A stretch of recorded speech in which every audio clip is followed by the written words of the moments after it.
Namaste, bonjour, hello, good morning and welcome to a big day of action of this Seniors Cricket Festival. I have a feeling we're going to see some excitement, some entertainment and some drama from this Marsa International Cricket Ground in Malta.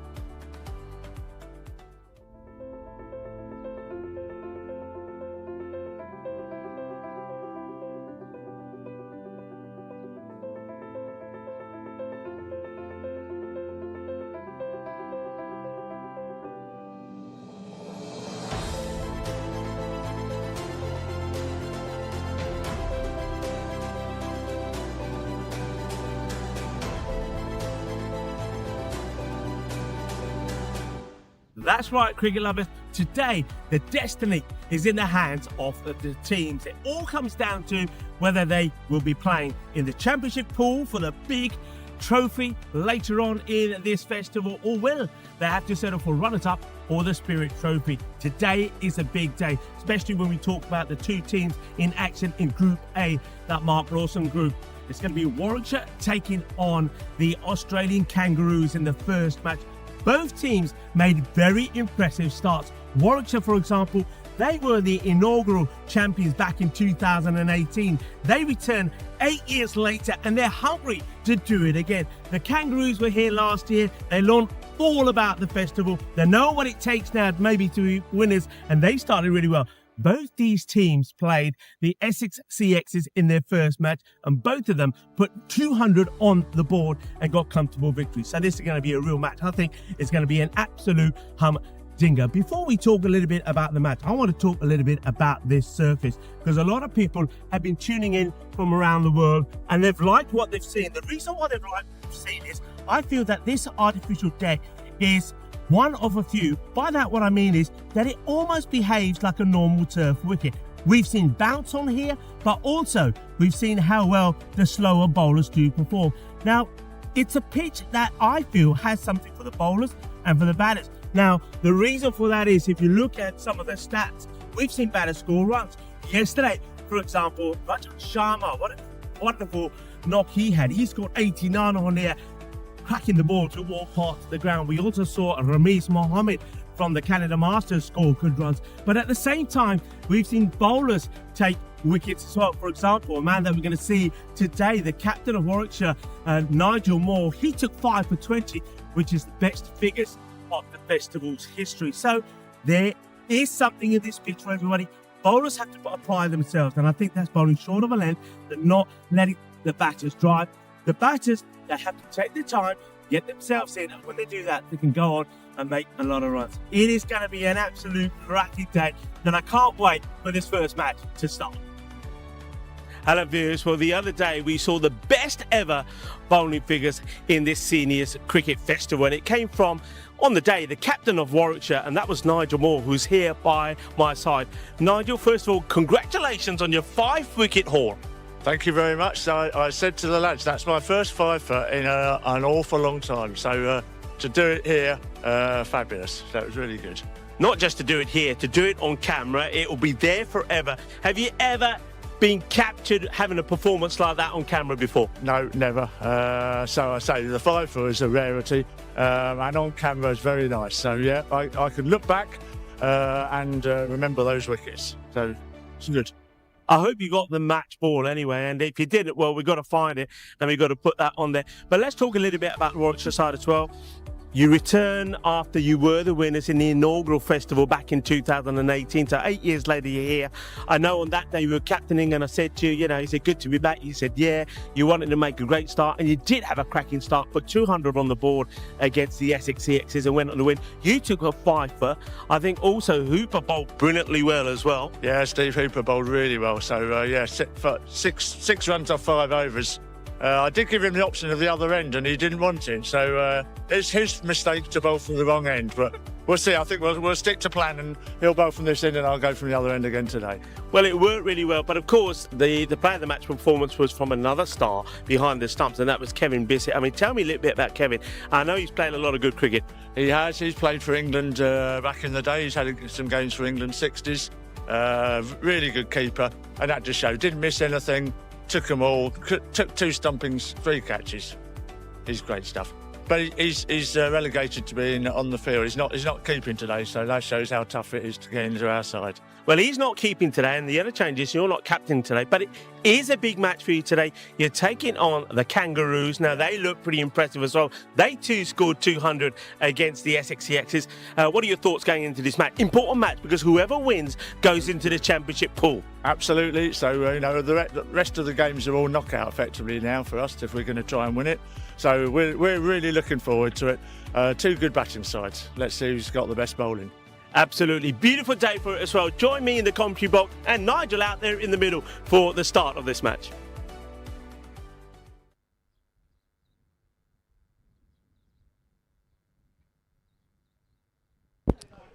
Good morning, or as they say here in Malta, bonjour to everybody. It's lovely to have you joining us for what promises to be a very exciting day of cricket. There are things to play for here, and our first match is going to be an absolute corker. I know a lot of people already tuning into the chat, the YouTube chat, ready for this one. Good morning to Nick Brown. Rob Thompson is in there as well. I know John Hisham. I said good morning to John. Just said good morning to Ian Smollen as well. Ian is out there in the middle. He's out there with Keith. There are our two umpires and the batters. Evans and Swinburne are making their way out there. The news from the coin toss is that Warwickshire won the toss and elected to have a bat first. And it's a beautiful day for it as well. I can't tell you, it wasn't a beautiful evening. It chucked it down all night. And I was a little bit concerned for this morning, but I don't think they had as much rain here at Marsa as we did there at Salima and St. Julian. So that's the good news. Ground looks nice. I think the outfield will still be maybe the first half hour to an hour, a little bit slower than normal, but I think with this glorious sunshine, the ball will start to travel across it pretty swiftly. I think it still will, because it is soft. The ground is soft. I think anything that goes up in the air and hits the turf will hold up. It will plug. So that's one thing. I think if you're going to go for shots along the ground, is probably the better option, unless you're going to go big time right over the rope. So it's great to have you all with us. Looking forward to a very good day. Quick recap on what we saw yesterday. Of course, match number 5 and 6. Sussex, the defending champions, went down to Kent, and that was thanks to Rajan Sharma, who I believe plays a lot of his cricket in Sweden. Didn't really get a good chance to talk to him, but in an area known as Malmo. Now, of course, I know Malmo really well in Landskrona. That's where they have the blue pitch. So I'm looking forward to finally catching up with Rajan and having a chat. But he was playing the match with a fine 89 that he scored yesterday to help Kent to a comfortable victory, chasing the 162 required with 4 overs to go. And then we saw a debut from the Canada Masters, who beat Surrey, chased that 140 down, won by 7 wickets, and it was Ramiz Mohammed who scored 60 of 30. And hang on a minute, Ian, come here. Ian is one of the umpires. Come here, Ian. Ian, come here. Tell me why you're here, Ian. Tell me why you're here. This is the umpire, Ian Smullen, going live to the umpire. Ian, why are you here? To enjoy the cricket. And also to come and get the ball that you forgot. Get out there, hurry up. Ian Smullen, the umpire, everybody, who's out there with Keith. It does happen.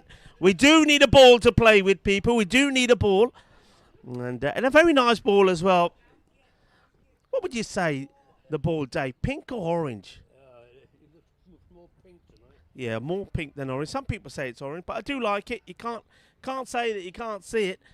It is the senior festival, so we do need to make it as easy as possible to see the ball. Good morning. Garrett's here. He's looking at his watch saying, Ian, yeah, can you put a red mark against Ian there for us, Garrett? He's umpires, ain't he? One thing you got to remember, the ball. One thing. There's a fine coming this way. Right, I think we are ready to go now that we have a ball. And, yeah, time to go. And here's the first one coming up. And it's going to be just gently pushed away. Chris Evans is the man on strike. Hope you all had a wonderful evening, whatever you got up to. Mine wasn't so great. It got a little bit wet. And we'll talk about food in a moment. And let's just say the pizza that I was really looking forward to ended up being but a bit of my own fault, though, I will say. Nick Brown saying €5 fine for the umpire. This unforgivable. Yeah, come on. I reckon we all got to lay into Ian for that. Mind you, Ian will probably say it was Keith's job. That's going to go for 4. Is it? No, it slows up. Well, that's what I was talking about. That first thing this morning, first half, I reckon first half an hour, that it's going to be just a little bit slow. Later on, you'll see anything played like that on that side of the ground, it's going to go all the way. So just a couple.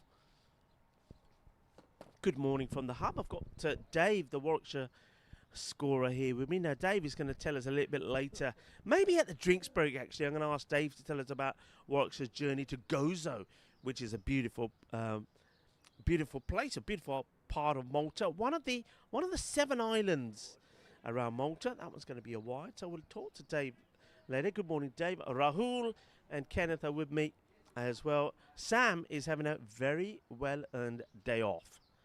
Tossed up. Ooh. Well, the bowler can't believe it. Holding his head. Thought he was going to get through. And, yeah, Darren Christensen cannot believe. I think he just managed to just get a bit of an inside edge on that. So that is going to be runs.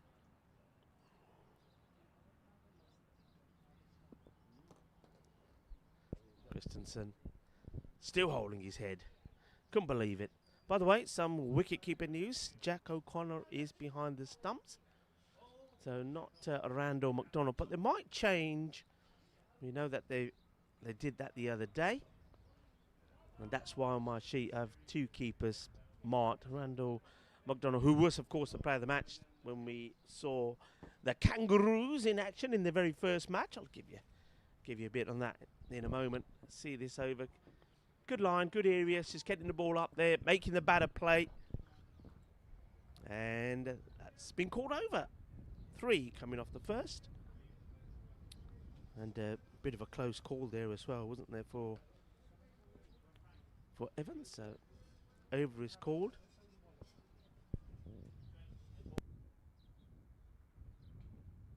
So Dave Swinburne is the opener with Chris Evans.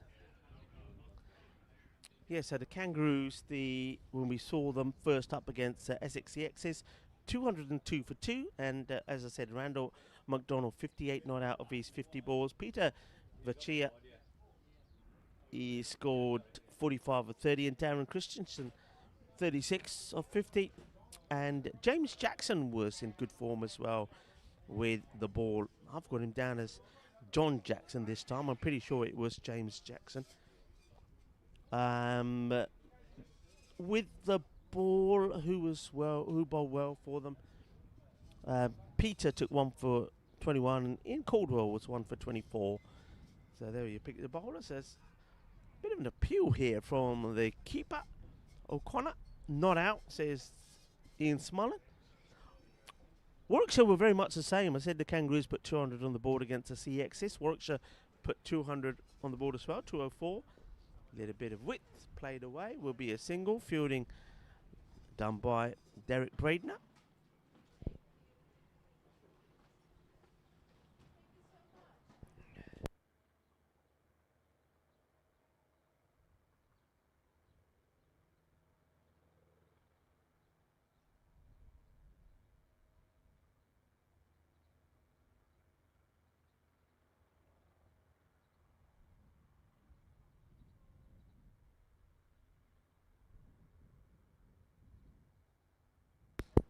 Wide ball signal there by Ian Smullen. Mark Ames scored a 50 of 50 for Warwickshire in that 204. David Swinburne, that's another wide, 47 of 50. And as I said, Steve Healy made a very fine 34 of 24. And with the ball, of course, number of great performances. There was first Steve Hooper. I mean, he bowled really well. I think he bowled 5 overs, 2 for 6.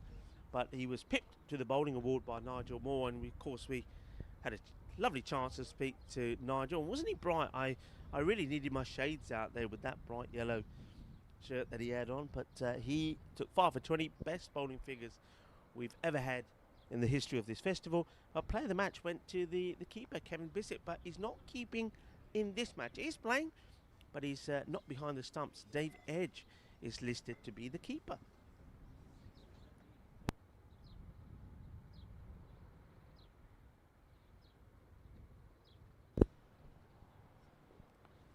Played out towards the square, who does the fielding. A little gentle underarm throw. Batters, good communication and understanding, will take the single.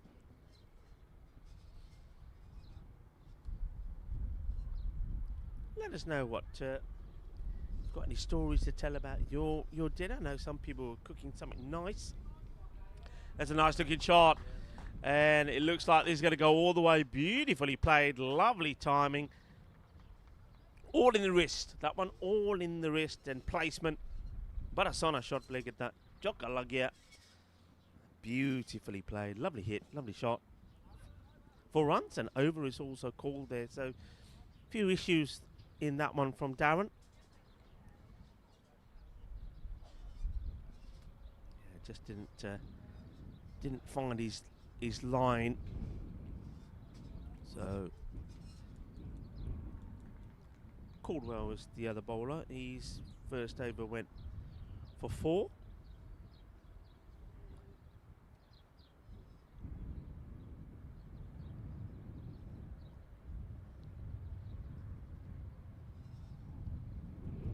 Just having a few issues getting the scoreboard to wake up this morning. That has a few issues. I know yesterday it was playing up a lot. I think it's got a loose connection somewhere, maybe that board. Tossed up.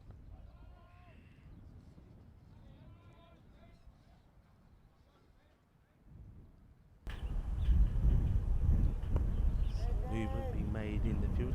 Here, Randall McDonald just pushing fielder who was at square behind and on the boundary. As this one gets played away in that backward point area. John Williams doing the chasing. Yeah, just looking at this field being set here by the Kangaroos. They've got Randall, who's at mid-wicket. They've got a behind square on the boundary too. And that's it. That's the boundary riders at the moment. They're not keen as yet to protect the offside boundary. But this one's another one going into the area where it just stopped short earlier. Long chase there from Williams. And Warwickshire. Oh, he's got to get his skates on here a little and we'll get home.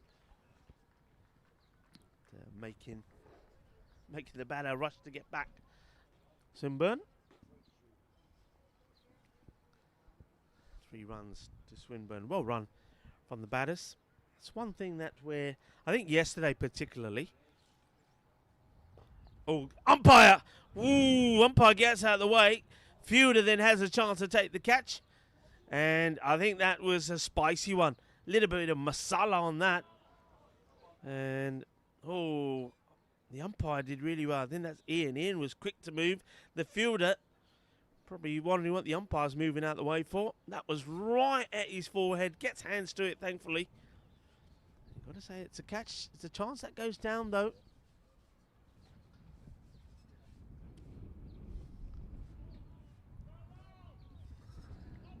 Good delivery. That's the areas. So Evans gives the opportunity but survives on 6. Oh, that's got to be too high, surely.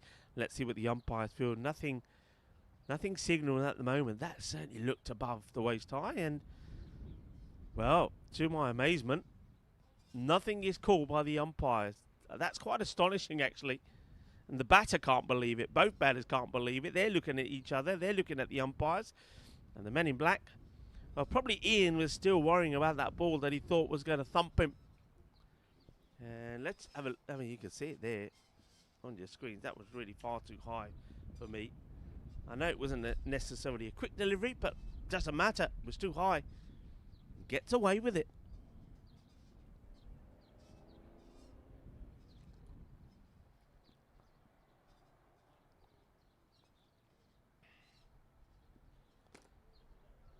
So Caldwell finishes he's second. 6 off that one. 19 without loss. Nice steady start from both these openers. Chris Evans and David Swinburne. Swinburne, remember, was in good form in that 204 and a 96-run win against the Essex CXs. He scored 47 not out of his 50 and had to retire. Of course, the partnership between him and Mark Eames was fantastic. Eames made 50 of 50. Remember, he's probably next to come out. That's a good delivery. Well bowled. Oh, wow, it's been caught a wide. Doesn't like it. It was applauded by everybody. He thought he got one through there, but umpire says, no, that's a wide.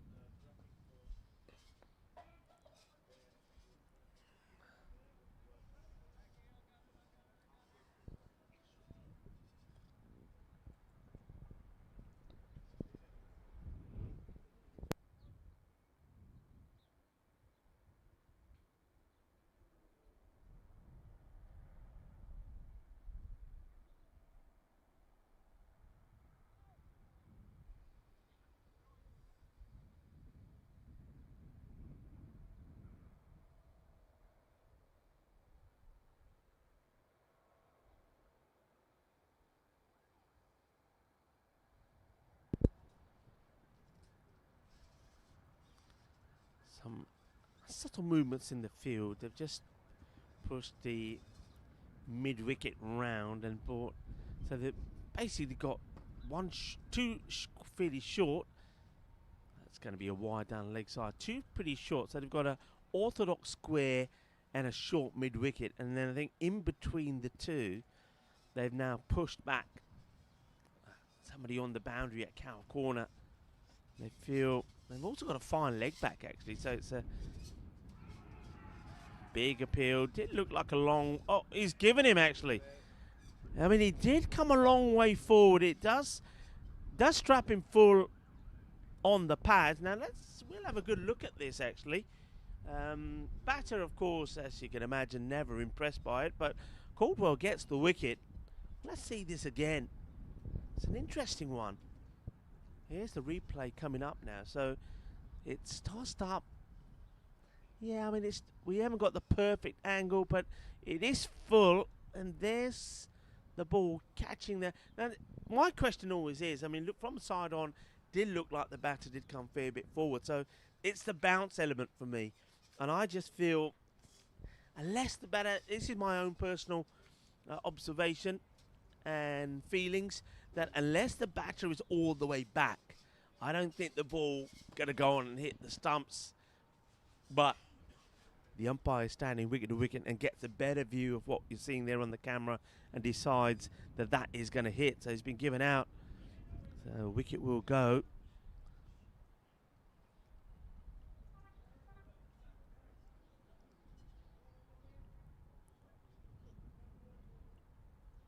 So Swinburne will be joined by Mark Eames, the new batter, as Chris Evans, the radio DJ, and also the big breakfast star on Channel 4 many times ago, and show my age now, has to depart.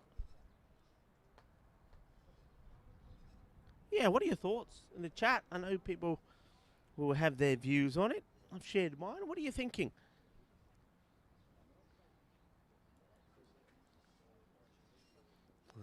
And so a wicket does go down, and Caldwell does get the wicket. Let's go with the over by over scores so far. 4 came off the first over. Fielding to be done there. Sun really blinding us here at the moment. Yeah, 9 came off the second from Caldwell. That's really flied it up, and good solid stroke from Mark. He's a very good batter. Mark Eames, the left-hander. Darren's second over, there was 6. Looks to play the sweep here. Gets more of the pad than the bat.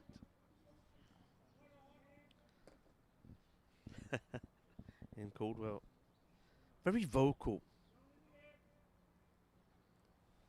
Nick Brown thinks he feels should give the batter benefit of the doubt. He doesn't think it was hitting. Should take a single here. I think that just catches a bit of the edge of the bat. Drops the bat. No, it's giving us byes. I thought there was something on that. And I think so does the bowler, saying, didn't he get a nick on that? Umpire says, no, he didn't. over. That's 4 gone. 23 for 1. Glorious day here at the moment. As I reported earlier, last night was quite frightening. It was absolutely hammering it down. Cats and dogs it was. I know most people that went out and didn't go very far because of the weather. Currently right now it's 14 degrees. It says 14 feels like 8. It doesn't feel like 8 where we are. The sun is right on us, where everybody's got cardboard boxes and things protecting the equipment, otherwise it gets fried. I think it's 14 degrees but feels like 20. Highs today going to be around 15 degrees. Still a chance of that wind, but yeah, it feels like it's that already, if not more, especially where we are. And of course, if you're like myself and Dave, and you've got white bits of paper in front of you and trying to write things down, the glare is quite it's blinding, really. Right, we do continue. No change in the bowling as yet. Darren Christensen bowling over number 5.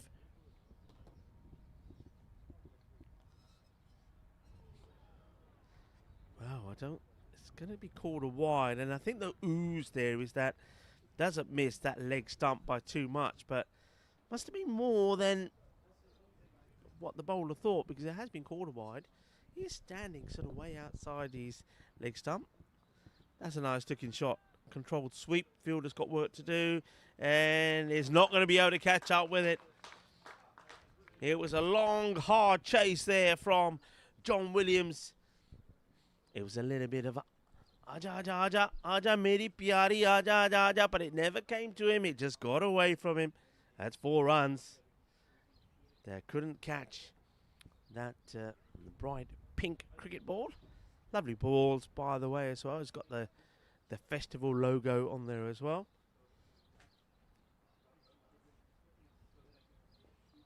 This time a little bit quicker and a little bit wider from Christensen.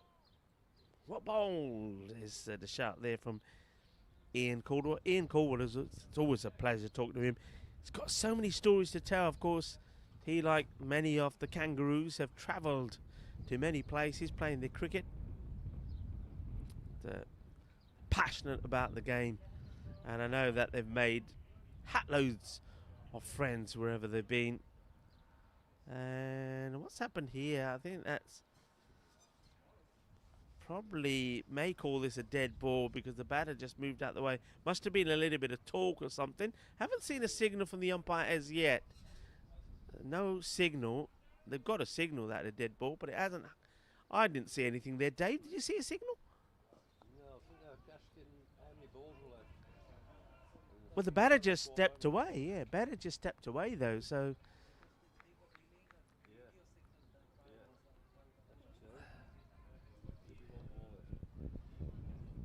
Couple of runs taken there, and of course the Kangaroos, they had one hell of a journey getting here as well, with everything that's going on. Of course,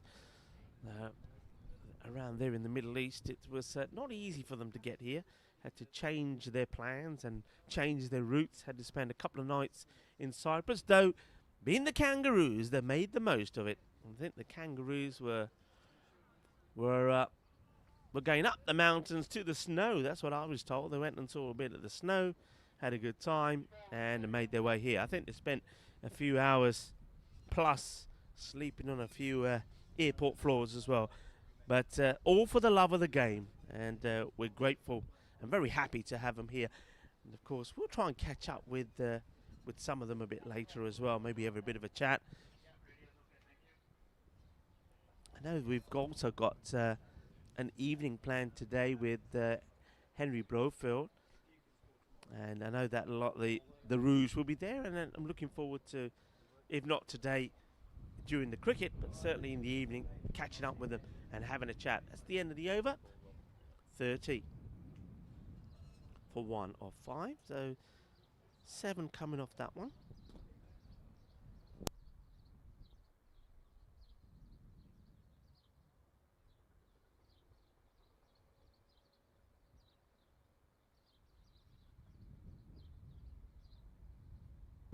No change. Ian Caldwell to continue. Tosses it up and just dabbed towards backward point. I just wonder whether the Roos might fancy pushing. That was Darren Christensen that does the fielding. Whether they feel that they could push Darren up a little. Yeah, they're doing. Looks like they're. No, it's a left-hander, but certainly to the right-hander, to Swinburne. I wonder if they could push one right up on that single and then push the point slightly back, sweeping him. Might just save some of these easy singles they're taking. Well, they set the field for the sweep. Quick hands from the keeper, but the back foot was always planted. Nice work there from O'Connor, just reminding the batter that he's right there and waiting in case he decides to go for a walk.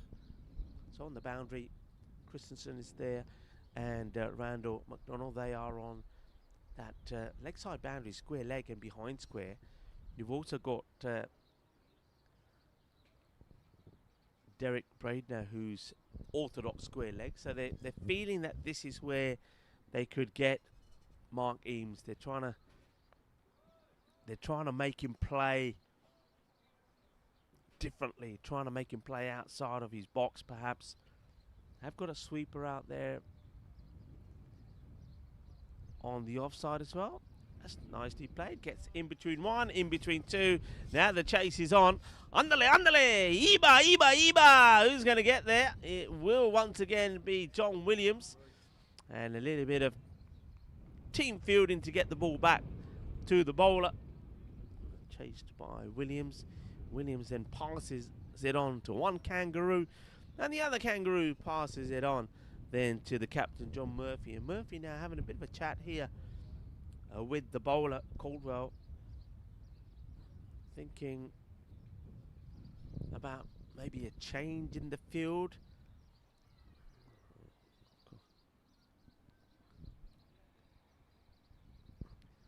So 3 runs ran again. Running between the wickets is good, though it has to be said. The Roos maybe just a little bit slow getting around. That's a good looking shot. That's beautifully played. Well, you can't set a field for that, can you? And I think they were debating, I think that's what the discussion was between Murphy and Caldwell, is whether you want to push one of those men straight on the boundary. And I think Ian opting not to, and that allowed Swinburne to play a lovely shot. It was an easy shot in the end. Once he got into position, he executed it really well. Still no change in the field there, though. And he tries to go again. He's going to get it just wide of Williams, who makes a stop. The batters I think the batters have decided from what they've seen straight along the field and also on the right that there's always 2, and they're taking 2. Looks like we're seeing a change here.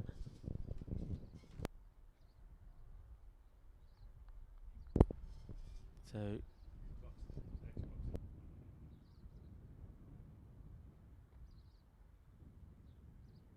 Chris Basher Belford going on. He's a ex-boxing champion. He's going out there. Well, he can't box the batters out.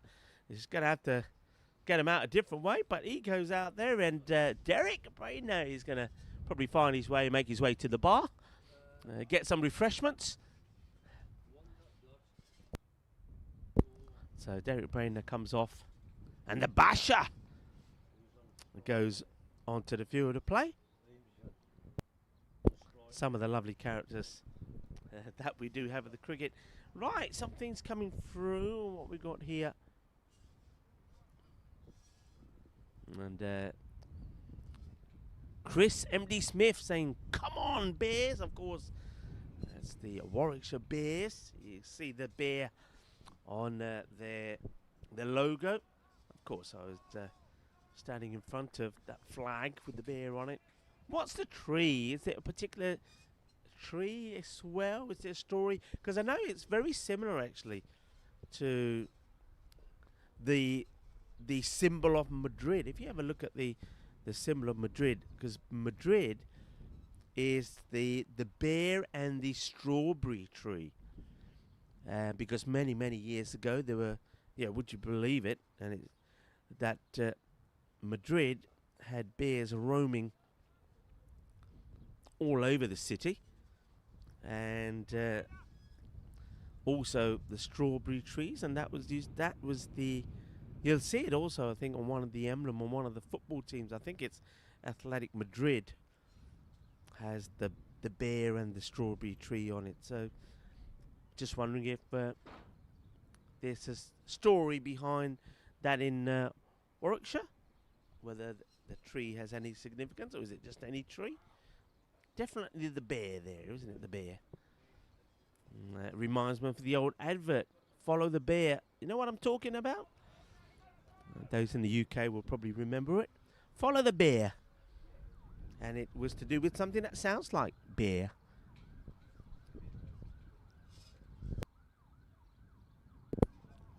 Darren is continuing.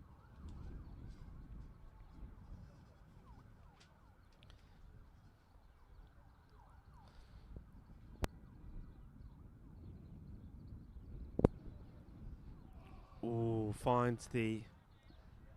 I was going to say find the edge, but I actually do feel he kind of guides that. I think he plays for this. Bowler will disagree. Bowler will say, "What are you talking about, Rico? What are you talking about? I beat him all ends up." But I think that Eames played that. I think it was a clever little shot. I saw him, the way he got there and just angled the blade of the bat. 3 more runs. Yeah, that last one from Caldwell was probably was the best over in the match. 10 came from it. 2 batters you really want to see the back of if anyone that's playing Warwickshire. They both are in very good form.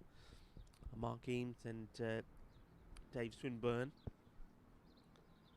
Reaching for that one. We'll play it away. Fielder's got to get there. Doesn't.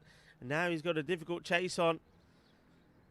And it's going to have to be helped with the throw as well. In comes the throw. They're going to take 3. Good running. Well, both these batters might want drinks before the 15th over. They're running hard. Huffing and puffing. And I was talking about the bears, but huffing and puffing like the wolf at the moment. And yeah, Chris Smith got it. Follow the bear was Hofmeister beer. Yeah, follow the bear. Some good adverts they were as well.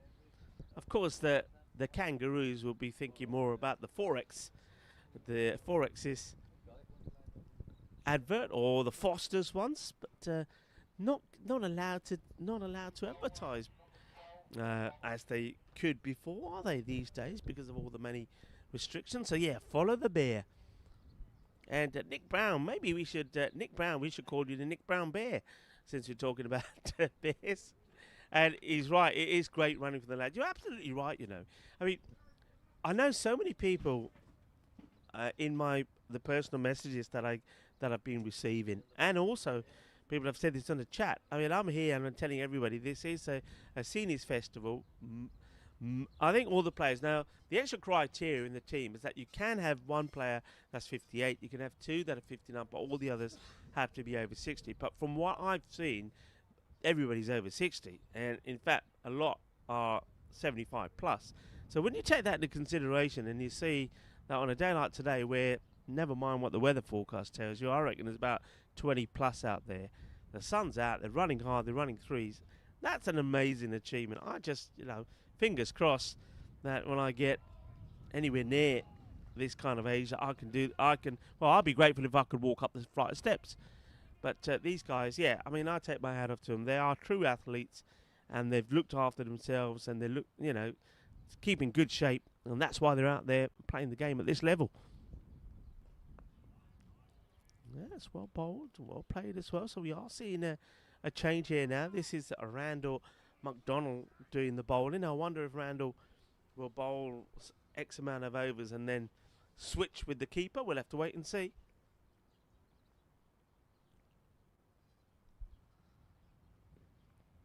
Plays it away. Go, go, go is the call. They will go and they will get a single. Yeah.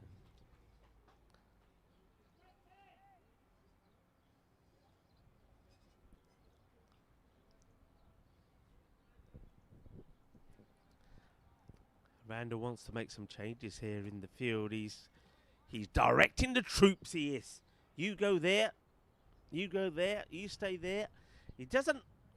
Yeah, I think Randall McDonald is a bit like me when I used to bowl. Especially, you know, I suppose you don't mind it so much when it's the T10 or T20 batters are getting singles. But still, me as a bowler, I don't want to give you nothing. I don't want to give you easy singles. So that's what he's trying to do here. He's got men close either side. So he's not going to be happy, for example, here. If I'm Randall and I'm bowling and I've got a fielder there, I'm saying, well, look, I'll put you there to stop that single. But yeah, I was very much like, no skip. I know you're saying it's only a single. I don't want to give him a single. I don't want them to rotate the strike as the 50 comes up.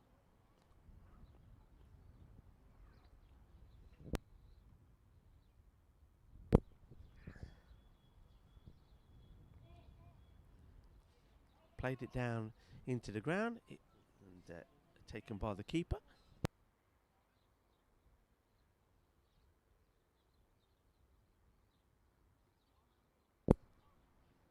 Good start from McDonald. That's that Yorker length one. Has to be dug out. Right, doing a little bit of gardening out there is Dave Swinburne. Dug that one out pretty well. And good over. Tidy. 50 did come from it.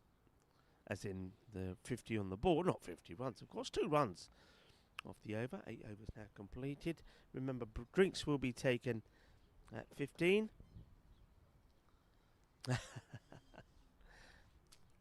Ha ha ha. Nick Brown beer. He's saying, yeah, hate Fosters though, to be honest. Yeah, it's funny. And yeah, Australians couldn't give a Castlemaine about anything else like it. Early beer talk this morning. Of course, yesterday we talked a lot about whiskey. And I will report that myself and some of the crew, we did have a whiskey while we were waiting for our Uber to get us back. And I did exactly what I said I was going to do, folks. I ordered myself a hot chocolate and a double whiskey. And it was Jameson. And after toasting everyone and having a little sip of the Jameson, the rest went into the hot chocolate, and it was delicious. Got a few weird looks, but unless you try it, you won't know. And if it's a little bit cold where you are, I know some people have been battered by the weather, make a hot chocolate and put a good lashing of whiskey in it, and you'll thank me for it later. You really will. Certainly warm me up. They want to. And they're not going to get to this. I think it was on, but I think the fact that Murphy got there and was ready to help out and get the throw in put them off.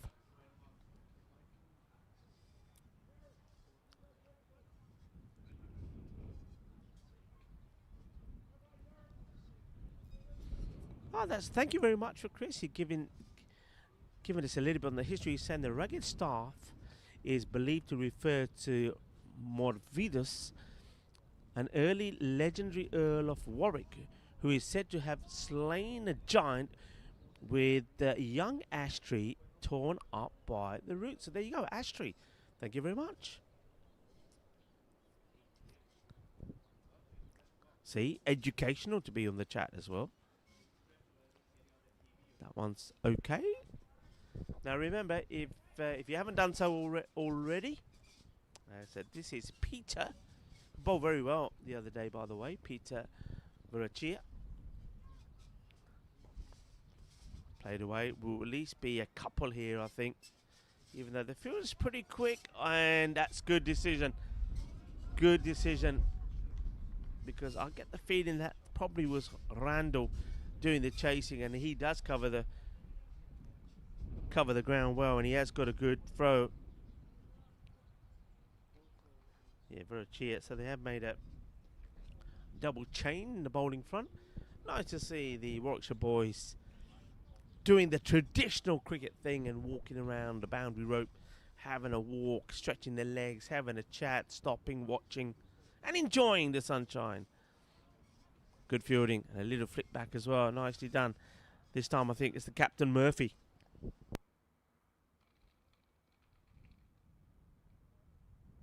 Nick Brown saying nearly 19 degrees and 10 p.m. here in Auckland. Good dose of humidity. So not a happy camper. Well, what's your when you're feeling hot like that? It's 10 p.m. and that means you've got to be having a glass of something. What are you having? What's your go-to when you're hot and bothered? Have you got a refreshing something you're having a drink off there? And what do you have for dinner, Nick Brown? Come on. Maybe whatever you've had can inspire and give us an idea what we want. Though, as I said, some of us are going to the Henry Blofield evening today at the golf course. I'm looking forward to that. Looking forward to listening to the wonderful stories of Henry. Henry Blofield.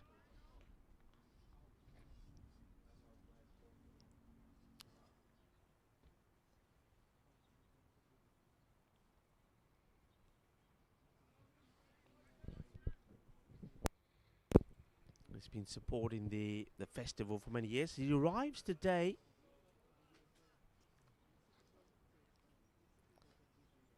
Yeah, OBE. Nicknamed, of course, Blowers. Well bowled. Good start. Yorker length delivery. Last couple of overs have been good. Just 2 and 2s. And that's probably because the batters also want to have a good look at the bowler. Yeah, Blowers, a journalist, broadcaster. Oh, wow. Now then.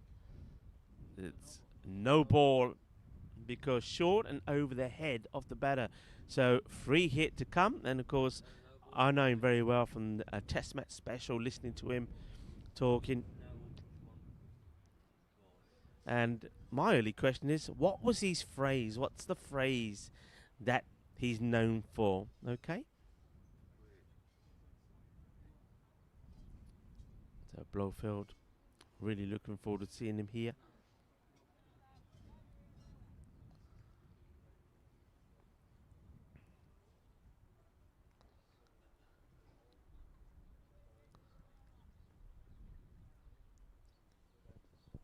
Okay, free hit.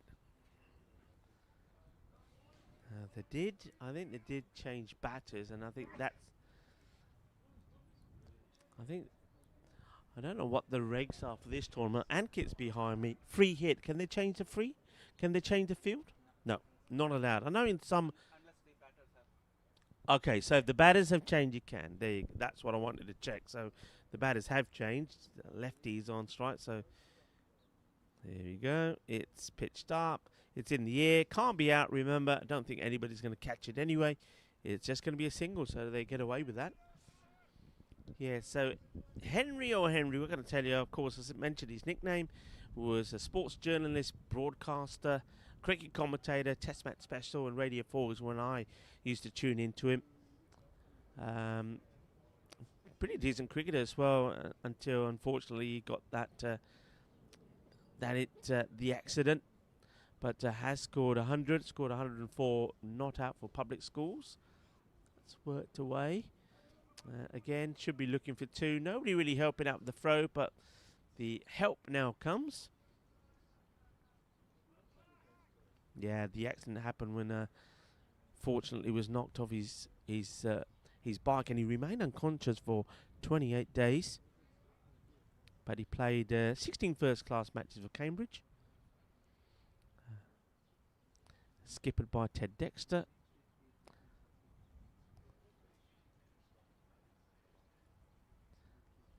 Ooh.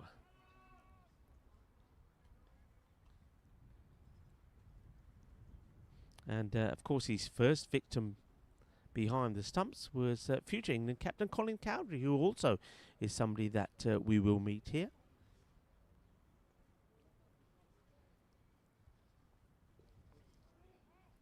No run there. Well bowled, shout somebody.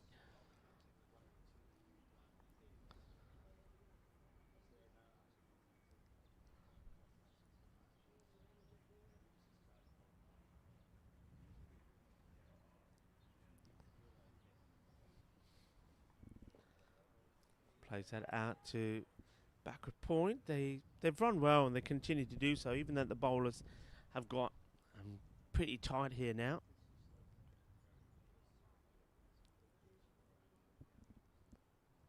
And Chris saying his blowers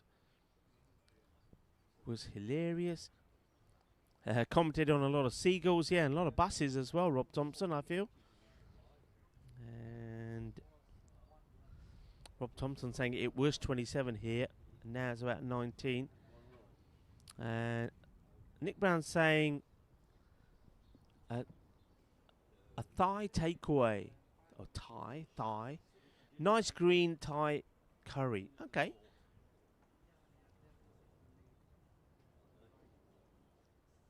Never really came back with a drink. And an icon in the Titans of sport commentary, along with Murray Walker in F1 and John Motson in football. Yeah, couldn't agree more.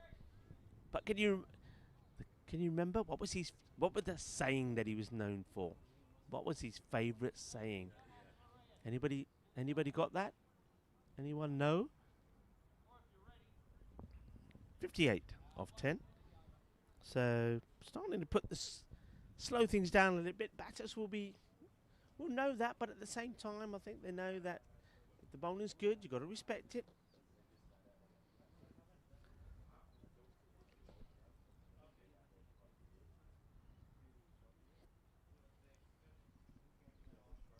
And people are saying about the seagulls and things. So Henry, I know he talked a lot about things like, I've got a list of things here actually, just having a look at it. Scenes around him, such things as construction, cranes used to be one. A number of pink shirts in the crowd, pigeons, buses, airplanes, helicopters, whatever happened to be passing by really. That's gonna get to one of the fielders, hasn't got enough of it to get past. And of course, in 23rd of June 2017 is when he announced his retirement as a BBC Test match special commentator.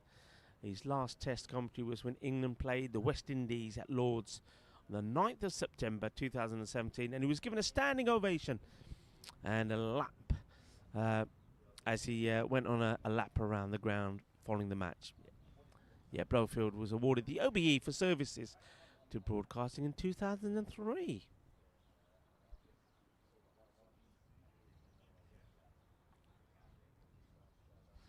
And Nick Brown saying he didn't mention drink or anything because he said it's a banging headache all day. Well, I hope I'm not making it worse for you, Nick. Wide ball down the leg side.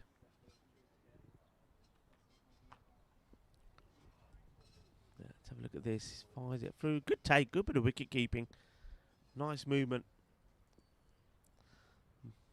Good movement from left to right.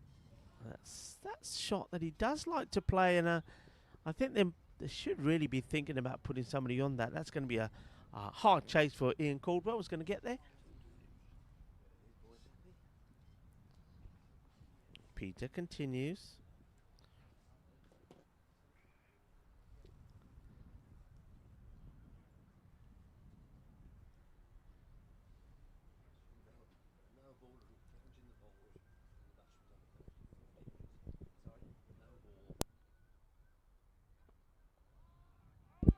Another good delivery. Comes back with that darting Yorker.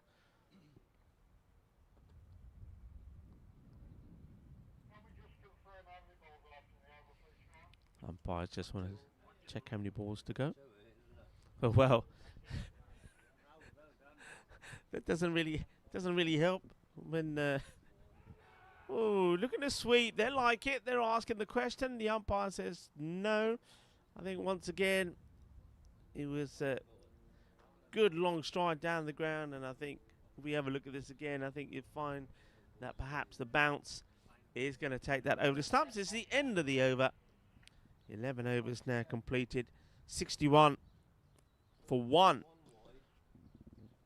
on the board. Over has been called.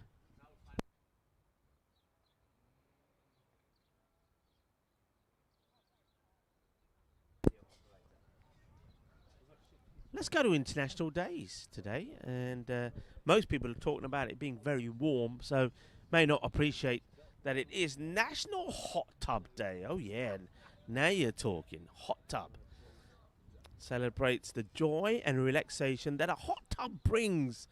It's changed to indulge in the soothing warmth of bubbling hot water, melting away the stress with every dip. For those who own a hot tub, this day encourages slowing down to unwind and recharge. Hey, maybe that's what we need. A sponsor, a hot tub partner for this seniors cricket festival. I think a couple of hot tubs around the ground would be nice. The players could sit in the hot tub and be served from the Marsa Sports Bar. Gin and tonics in the hot tub. Sounds good, doesn't it? And also, when it's a little bit cold like it can get here, you can warm yourself up. I wonder if there's bat on this. Let's see what the umpire... Yeah, there must have been a little bit of bat. No signal from the umps. Randall continues. Randall McDonald. Yeah, hot tubs. Yay or nay for a hot tub? And, Nick Brown likes the idea. And, yeah, Chris Smith says, blowers used to say, my dear old thing. You're absolutely right. Well done. My dear old thing. And I think Garrett, I saw that. Thumbs up for a hot tub. Can we put that to the committee, Garrett? I reckon we're on to something here. I mean, we're yeah, Pepe's to sponsor one. That's a fantastic idea. Look, we're senior cricketers here, you know, 60 plus. I think a couple of hot tubs would be great. Can you imagine the next team that's going to be playing? So you could have it's going to be to the fielder. So they have tightened that gap a little bit. So yeah, just imagine. So the cricket's happening, and the teams that are going to be out there next. You could say, right, come on guys, sit yourself down. So Sussex and the Essex Eagles could be here early, sat in the hot tub. Tournament referee goes up to them. Team sheets, please. Yeah, okay, there you go. And then half an hour before the start of the match, they all get out and win. You certainly get the teams earlier to the ground, I reckon. And you got to then have the hot tubs for also the spectators. So you got to have hot tubs for spectators as well. I think we're onto something here. And what about the hub? Yeah, the thing is, electricity and water probably not a good mix, Rahul. But a commentator, I could do it from a hot tub. Mind you, I think, let's have a look at this one first. That's well hit, but to the fielder. They managed to get this field sorted out now. I know that Randall, before he came on the bowl, was very particular about getting it right, and it's working at the moment. Yeah, the only thing is, you know what? It's like if you spend too long in the bath, your skin goes all funny, doesn't it? It gets all scaly and whatever. So it may not be a good idea. We might just, a few days of staying in a hot tub, I think the skin would disappear. But it's a good thought.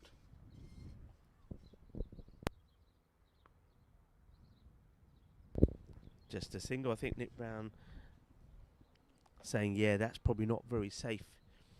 The old hot tub and electrics idea.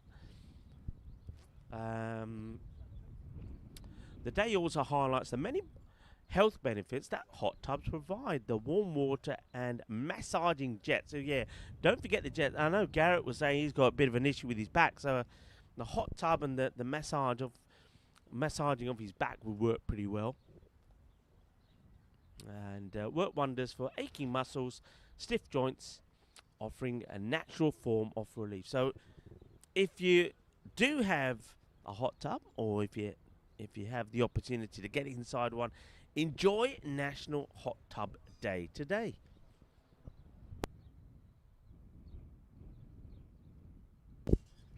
.67 of to 12 overs. So they were after 6 overs on 40. So the next 5 overs, they've kind of got just 27. Well, Nigel Moore is just checking and wants to ask the number of balls the batters have faced, so they can get. I think this is becoming a key thing now, isn't it? They know that a batter will retire after 50 balls, legal balls. So I think teams are keen to get the message across to the batter when they're approaching around 40. So you're basically saying to them, right, you've got 10 balls, go big, go ballistic, because you don't want, just block and take the odd single here and there and then retire out and that's you done. You might as well leave the scene in a bit of a blaze of glory. And Chris is saying he'd love a hot tub, be great for his lower back. I must admit, I think most of the crew here in the hub would love if at the end of the day they could just get into a hot tub for half an hour, because, though you wouldn't think it, looking at the weather on your screens now, but the afternoons when that sun starts to go down and we're in the shade here, it gets pretty cold. So we get roasted in the day. We're like chickens on a spit roast during the day, as we get cooked. It's the microwave effect, but then it's like we then get stuck in the freezer in the late afternoon. So it's not really very good for the body.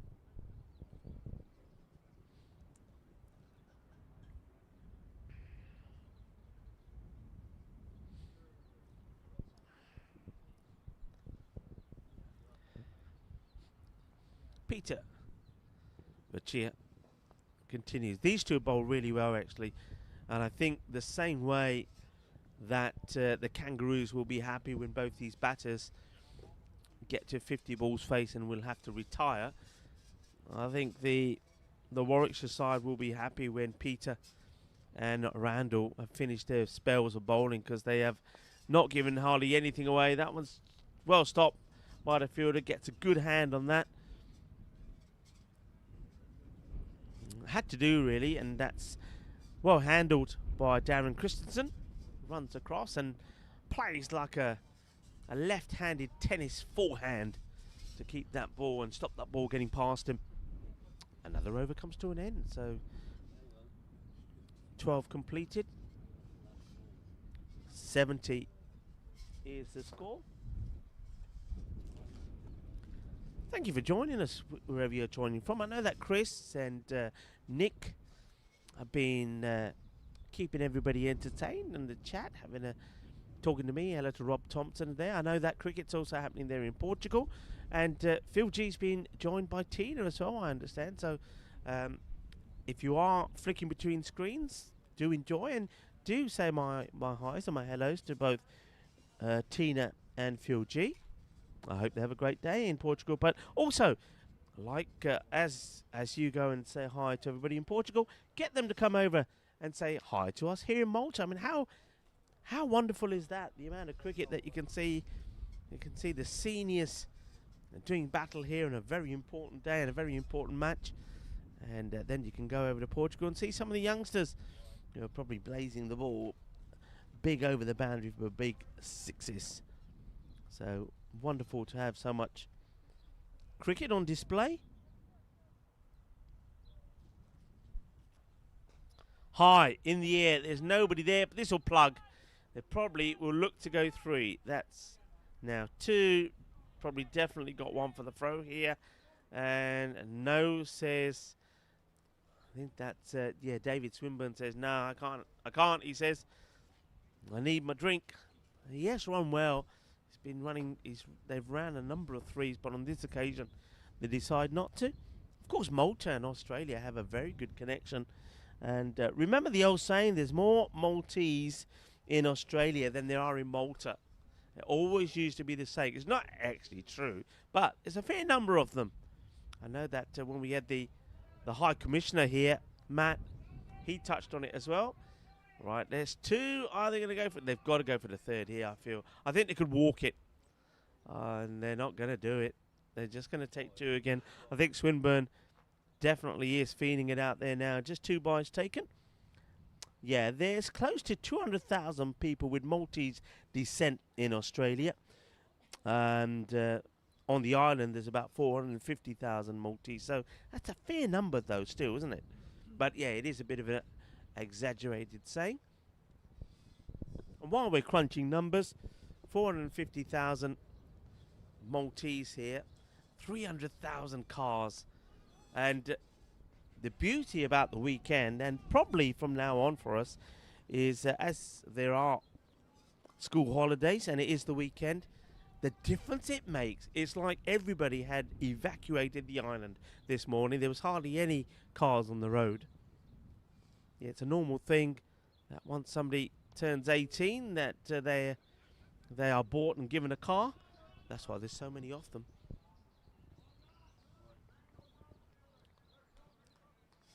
It's not a big island either, so if I give you the idea, so Malta is in the middle of the Med Sea, directly south of Italy. It was once linked to Italy, to Sicily, about 17,000 years ago, they believe. And north of Libya, the island is only 27 kilometers, 17 miles long, and 14.5 kilometers wide, which is about 9 miles. So you think of that area. So it's smaller than a lot of towns where you live, and yet it's pretty densely populated. 450,000 people and 300,000 cars. And in terms of square footage or per hectare, as they like to say, it's in the world, it's the 7th most densely populated country. Wow, that's the numbers for you.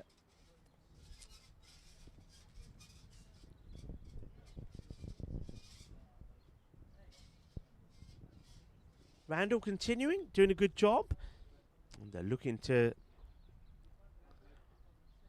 take them to the drinks break comfortably on top of proceedings. And I think they will be feeling that at the moment. They also know as that was played away. Now this is going to be a long chat. I don't think they're going to get there. I think now with the hour of sunshine that I was saying will make a huge difference to the outfield. You'll see that wasn't crunched.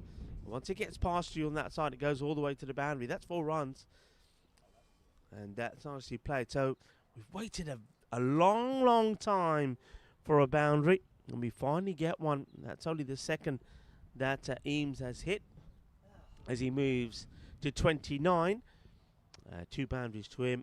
And Dave Swinburne is on 32. And he's hit 2 fours as well. And in terms of balls faced, 35 to Eames and 37 to Swinburne. So they're getting close to the 50 balls where they will have to retire.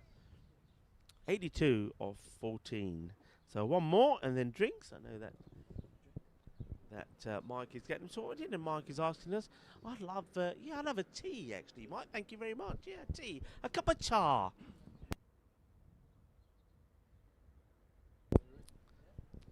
Drinks, anyone? Drinks? Get your orders in now. Drinks. I've got to say Kenneth, I've got to say this about Kenneth as we're approaching the drinks. And don't forget, before I go to Kenneth, Dave, at the interval, the mic is all yours, and I want you to tell everybody about your trip to Gozo. But Kenneth, the last 2 days, has been shivering, as that's 4 runs in that area again, where, as I said, the outfield is rapido now. As that's 4 carreras, goes all the way. Yeah, Kenneth has been freezing the last 2 days, wearing shorts, and every time I look at him, he says, yeah, I made the wrong choice. Today, he has bought the jumper, he's put the long trousers on, and it's roasting. And you are as bright as a lobster as I speak to you, almost as bright as your dashing Malta Seniors jersey. It's the way it goes. You just never know, do you? Garrett is on duty. He's sat there now with the drinks, ready to take the water out. Well, we say water. Let's just say it's clear liquid. Could be anything, really, couldn't it? But will be appreciated, I'm sure, by the players. No is the call. You can just sense, or I certainly sense it, that both these batters now have been told, look, guys, you might as well try and help your score and our score by trying to play a few shots. If you get out now, it don't matter because you're going to be retiring out soon anyway. So just go for it. Try and get the acceleration in. Certainly sensing that in the shots that Mark Eames is trying to play. And they've got plenty of batters still to come. Remember when they did score that 200. It's going to be okay, says the umpire. I think Eames was hoping that he may get the wide call there. Yeah, so when they put the 204 on the boards, Steve Healy came out and knocked it about a bit as well. So he can certainly give it a hit. He made 34. It's another one going into that fast area of the field. Fielder this time does have to get there. I'm quite surprised at a left-hander to Eames that they haven't put two out there on the boundary. They have put and kept the fine leg all the way back for the sweep shot. But I feel that they could put another one out there on the leg side. So that is the end of the over. And I think Dave has to go to the men's room, and when he comes back, if he comes back in time, he might give us an update on what he got up to. But I know that the Warwickshire team did go to Gozo, and it'd be interesting to hear about his travels.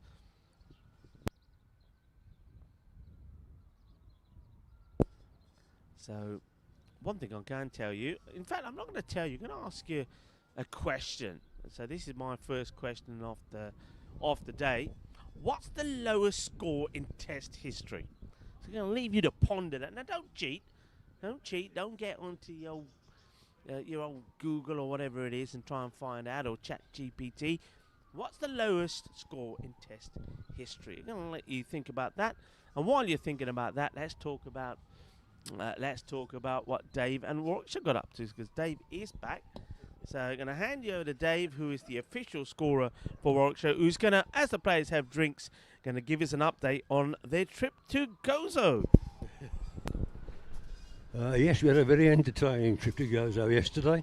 A bit of a rough crossing, but the day itself was fantastic. It started to go downhill a bit at the first wine break we had. A bit of wine tasting, very nice. And then from there we went to the restaurant and had a very nice meal with more wine. The plan was then to go to the Citadel, which is quite a steep climb, and yours truly couldn't quite make it. So we finished up grabbing an ice cream and sitting in the square and facing the sun, which was very nice. But we had a great day, we had a great guide, and a lot about Malta, so excellent day at all. That's very good. Gozo's actually, it's very different, isn't it? I mean, we know that Malta, where we are, we're staying by Salima and St. Julian's, etc. It's, I mean, a lot of people kind of describe it like a concrete jungle, but if you go to Gozo, it's very green and it is a lot of greenery there, a lot of temples there, some fantastic views. Yeah, very impressed with Gozo. Not quite so heavily populated as Malta. It's a nice place to visit. Can I just say, you're very lucky. You said you couldn't go up the hill, so you sat down and they got you an ice cream. Yeah. When I tried that, they just dragged me. They said, no way, come on, keep going. So you did well to get an ice cream. What flavour ice cream? What's your go-to flavour on ice cream? Pistachio and black cherry. Pistachio and black cherry. Now you talk. I tell you what, could we have one of those now? It's warm enough for an ice cream now, isn't it? Pistachio and black cherry. Maybe you said, Garrett, put the water away. We want two ice creams here. Pistachio and black cherry will do very nicely. Thank you very much.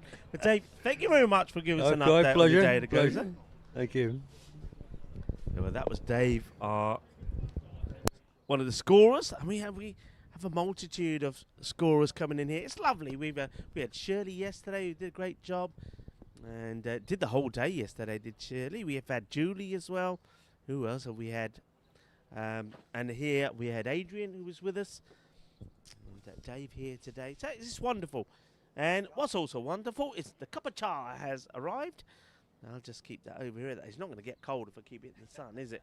Thank you very much to Mike, who's looking after everybody as well. Right, we're ready to go. Well, as Dave started ice cream talk, why don't we continue along that theme?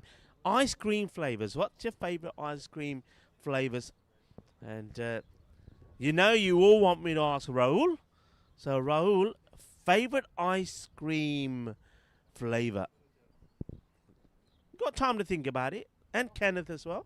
And well, he doesn't need time to think about it. Raoul comes back with chocolate.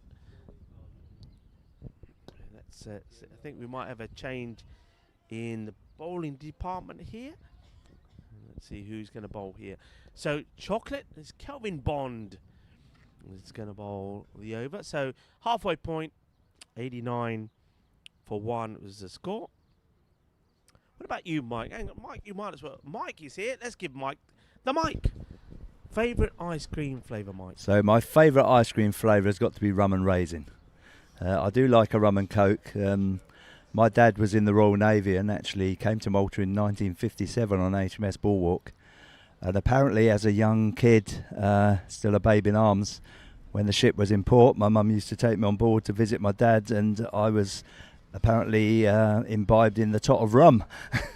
So I knew it had to have alcohol in it somewhere. So you were on the hard stuff when you were a little kid. Apparently so. I don't remember it. Maybe I had too much. A little bit earish, but that's just going to be... Well, thanks very much. Okay, rum and raisin. I saw Garrett hovering around. I'll get Garrett. Come on, Garrett. Don't run away from me. So if you are joining in, welcome. And we're on... Nick Brown also, or Nick Brown Bear, we're going to call him now. We're saying rum and raisin is pretty elite too. He also said pistachio and... pistachio gelato, yep. Black cherry or pistachio pineapple, Rob Thompson, interesting one. Black currant for Mark Wheeler. Hello, Mark Wheeler. And who else? I love raspberry ripple. Yeah, a bit of that used to be my mum's favourite actually. Raspberry ripple. So I'm going to hand this over to Mike. Mike to Matt. Matt will turn it on when he's ready. So we're talking ice cream flavours after this ball. So just a single. All yours. I reckon it's got to be mint choc chip. I like that. Mint choc. On a choc nice chip, hot yeah. day like this is very good. Come on, Barry. Let's hear from yourself. And you just got to switch it on when you're ready to tell us. So, favourite ice cream flavours? I have to reinforce what Garrett said. Mint choc chip for me all the way. Ah, mint choc. Okay, but do you like just the one flavour? Do you mix multitude of flavours when you're having a Well, cone? I must admit, for the first time when I was in Australia, I did actually have multiple scoops of different ice creams, and it was very nice. Ah, mint choc is good because I think it is very refreshing. Ankit, I know, is hovering behind me. So, Ankit, do let us know your favourite ice cream. This one is no run, so go on, far away. It's a blackcurrant. Blackcurrant. You don't often find that flavour much, do you? Oh, very common, yeah. Is it? At least in India, yeah. Blackcurrant. Yeah, salted caramel. I must admit, pistachio is something that I've grown to over the years. Interesting, nobody said strawberry. I know chocolate roll said strawberry. Kenneth, what about Kenneth? Strawberry or chocolate? Yeah. No, okay.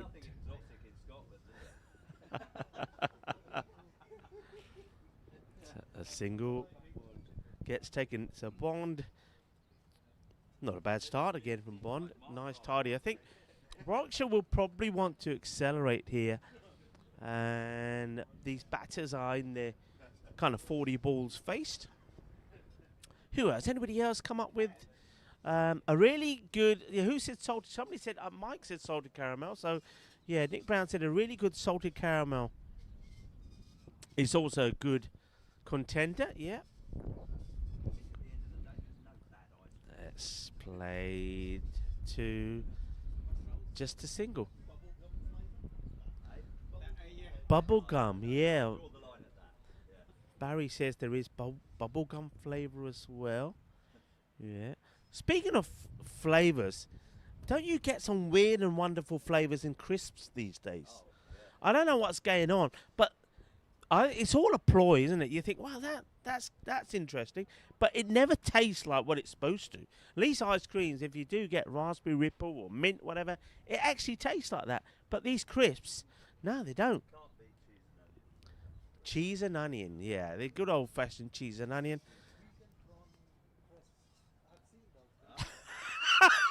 Hang on a minute, wait a minute, take the mic. You remember, you got to turn it on. You keep that over there. Rahul is with us, everybody. All right, after this ball, Rahul, you could just, we're talking crisps. We've gone from ice cream to crisps. That's dug out. Rahul, all yours, buddy. I've seen vegan prawn crisps being sold. A vegan prawn crisps. All right.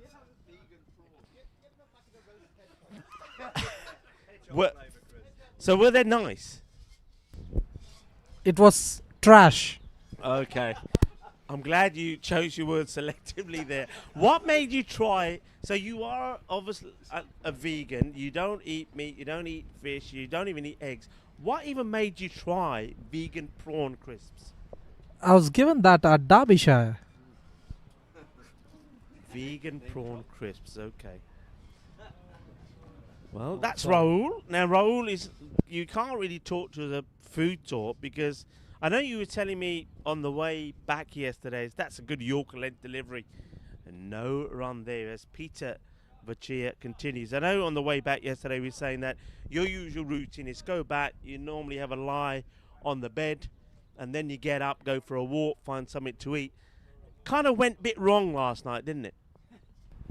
Yeah, I did. I just slept my way through. So did you was it one of those where you got back, oh, this could be close, I think that's out. I think he's gone, yeah. That's good work. It's a really good pickup. Rahul, talk to us about this wicket. Well, Rahul's frozen.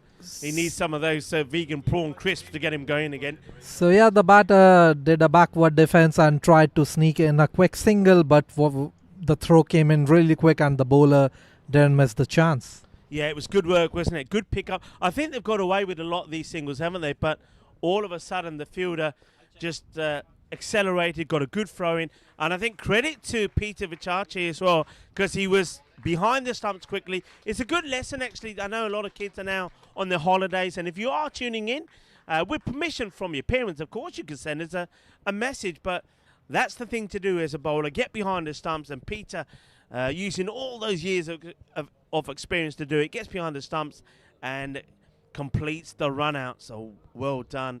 We will go back when, I know Rahul is multitasking. When Rahul is free, he'll continue telling us about how his night went wrong. But was it one of those where you had the plan, but you woke up about 4 in the morning think, I missed dinner? Was it one of those? Not really. I woke up once around 9:30 and tried to collect the strength to take myself out for a walk. And my body said, continue sleeping. Forget about dinner. Okay, well, thanks for the update. And Kenneth is no better either. Kenneth also, I think, missed out on dinner. So, Kenneth, I think yours was more the fact that you just weren't hungry. Is that right? It's played away for just a single. New batter who's gone out there is Steve Healy. I actually decided to go and get my hair cut, and I sat down, and about an hour after I was getting the haircut, I was about halfway through, and then about an hour and a half after the haircut was finished, it was too late for dinner, so just straight back to the hotel and bed. Okay, well, nobody's noticed you've had a haircut. I know. Have you had a haircut? There's not much it took off. Just a bit sharper. I see. So Kenneth's had a haircut. He's looking pretty dapper. That's pushed out. No, diaper's not playing yet. So get the wicket straight after, or more or less straight after drink. That's good. But remember, as I was saying, that the batters do at some point have to retire out. So you probably don't mind that so much. And they did have to go for it. So wicket does go. Very good bowling, though, I have to say, from Peter. And also, I think he did really well to get in the right position to get that run out. So nice work being done there.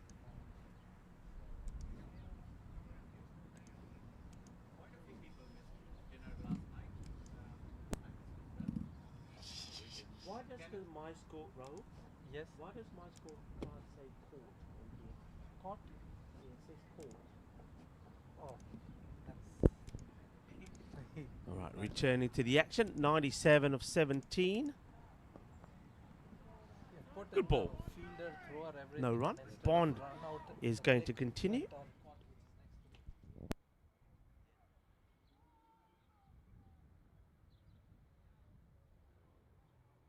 So Swinburne run out, but 45. So that's what I was talking about. When you're in the 40s in balls faced, you go for it. You take the chance. You try and get the second run there because I mean, for example, 5 more balls, he would have been gone, and that's what you're going to see here. I think from Mark Ames, he knows he's got to play a few shots there before he's going to have to retire out, and that's probably the shot of the morning so far. Beautifully played. Any footwork there, con una bola Chisagi. It was the old 1, 2, 3, boom. 4 carreras. Nicely done. Let's have a look at it again here. So just watch the footwork. He's made up his mind early. Here he comes. 1, 2, 3, boom. Beautifully played. Lovely the way he held the pose as well. Kinda मैं short da maar dita meri 2-3 photo we khich do. Smile please. Click click click. Lovely shot. And this is another one. But that one will be fielded. They probably will want to come back for 2. They will get 2.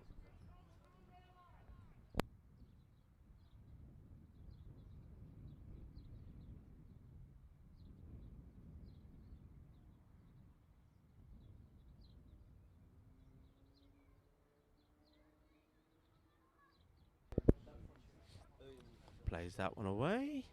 And they'll take the single. How many balls has Mark Eames now faced? 48 faced now. So he's got 2 more balls here. 100.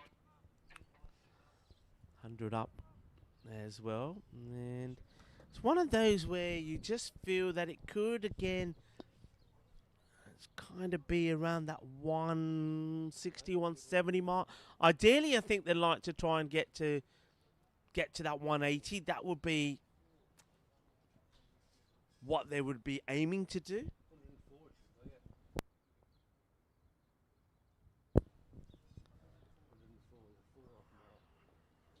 That's just worked away towards the leg side. I want them to come back for 2 again, and they kind of decide not to. They thought about it. I like the fact they thought about it. Healy in the end says, no, I'll stay there. You get on strike. Let's see if you can get a couple away here. So remember, he's got a couple more deliveries.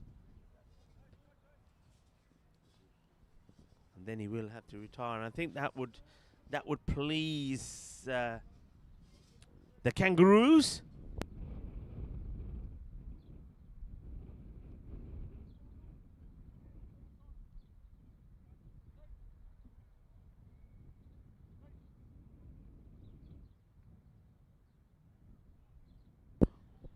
Go back to the chat for a moment. Yeah, blackcurrant is available in Malta, says Mark Wheeler. Hello, Mark. And of course, Mark, we know Mark very well here at the Marsa Cricket Ground. He's a very good umpire. So, yeah, are you umpiring at all during this tournament, Mark? I know I saw you briefly the other day. Be great to see you again. Nick Brown says he consumes way too much. I think he's talking about the ice cream. Then we went to crisps. Yeah, we went from ice cream to crisps. Yeah, we're on healthy talk today when it comes to food. And salt and vinegar. Hello to pots everywhere. And the beef and onion. Salt and vinegar for me. I like salt and vinegar. The only thing about salt and vinegar I find, after having salt and vinegar, your tongue is left kind of tingling, isn't it? And anything you drink afterwards just don't seem right. But I'm a fan of, I mean, I know Mike said cheese and onion. Somebody said salt and vinegar. I like putting the crisps in a sarnie.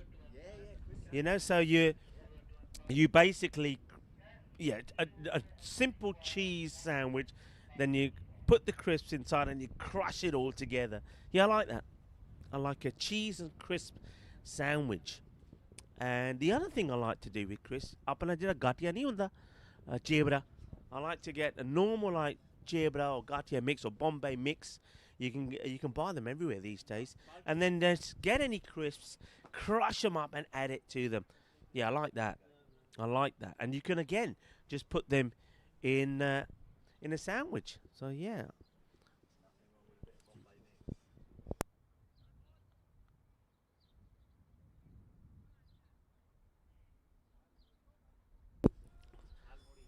So Pots Everywhere is putting the ice cream in there. Whatever crisps. The other thing, hey, folks, as we're talking about crisps, so if you are manufacturers of crisps, what are you doing to us? How many crisps do you think you get in a packet these days? It's bad, isn't it? There used to be a time when you opened a packet of crisps, that's if you could open them. So that's the retirement out now from Mark Eames. And well, bad it to him. He will retire for, is that 46 in the end he gets to? 45. So Mark Eames, 45 of his 50 deliveries. He retires out. So Steve Healy will be joined by the man who's got 0 on his back, Steve Hooper. He'll be hoping he gets more than 0 in the scorebook. Otherwise, it's going to be the for him. And I am told, Kenneth, am I right in thinking we do have a duck that will appear on screen if there is a duck? Do we have confirmation of this or not? Kenneth is thinking. He's looking. He's checking. Well, there may be a surprise with a duck. There may not be. As we have a new medic here today, by the way. Hello, what's your name? Danny. Hello, Danny. Welcome. So, new medic. So, Adi not here today. Danny said, hang on, come here. One person we never get on the commentary is Yanka, because he's always so busy. And I've just yanked Yanka in here. The mic is over there. I think everybody would like to hear from Yanka, because Yanka will tell you what he's been doing in the festival. Yanka, welcome. Thank you, Rico. I just pretend to be busy.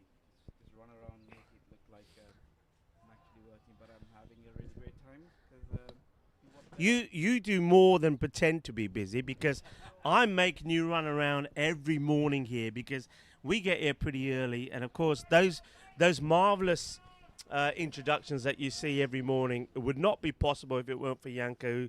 And of course, everything you see on social media is all done by you. So can I just say personally to you, you're doing a fabulous job. Well done. Thank you, Rico. Yeah, it's been fun doing this together. You know, I like turning up in the morning, filming with you, just how you come up with things off the cuff. So yeah, learning from the best.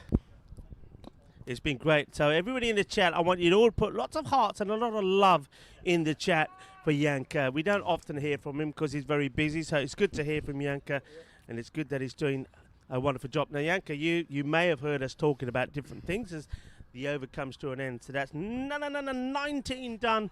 The score 109. So first things first, favourite ice cream flavour? I did hear you asking. I think I'm a pistachio man. I can't go wrong with pistachio. I think the reason why I like pistachio is that it's different everywhere. You go to any ice cream place, just so you never know what you're going to get. You could be disappointed, but you could also be, yeah. Okay, and I have to have your thoughts on vegan prawn crisps. What do you reckon?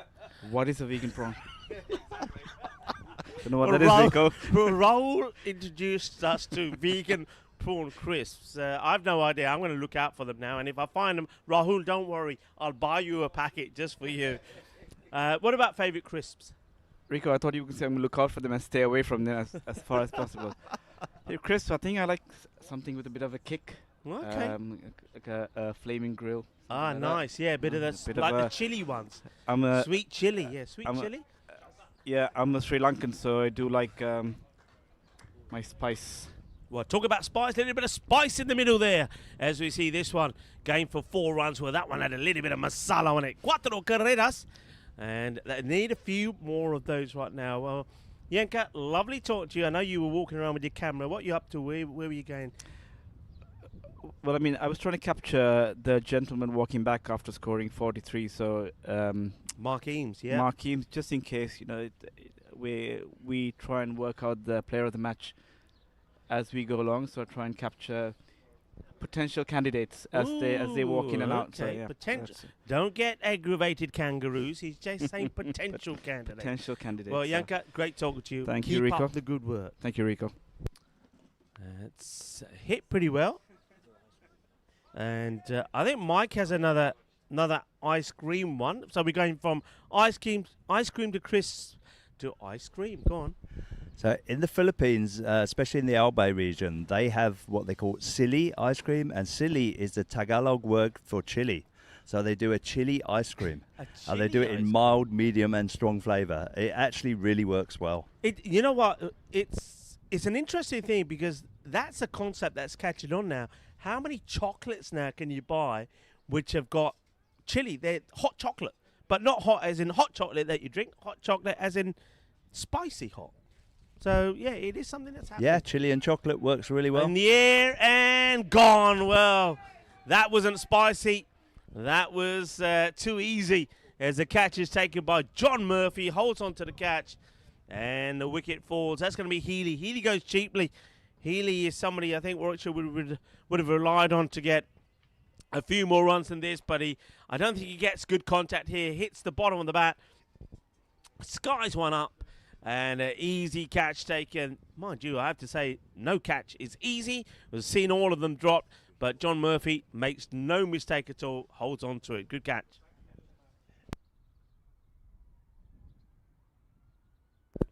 So catch gone. Healy will have to go for just the one. At least he gets to one because we're still wondering if we are going to see a duck feature out there on the screen. So Healy, easy catch taken by Murphy. And that's Kangaroos. Well, maybe Yanko was going out there with his camera. Might have gone click, click, click, and got that one as well. Well, Murphy's hoping he did. Healy probably is hoping he doesn't. But a wicket gets taken. Another one goes. And well done to the bowler as well. That's Bond.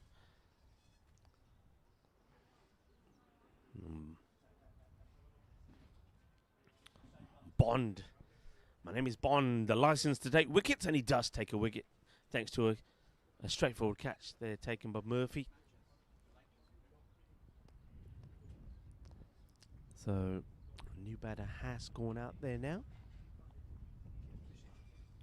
So, Bissett, yeah, who was the Warwickshire player of the match in their first match because of the 2 stump-ins and 3 catches, not behind the stumps today, so I'm told. So, Kevin Bissett is the next batter.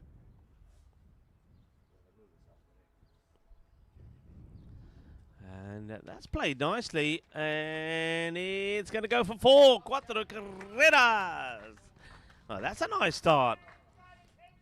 And the first one to Bissett. And Bissett plays it away handsomely for 4.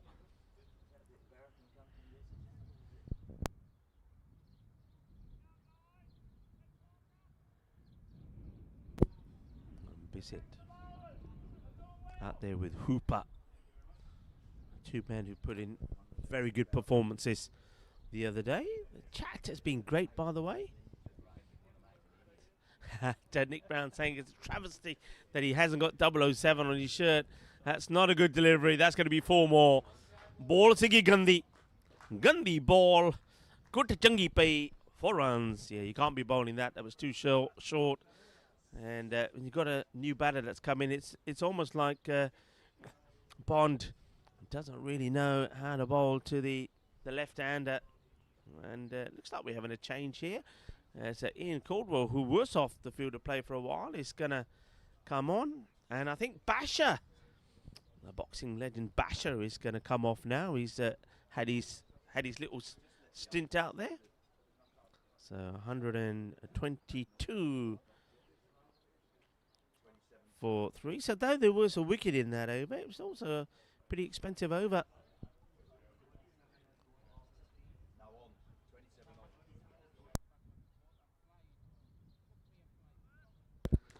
13 runs coming off that one.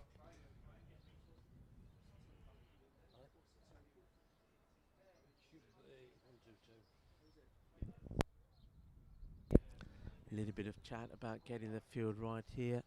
122, 10 overs to go. Then I was saying that they were all at around about the halfway point. They were kind of on course, if you like, for that sort of 170 to 180. But a couple more overs like that could certainly make a difference. Oh, could be out if he gets it, but he doesn't pick it up cleanly. If he picked it up cleanly and did exactly what he does there, I think he would have had the wicket there of Bissett. But Bissett does get in. Hooper leg by to get inward strike. Now, let's see how they set the field there. 2 balls that Bissett has had. He's put to the boundary. Pretty good strike rate at the moment. And both of those were short and down the leg side. So I believe that John Murphy is keen not to put it anywhere near his pads. And that's what he's saying to the bowler here, John Murphy, the captain. Let's see if Jackson can oblige. And he can. That's the areas to be. Good delivery from Jackson. He seems to have his radar switched in to the left-hander.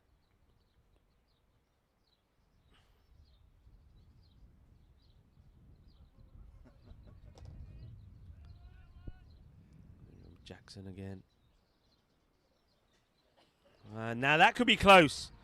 That could be close. No, says the umpire. It'd be nice to see this again. He might have got a bit of bat on this. I don't know if you've got time to see these replays. Jackson doesn't really take too much time in between his bowling. Yeah, I mean, if there was bat involved, it could have saved him, but you can see that. That's pretty close, but we'd never know from our end, I think. I don't think there was bat on it, to be honest. I think that went under the bat, but the umpire decides not out. Good shout, but umpire's call.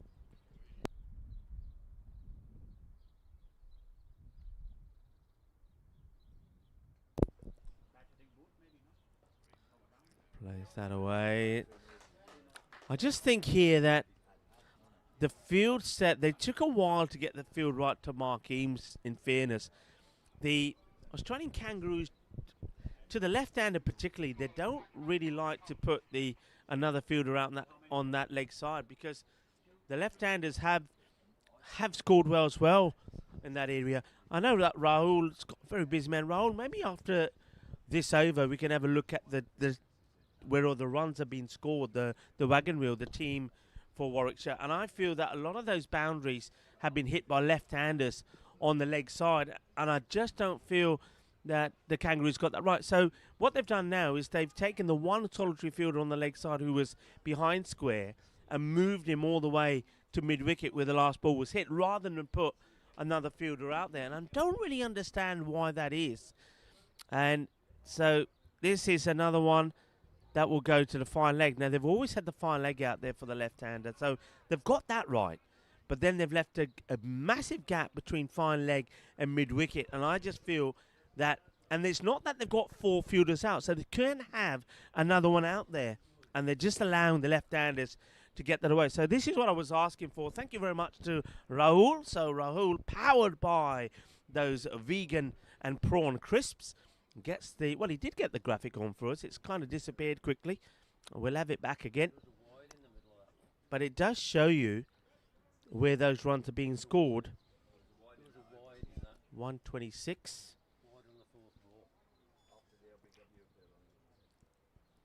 So there it is on your screens. And you will see that a lot of those runs scored on the leg side. I think the gremlins keep coming into play. So we will get that up there. I would like to have a good study of that. Also, it'd be worthwhile at one point having a quick look at the way that Manhattan is looking as well, because it's been very very up and down. Let's say they haven't been able to maintain too much of a consistency in the way that they've been scoring, and that's kind of credit to the bowlers. I think particularly Randall and Peter Verchai bowled very well. If you look at Randall's figures, he's 4 overs, went for 20. Peters bowled himself out, gone for 21 of his 6. No wickets, but the economy, fantastic, 3.5, whereas Randall's gone for 5. And let's see that over from Jackson, just going for the 3, I believe. There's that short delivery again, so they do make a change. That one's played away, but this time the field is right. They do put a fielder back there, so maybe they have done the homework, or maybe they just heard what I was talking about.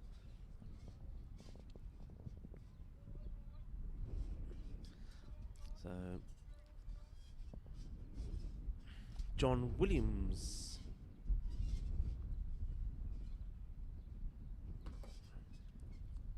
Coming on the bowl now. Yeah, Jackson's 1 over, went for 3. 4 overs from Darren Christensen early on, went for 25. It's going to be interesting here because I think you've got 2 bowlers now, like Jackson, and from what I've seen already here from Williamson, who are not going to put any pace on the ball.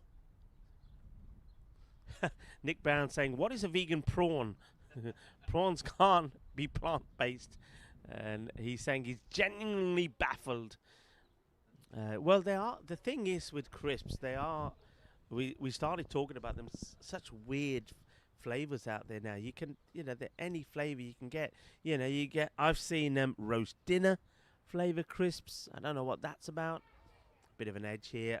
Just going to be a single. Oh, well, he's kind of kicked it away. He dribbled himself, did the fielder, but fortunately for Darren, he hasn't allowed the batters to get any more runs. I didn't know that. I know that Australia do play a bit of footy, but Darren there showing off his dribbling skills.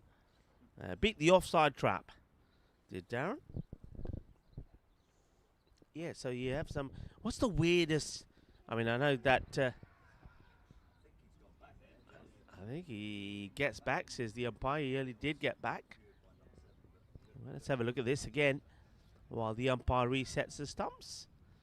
He comes forward and just gets back. Had a fair bit to do, the keeper, but fair play to the batter. Makes it back. And does Bissett, the left-hander. Yeah, what's the weirdest flavour crisps that you've had? Somebody's putting on their prawn cocktail. Suitable for vegetarians. Seabrook prawn cocktail, suitable for vegetarians and vegans. Farmland farm cocktail, suitable for vegans. So, yeah. Vegan bacon.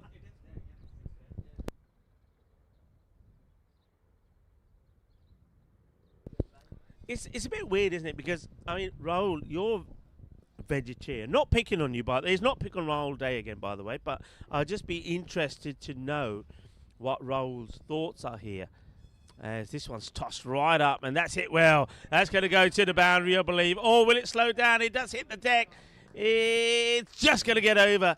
It's always a worry when the ball goes from aerial onto the deck if he's going to plug. That kind of semi-plugged, but it has the legs to go over the boundary, and it deserved 4. It's a good shot. I'm liking this from Kevin Bissett. He's going out there and he's playing with a little bit of aggression. Yeah. So if you're a vegetarian, you obviously like vegetarian foods, Rahul. So you like, I'm pretty sure you like things like, obviously your potatoes, your ladyfingers, aubergines, what else? Your chickpeas, your lentils. So what are we interested in the views and thoughts of a vegetarian when you get vegetarian sausages, vegetarian burgers, vegetarian meat? I mean, if you don't like meat, why do you want your vegetarian options to look like meat? Rahul, over to you. I'd certainly not want those options. It's the manufacturers and people making it, and I only have such sort of food when it gets served to me by somebody else where I don't have an option. So let it be. So you're not one of those vegetarians that is helping that industry by saying, yeah, I want a vegetarian sausage or a vegetarian burger. Definitely not. I won't spend my money on it at all. And even if I do, then it would be because of lack of any other option. All right, that's interesting here. Thank you for that from Raul. It's 134 after 22. But yeah, it is weird, isn't it? I mean, that's a nice looking shot. 4 runs. Beautiful sweep shot. So Hooper moves to double figures with that one. It's a live shot, just straying a little bit down the leg side, Jackson. Good little passage of play this now for Warwickshire.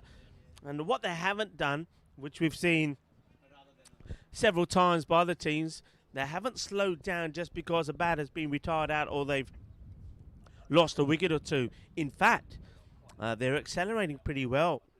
I know that I've been asking Raul to press the buttons and talk about his vegetarian meal. So, Raul, maybe after this over, I'd like to see the Manhattan to see how the acceleration's gone in this innings. I know that it started, I would say, average. Then I think when Randall and Peter came on the bowl, they really took it down. I think we'll see that significantly when they came on the bowl. But now we'll see significantly that the acceleration is definitely on as Hooper gets another boundary to his name.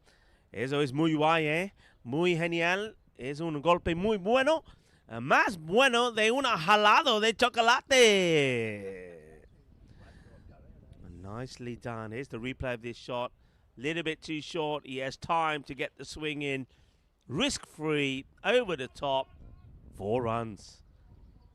So, Kangaroos had a good little period to play themselves after drinks, but now they're starting to get a move on. And who knows? I was saying 180-ish.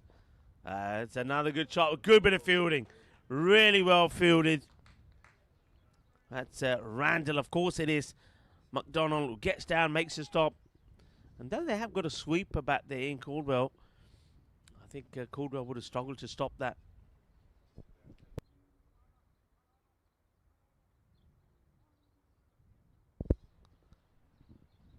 Jackson just moving. They've moved one round here because they know that he's going to probably try and play this out on the offside. It's an interesting tactic. Kind of does work.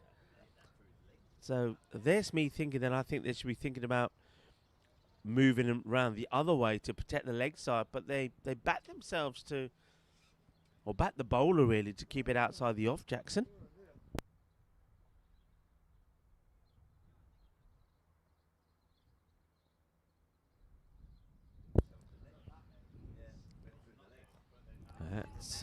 That's taking on the run. And, ooh, now then. Wasn't much in that. But I just get the feeling there that the umpire there probably didn't get in, probably didn't read the situation very well. Probably needed to be side on here. That was close. Maybe the bat just got down in time, but it was pretty close. I don't think the replay, let's see if the replay gives us an inkling. So, see, the umpire doesn't really read the situation. He can't see the line from there, and just, yeah, I think the batter just getting the bat down before. So not out is probably the correct call.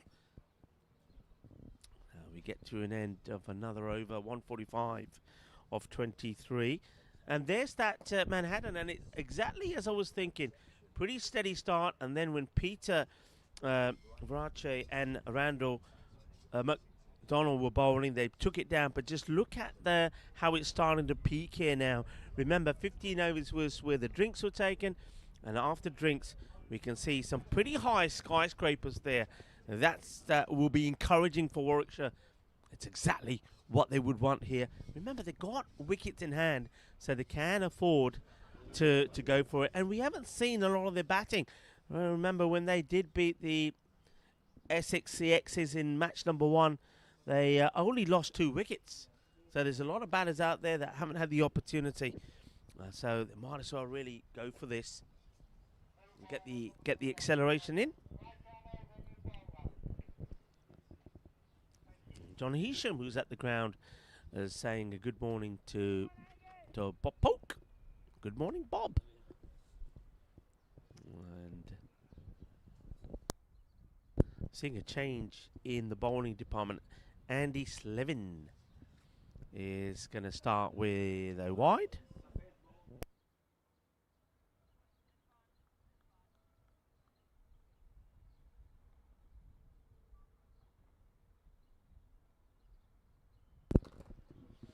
Oh, that's really tossed up. It's going to be another wide, but did go for this big swing. Long on is not back on the boundary. They have got long off back. Mid wicket on the boundary. Man on the 45 is back. So 1, 2, 3. 3 men back. Here comes Slevin again. And that's a good delivery. That's better. He just needed to loosen up. That's all it was. Couple of looseners. Gets his arm going. All right. Now, I did ask a question at the drinks break. I'll ask it one more time and then we'll go to the answer. So, what was the lowest score in Test history? And can anyone tell me who it was by? So, what the lowest score in Test history? Somebody behind me was saying that it was Pakistan. I think that was Ankit. When was that then, Ankit? What do you reckon? When he was young. So that's about 80 years ago. So Ankit says Pakistan about 80 years ago. Anybody else? 32 by New Zealand is what Rahul is saying. Now Rahul is a bit of a analyst, and he's probably got all those numbers in his head. And I'll wait for the chat to come up with a few. That's straight to the field, and no run possible there to John Williams. Bob Polk saying hi to me.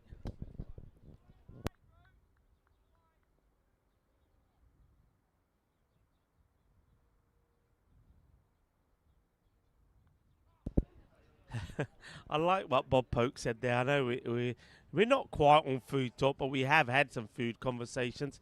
He's saying he loves the way that everybody gets all a little bit, gaga about little lambs. Oh, look at the little lamb, especially this time of year, And then, and then they go home and eat them for Sunday dinner. Yeah, well, it is a thing, isn't it? It is a thing.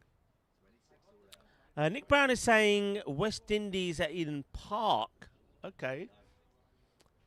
But he does say, however, I am a bit of a sports nerd. Well, we'll see if you are right.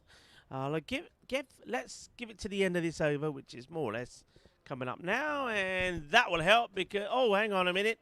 It slows up, which allows Ian Caldwell to get there. He hasn't got an arm at all, so they're going to take a couple. It's well hit. The 150 did also come up in this over. So anybody else can get your answers in. I can see Mike hovering. That's the second lowest. Mike hovering behind me. Kiwis in 1955, 26. Bounces a couple of times. Well fielded. And that is the over. 154. And goes on the board. 24 overs. So here we go. So if you got it right, well done. The lowest score in 1955. The lowest score in Test history. Even in the current skittish shot a ball environment, it's hard to imagine that any team will ever get less than New Zealand's 26. So well done to Nick Brown. Made against England in Auckland in what turned out to be Len Hutton's last match. So if you got it right, well done. It was 1955 and New Zealand made 26. So well done. Rahul, is that what you're thinking about? What did you say, Rahul? Okay. Okay, so you were wrong. That's going to be, I think, a single.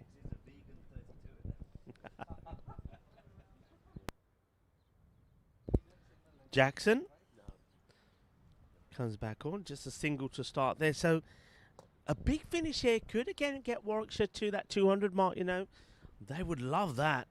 And they probably feel that they need to get 180 plus. So that's what they've got on their mind here, I'm sure. Shot! This one is going to bounce just before... Oh, it has just touched the rope. And just in front of the Australian Kangaroos flag. It bounces probably only about a yard before the rope, and then it stopped and then just gradually spun to the rope and gives it a little bit of a little luddy as it kisses the rope, and we'll get for a really good shot from Hooper. Hooper going out then, using the long handle. Nicely played away. Nick Brown saying, got the opposition wrong, but the stadium and the year was totally right.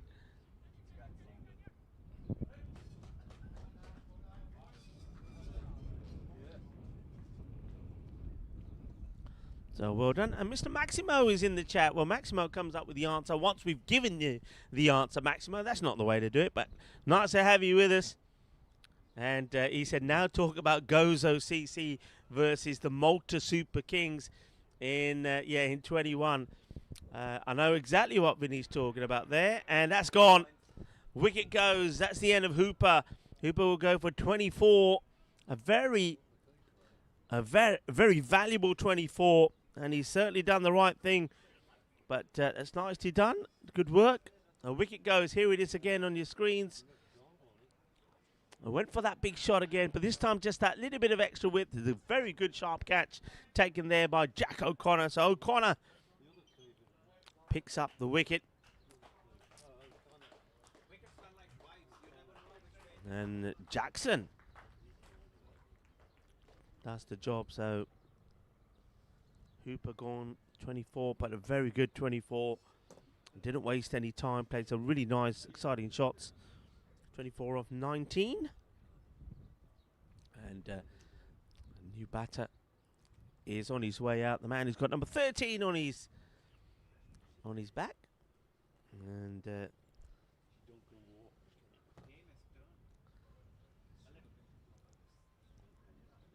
so Duncan War comes out.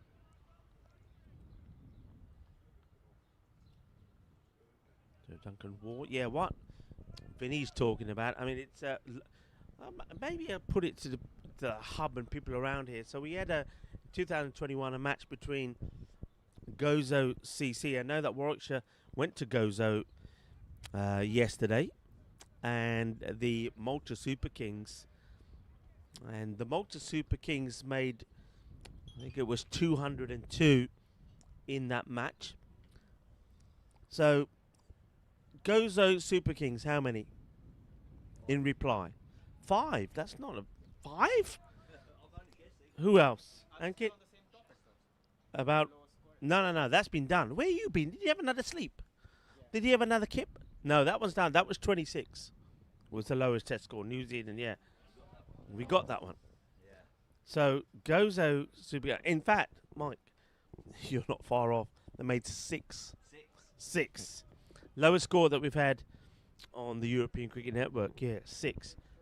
So, the Malta Super Kings made 202 and Gozo made 6. But Gozo have improved immensely since those days, I will have to say. I like that from Bob Polk. Said, very well poached by the Kangaroo. Yeah, it was a good catch, actually, I will say. Over comes to an end, 163. 4 wickets down. Warwickshire, though, still probably be very happy with the way things are going here. Bissett is going well.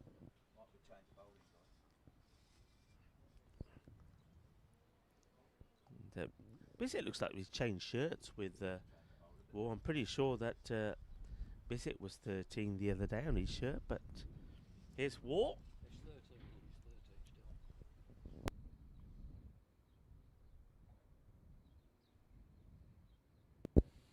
There's Bissett.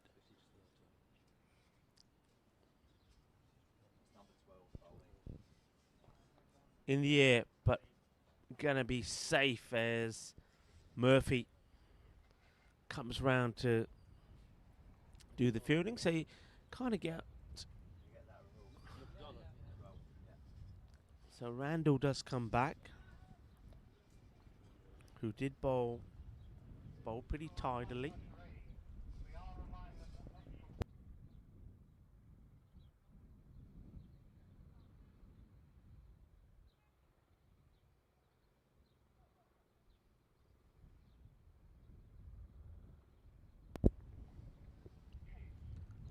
Oh, it's a good delivery, Randall. I remember when Randall, it was Randall and Peter Warwickshire, when they were bowling, that they slowed down. When we were looking at that Manhattan, you saw the dip when they were bowling, how they really slowed down Warwickshire's rate. And that's why it's a good idea, Randall coming back here. That's hit well though, and the anchor's getting ready to take the picture. Click, click, click. Smile. Come on. Darren, give us a smile, Darren. You're on for the photo.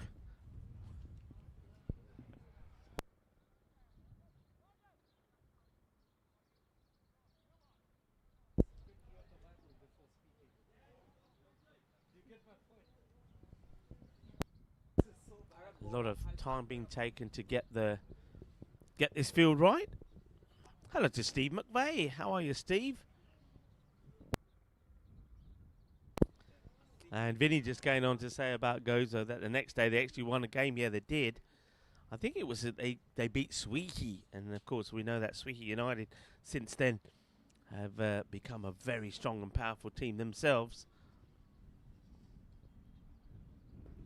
It's going to be just another single this time. It's going to be John Williams' turn to do the fielding.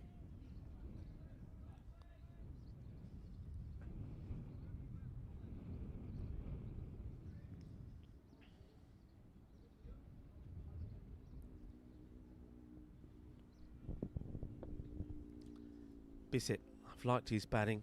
I like the way he came out there and played some nice aggressive shots. Though they did bowl some rank deliveries to him down the leg side, and just want to say that he's unable to put a full toss away thanks to the alertness of John Murphy. Well, he pounced on that like a kangaroo, didn't he? And pounced on it and put it in the pocket. No run. Over comes to an end. Randall does his job. Just 4 off that over. 167 now. So 26 overs gone. 4 overs to go. I'm saying that they want a 180 score here. So they've still got a few more to get. And let's have a look at the bowlers that we've seen new. So Ian Caldwell, I don't know if they'll go back to him. He's bowled 3 overs for 22. And Peter, remember, has bowled out. So they've got options, haven't they? They could even go back to Darren Christensen. He's 4 overs for 25. But at the moment, they're quite happy what they've seen from Jackson, who's taken a wicket, 1 for 24 of his 3.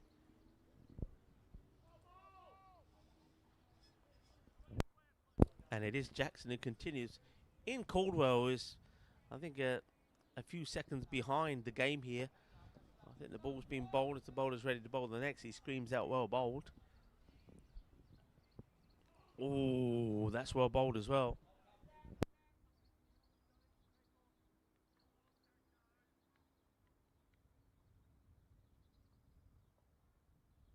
And if you're just joining in, it is National Hot Tub Day. So if you get the opportunity, and do enjoy yourself in the hot tub.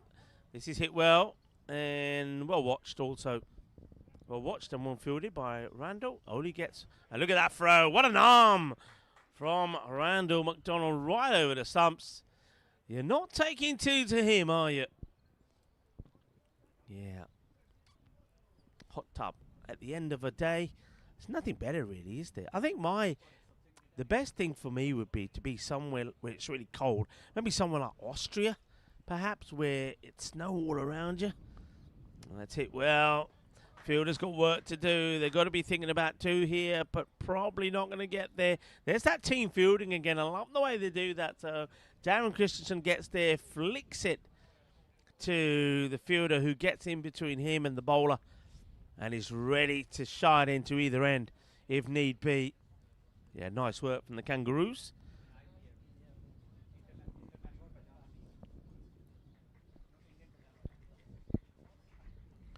All right, now this one hits the deck, but he's going to slow down.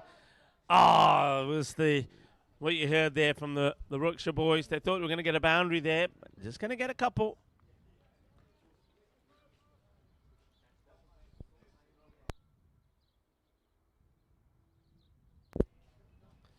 few people talking about Canterbury scores and Sir Richard. And it's going to be just a single. Yeah, hot tub. Yeah.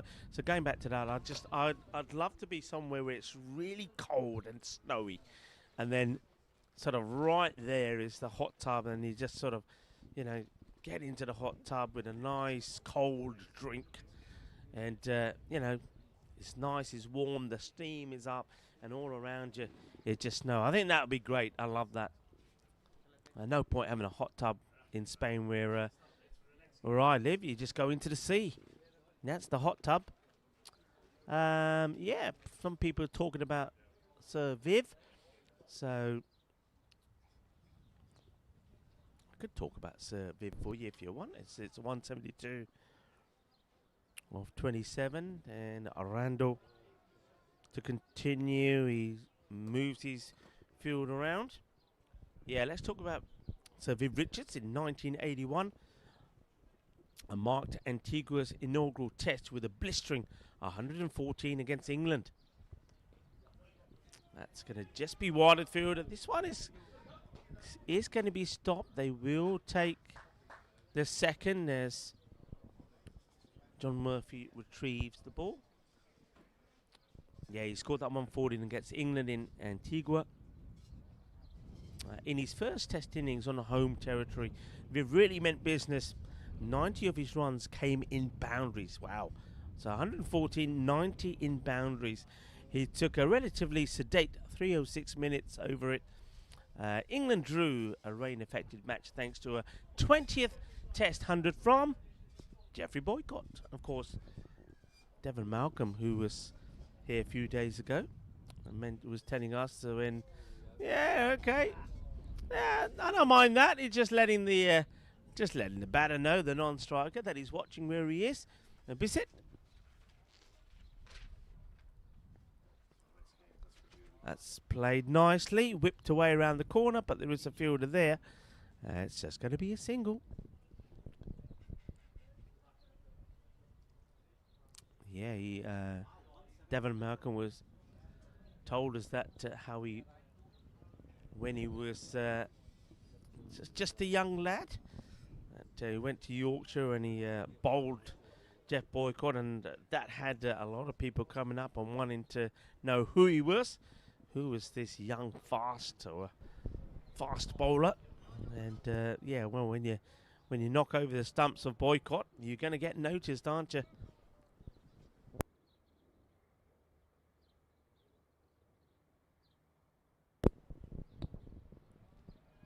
Well, that's a bit full.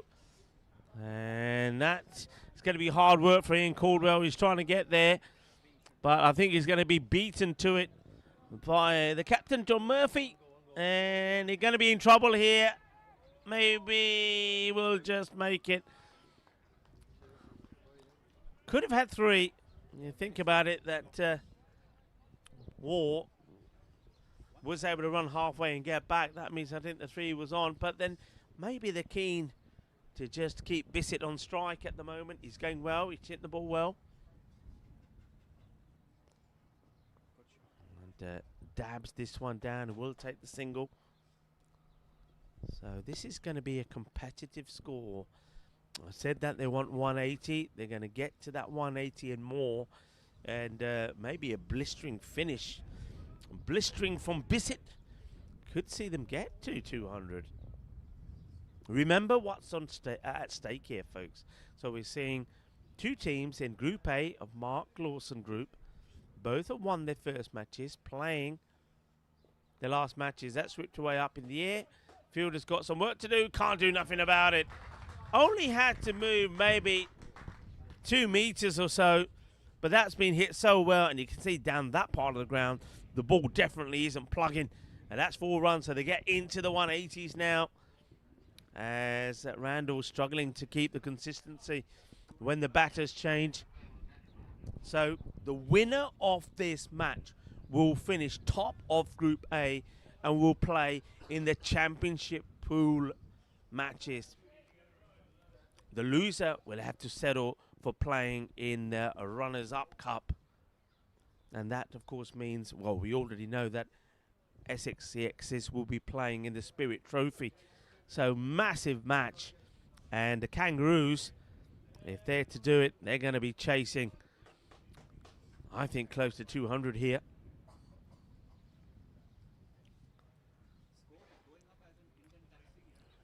So over comes to an end. 184. Just I like the way that the Warwickshire batters, and as I said, we didn't see many of them in the first match, how they got the acceleration in. There was always that danger when we saw the wicket of Swinburne when he was run out, and then we saw the retirement of Mark Eames, that things would slow up. Healy wasn't able to get going, but the contributions from Hooper, 24 of 19, from Bissett, who's still there, going well. He's on 28. And Duncan Wall, 16 of 14. It's really been good. They've just kept things going at the right pace.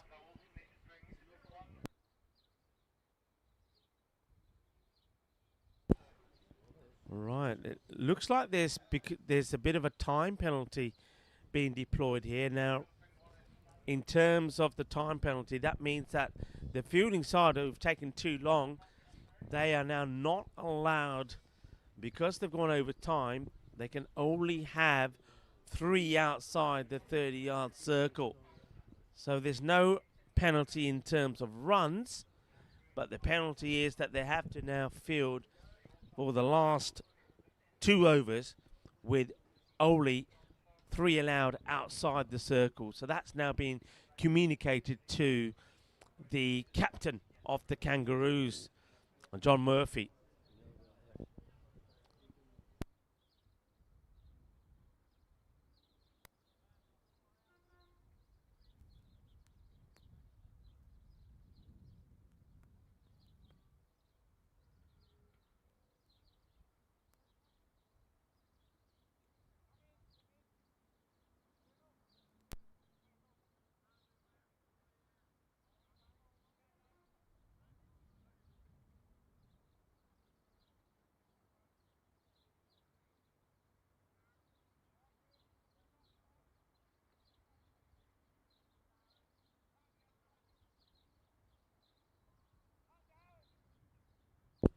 So a bit of discussion about the penalty. So that's been communicated. So it's an opportunity, isn't it? As that one is going to probably trouble the boundary rope. It's a long way. It won't go to the boundary, but the batters will definitely take 3 runs here. Now, the discussion here is whether, and Rahul was saying that in previous tournaments, but I will confirm if that is the case, whether there'll also be a reduction, because they've taken so long, reduction in the number of overs that they will face themselves. And Ankit, when he comes here, might be able to confirm that with me. I know he's on the walkie-talkie, communicating stuff out there. Barry Burns, the tournament referee, is probably around somewhere as well. That one may... No, it's not a wide.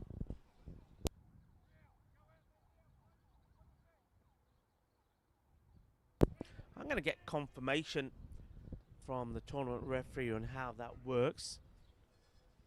And in fact, I'll pass the mic on to Barry, and Barry can probably explain. So the question, Barry, is that, so we know that there is a penalty that's been played nicely, but straight to the fielder, unfortunately. We know that this penalty here is because of the slow time rate, so they can only, for the next 2 overs, only have 3 fielders outside the 30-yard circle. Does that also mean that they won't face their full quota of 30 overs? Yeah, that's correct. So, as you quite rightly pointed out, from the moment the time limit of 2 hours has been reached, they have 1 fewer fielder allowed permitted outside the 30-yard circle, and then however many overs that they completed when the 2 hours were up is the amount of overs that they will be able to receive. Okay, so not only the fact that they're going to be chasing, looks like close to 200 here, they're only going to get not 30 but 28 overs. That is correct. Wow, okay, so haven't done themselves any favours there, have the Kangaroos. That's a real kind of a game changer, isn't it? So thank you to Barry for explaining and clarifying that.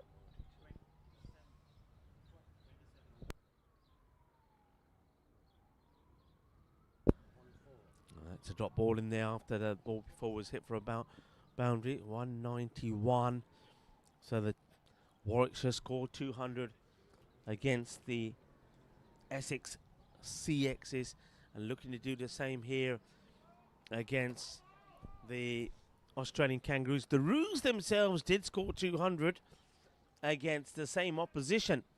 However, if they are to do it again, they're going to have to do it in not 30 but 28. So, over comes to an end. So we get to the last. They need 9 runs of it to get that, or 8 runs of it. The 192 comes onto the board.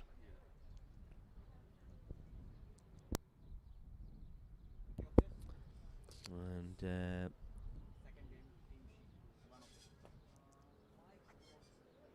hello to Jacob, who joins us. Jacob, I hope you're well. And I think Jacob was giving us a bit of whiskey talk yesterday about the whiskey that's in his household. Did the adults have a little whiskey on International Whiskey Day? I'm pretty sure Maximo had a little tipple as well. I know me and Maximo quite often when we're together, not that often these days, but we'll either share a glass of wine or whiskey. When we were in Granada, of course, we had the sherry. We weren't very keen on the sherry, though, were we, Maximo? The sherry wasn't the best. Granada, known for, well, the particular area we were in was actually, I'd say Granada, it was more Madrid. Granada was other things on offer. But yeah, a little tipple of the whiskey. That was yesterday, and as I told everybody, I definitely did have, as I said I would, my hot chocolate with the whiskey, and it was very nice too. High in the air, doesn't have the legs to go over the fielder, but it's going to be 4 runs. It won't go all the way, but it will go. Well, I think the umpire wants to check if it's 4 or 6 here, actually. So it didn't look like it was going to go for 6. Yeah, there you go. It's 4 runs. But the umpire just wanted clarification from the fielder, who wasn't in a hurry really to get there. So that's 4. They do go back to Ian to bowl.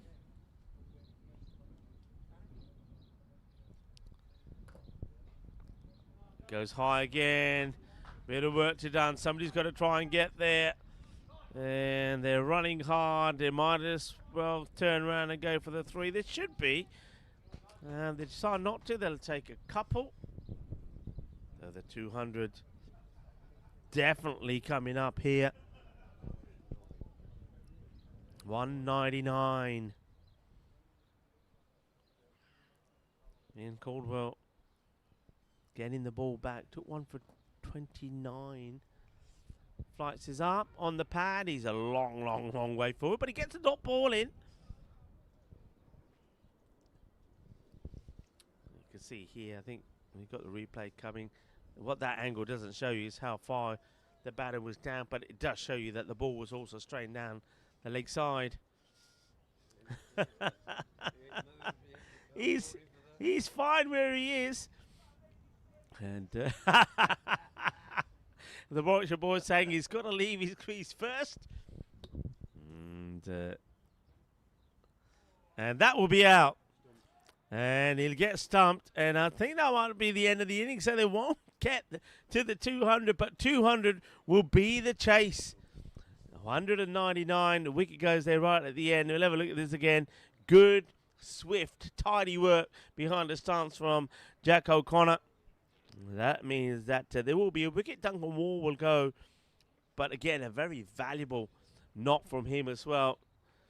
Helping his team, Warwickshire, in this crucial match. Winner takes all, I like to call it. Have given Warwickshire, I think, a fairly hefty advantage.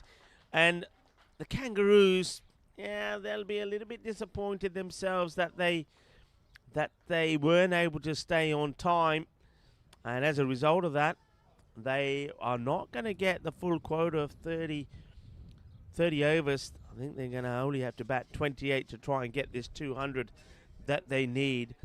So there's a look at the scorecard there. So that last wicket for was War. He went for 29, but 29 or 22. And that's good batting from him. Also very good batting there from Kevin Bissett. Scored 30 of 26. And that's the acceleration that Warwickshire were looking at. And I think what that tells you, and maybe it's something for the other teams to have a look at, particularly when there's plenty of cricket to be played in this festival, is that you're far better off not concentrating too much and just solely batting the 50 balls and retiring out, but you're far better off going for it. You know, get yourself in, take the 10 or 15 balls to do so, but then after that, get the acceleration going. Go for your big shots, because if you get out, other batters will come out and do the job. And we saw that. Healy went cheaply. He went for one. He had to depart the same sort of time that Mark Eames had to retire after he reached his 50 balls. But other batters, Hooper, Bissett and Duncan Moore, did the job for Warwickshire. So well done to them. Quick look at the bowling figures. Darren Christensen, he didn't really come back after his 5 overs, went for 33. Didn't get a wicket. 2 wickets though for Ian Caldwell. One there right towards the end. He finishes with 2 for 29. Difficult one to get away, isn't he? He's a crafty so-and-so, is Caldwell. Also wickets there for Bond. He's 3 overs. A little bit expensive, 28, but picked up a wicket. Likewise, Jackson, he does pick up a wicket, but he's 4 overs, go for 29. And then John Williams and Slevin only bowling the 1 over. But tidy stuff there from Peter Warwickshire. He's 6 overs, gain only for 21. And Ronald also does very well. That's tidy from a very multi-talented player, Randall McDonald. 6 overs, and it went for 36. So it's probably, I would like to say evenly poised, but I think I'm feeling that Warwickshire will probably be feeling that it's a match that they should win.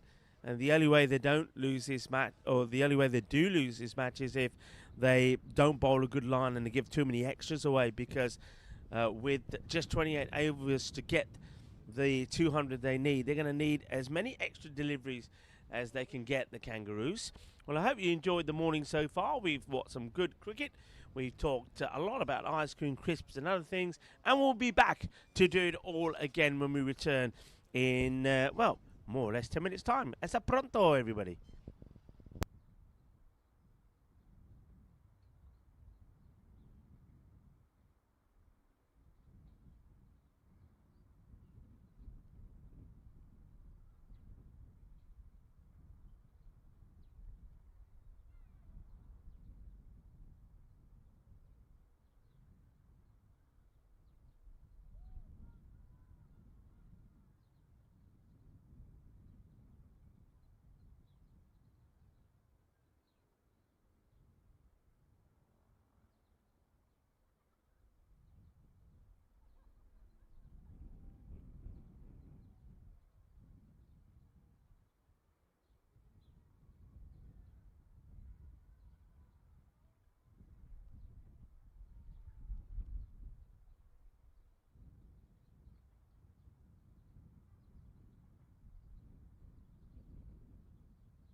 Hello viewers and welcome back. Rico Full here in the hub with, well, I've got Dave, Rahul and Kenneth with me. The others are probably finishing the teas or coffee somewhere, but it's good to have you with us as we get ready for the reply now from the Kangaroos. And if you're just joining us, remember that the Kangaroos, because of a slow over rate, there were 2 overs in the end behind time.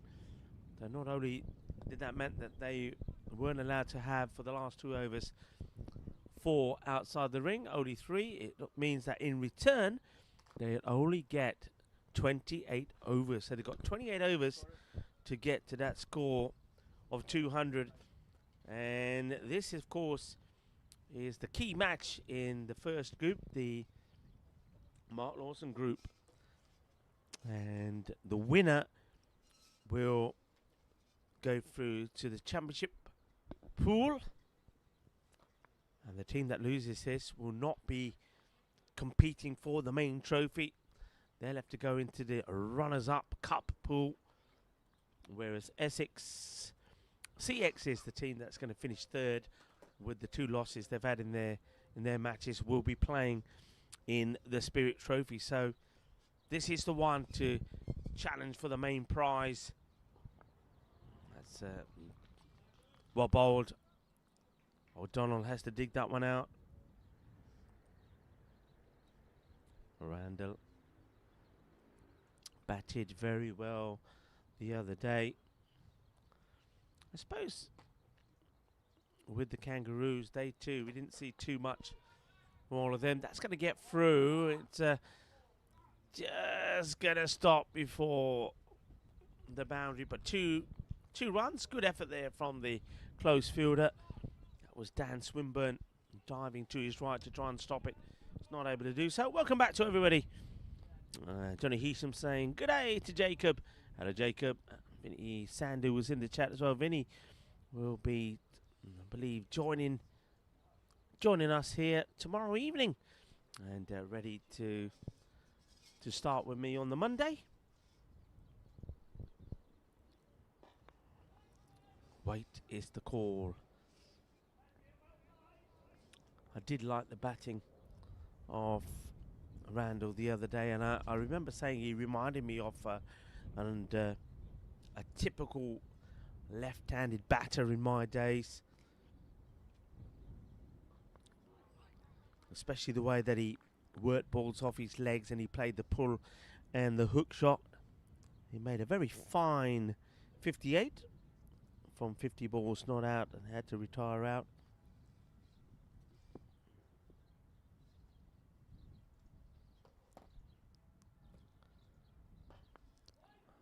Another weight, so he's having to dig these ones out. Good length being bowled to him.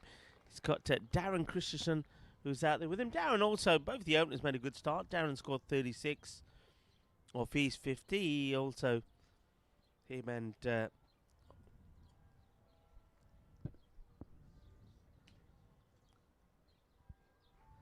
McDonald put a good opening partnership together, and that's what they need here. Partnerships are everything. That's all they can do. They've got to put that the penalty of 2 overs less behind them, and just hope that they can stay up with the rate they need to go at and try and get this win.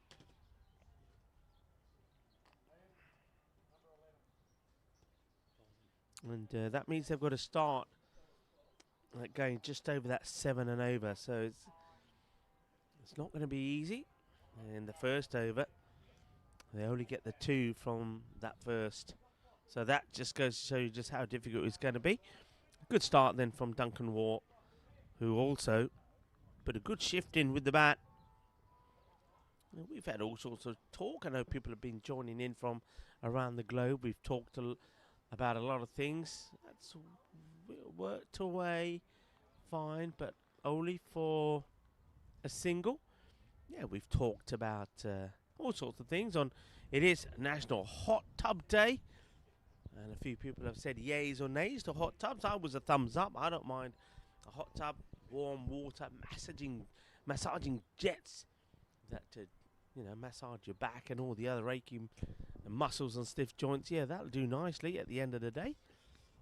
with, of course, Jacob, a nice glass of whiskey.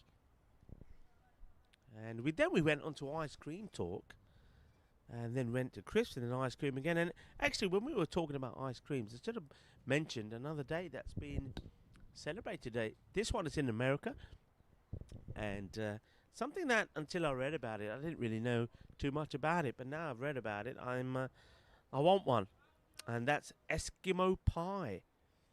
That's well, a bit of a pie from the bowler, and it's going to be put away. Not quite an Eskimo pie. It's not a good ball. Gundy ball, 4 runs. Thank you very much. Eat Eskimo Pie Day is a fun celebration of one of America's classic frozen treats.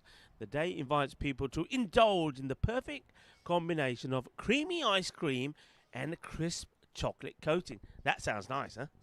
I could do one of them right now. I think one each for me and Dave. And nothing magical about the contrast of flavors and textures, but once you take that first bite, it's quite magical.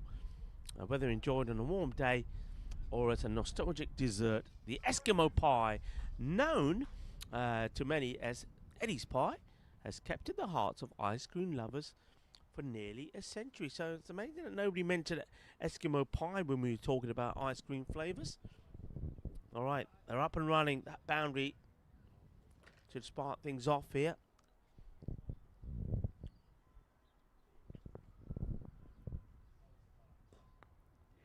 So worked away nicely. Chase is on. It should be caught up with. They will get a couple of runs here.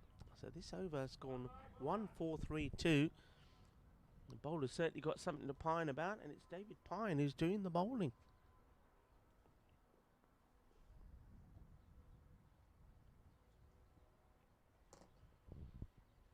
Ooh, gets that one through. And gets a dot ball in there. Sun just gone and hidden behind a few clouds for the time being. And when that sun is gone, that's when you really start to feel what the temperatures are. I said earlier that the temperatures for today, the high is about 15, but when the sun's out, it certainly doesn't feel that way. So that over went 1-4-3-2 ... 12 from it. I suppose the best way to look at this is that it's kind of every 5 overs. So to be in touch after 5, they need to be around 35 and so forth.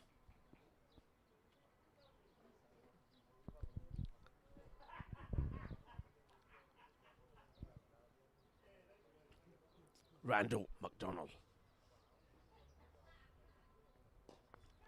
hits that nicely. That's a lovely shot. You don't have to run those.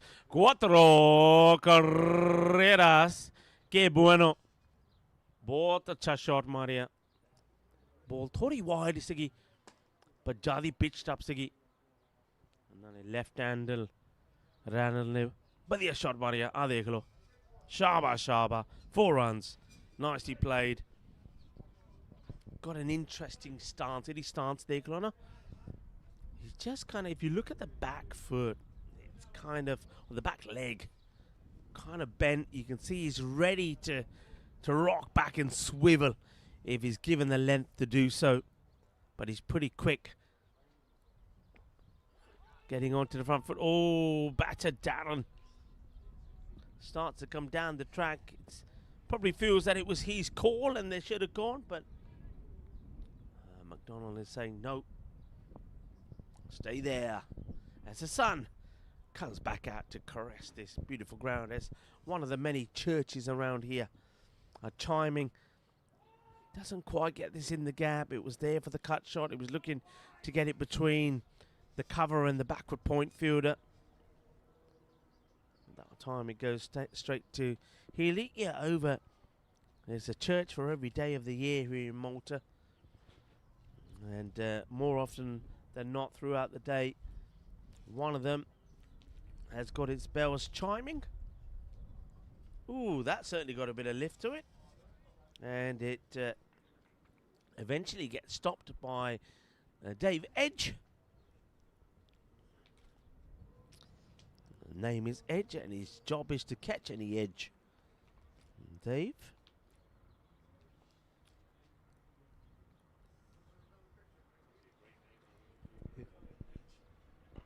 That's where he wanted it last time, and it's stopped well by Healy. Healy, good anticipation. He sees the batter. The left-hander getting ready to play the shot, and he's already moving in that area. And he's only allowed them to get a single. Yeah, Eskimo pie, then. I wouldn't mind one of them. That sounds all right. So I'm guessing that's like the vanilla ice cream, really. Then it's got the chocolate coating. I think in Europe we call them like the ice cream sandwich, don't we? An ice cream sandwich? I suppose anything. Somebody said earlier, anything that's ice cream will do. Especially on a warm day. Tend to agree as well.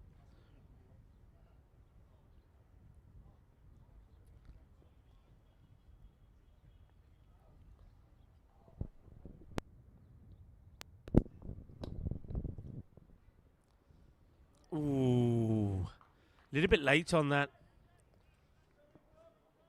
Was the opener, Darren?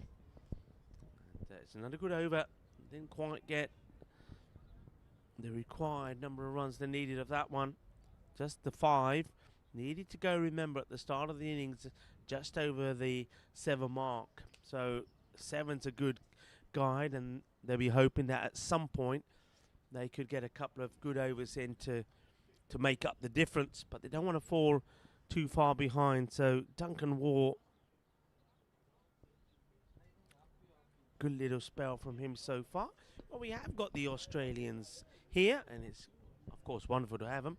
1995, Queensland ended 68 years of hurt by finally winning their first Sheffield Shield. More on that after this delivery. I wonder if any of our friends are from that part, as that's played nicely, but doesn't really get the power in the shot. It was the right shot to play. It's very much like the cut shot he played earlier.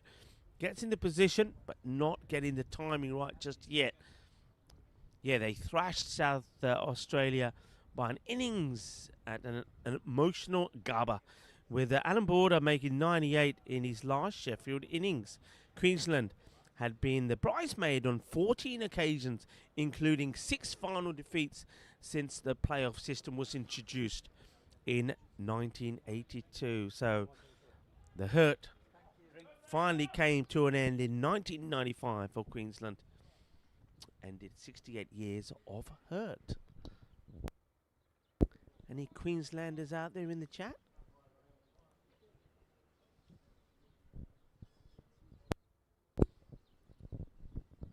Randall plays this one away, just carefully. Carefully is the way to describe that. He watches the ball onto the bat. He knows he's pretty early into his innings. The last thing that the Kangaroos need to do right now is to lose the wicket, particularly that of the dangerous batter. Just dropped the bat on this one. Bold Piney. You heard there from the wicket keeper, Dave Edge.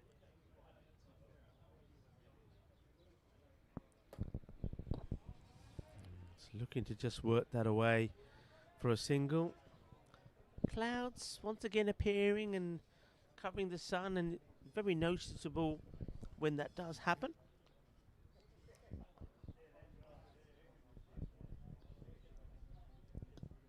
We are, of course, in Malta. Again, no runs, so dotting up here. Malta has a very big and strong British connection, of course.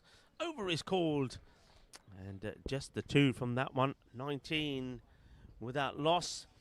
And from the perspective of many British tourists that flock to the island, Malta is famous for its British connections. One little known fact about Malta is that the Maltese still drive on the left-hand side of the road, making Malta one of only 4 European countries, including Britain, that still drive on the left. And of course, this left-handed quirk is due to the 160 years of British rule, which lasted until 1964, when the islands gained their independence. Across Malta, you can still see plenty of picturesque evidence of the British Empire. Yes is the call, as Randall will take the single. And you see that actually in the architecture from the coastal fortifications, beautiful buildings like the Malta Stock Exchange, and of course you can see that here at the Marsa Club as well, where this international cricket ground is situated.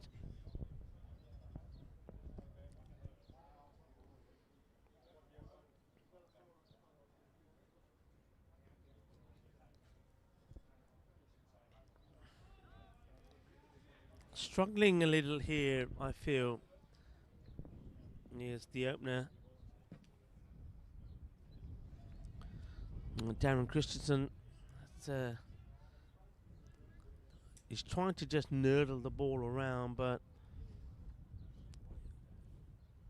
I think he seems to be struggling with the little extra bounce, and I think the pace coming through from War, especially when that ball is that short of a length, is one that at the moment is just a little bit too spicy for him. Jacob saying Queenslanders are the best landers. That's a better shot, and that's going to give him some confidence, isn't it? As it should bobble over the rope, and it will do. So 4 carreras. That's exactly, I think, what Christensen needed. He was just starting to get a little bit frustrated, but gets given a little bit of width on this occasion, and he puts it away for 4 runs.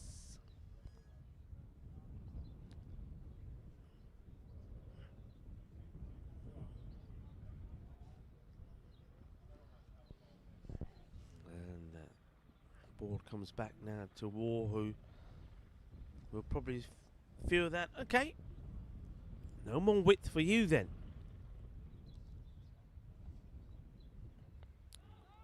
Plays that deep in his crease, does Christensen. So this over's gone 1.4. So 5 from it. Remember I said that around about the 5 over mark you want to be around 35. So they're 10 behind that at the moment. And that one on this occasion will just be a single.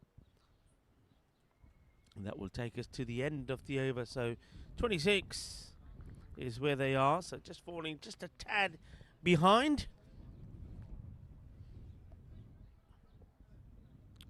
Jacobs, he liked that shot that went for 4. Or Erba, as they say here in Malta. And Sita is 6. So Erba and Sita. I'll try and maybe get that in, maybe into the commentary now and again. Erba and Sita. This, a lot of people are saying, when I talked about the British connection in this club, about the Marsa Club, a little bit more about its history. Well, it was inaugurated in 1902 by the British Armed Forces, and of course today still it remains one of Malta's premier sports clubs.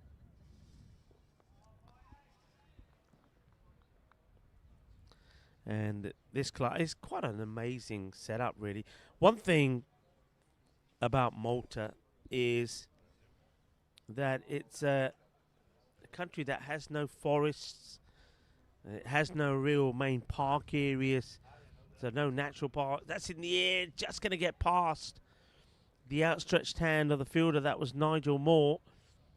It will just be a single. So yeah, there's no such park areas or anything like that.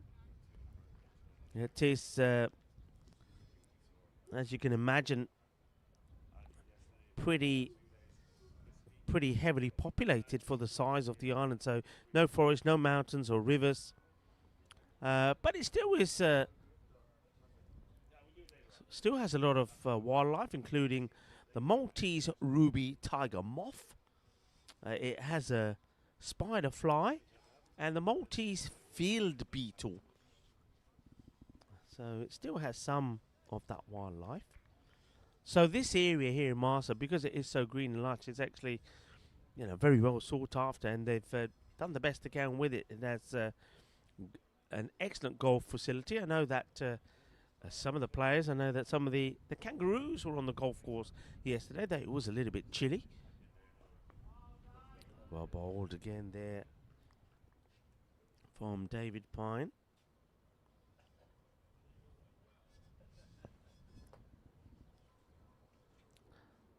So, along with the golf course, you have the tennis facilities.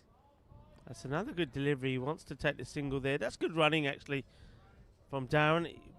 He digs out the Yorker, and he knows it's getting past the bowler, so he'll take the single. Yeah, got a lovely swimming pool here. I noticed that the swimming pool is being revamped, getting ready for the summer. 17 tennis courts in total, squash courts. Also, I noticed now that they put in some paddle courts. So we're going to miss from McDonald this time. And the other thing is that from here, you can see the signs actually from the car park. The Sapuna Chapel, or Sapuna Chapel, is only a short walk away. Rocks back on his back foot, but hits it straight to Moore, who dusts the fielding. Keep an eye out for when Nigel Moore comes on the bowl, by the way. Remember, as you probably heard in the interview this morning with him, and if you didn't, you can always at the interval go back to the start of the day, to my intro, where I caught up with Moore and spoke to him about his historic bowling figures. Yeah, Nigel Moore, he has the best bowling figures now in the Malta Seniors Festival. 5 wickets, only the second player to have taken 5. So congratulations to him. Of course, last year we saw 5 from Neil Cheetham of Surrey, 5 for 29, but that was beaten by Nigel Moore, 5 for 20. So well done to him.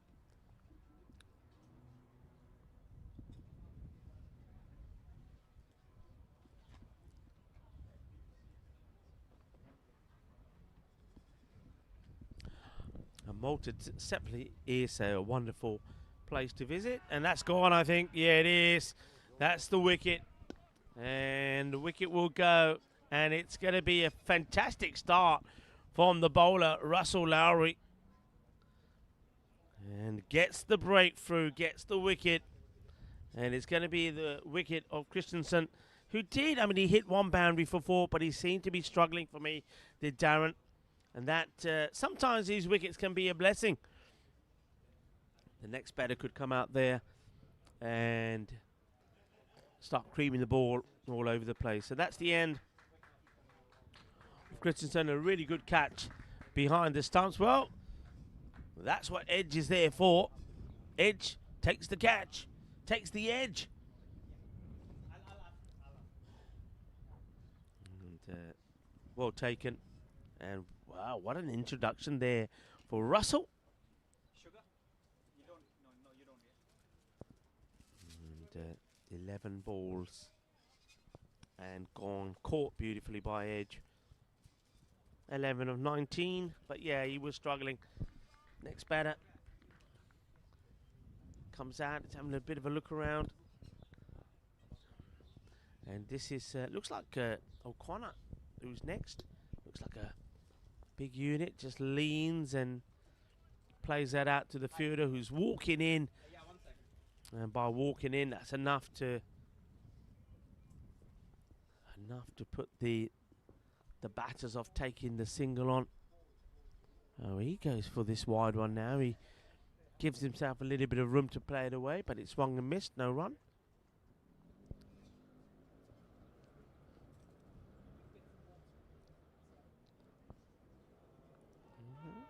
This one is played with soft hands.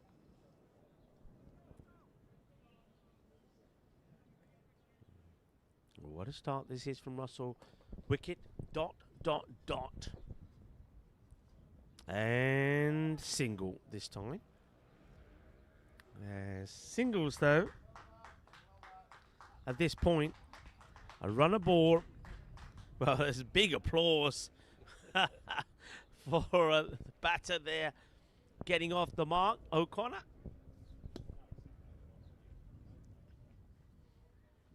Now that field has to change for Randall. I think McDonald has the big part to play now. He's got to be thinking about batting the 50 balls that he's allowed to and probably leave with a kind of 50. That's the other thing, you see, I'm saying that run a ball is not going to do it. So even if he's 50 or 50, that's a win, really, for Warwickshire. He's got to do probably something like we saw Rajan Sharma do yesterday for Kent, and that's really start to take on the bowlers and score quickly. Remember, Sharma yesterday was sensational in the run chase for Kent. 89 of 51, highest score in this festival this year. And let's see if he's able to do that.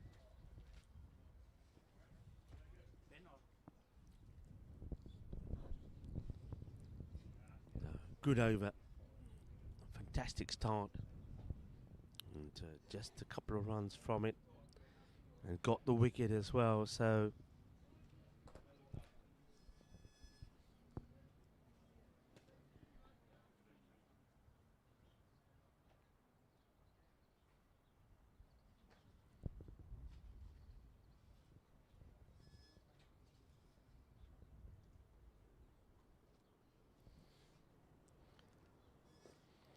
Oh, that's nicely played, but finds the fielder. They've set the field well here. It's one thing that I feel that the Kangaroos didn't quite do well to the left-handers that Warwickshire had. I think they struggled really getting the right field set to the likes of Mark Eames and Kevin Bissett as well. And both the left-handers scored healthy runs.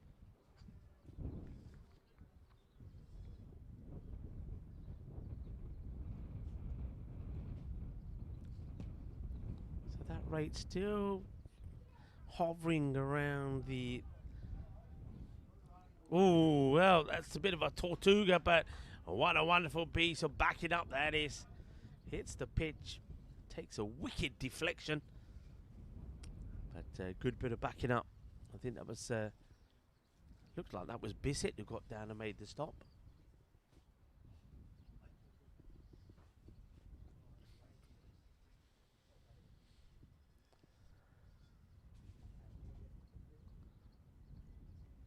Into the gloves of the keeper. Looked, so he's looking to try and get it in that gap. It's almost like you can feel that Warwickshire are leaving that gap there open between point and backward point. So that's what I'm talking about there, because they know, ooh, if that hit, that could have been close. Should be looking for a second. They will get a second. That was very close. I think a direct hit there could have been interesting. Good throw, good pickup, good strong arm from Nigel Moore. I don't think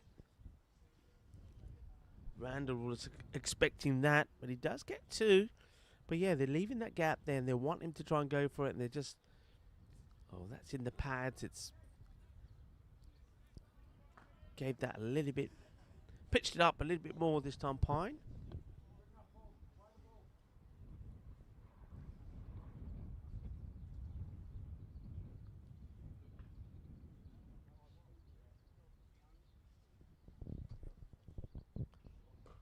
Short, didn't quite get hold of this one either. It was there really, there for the taking, there to put away, but perhaps I think maybe a little bit early on it. That's why he doesn't get that into the gap. It's the end of the over. 36 for one of the 8 overs. So this is the kind of score they needed to be at when we get to the kind of the 5th over mark, so they are got to be careful here not to fall too far behind.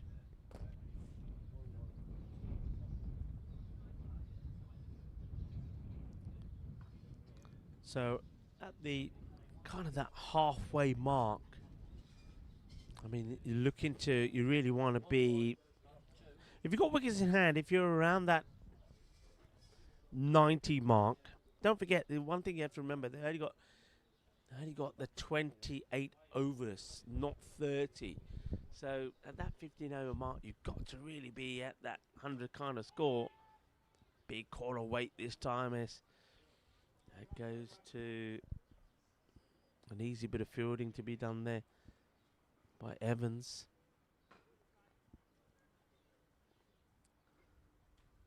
In fact, that's not Evans out there. I'll check who that is at the moment, as that's been played a bit more oomph. In comes the throw. It's well backed up.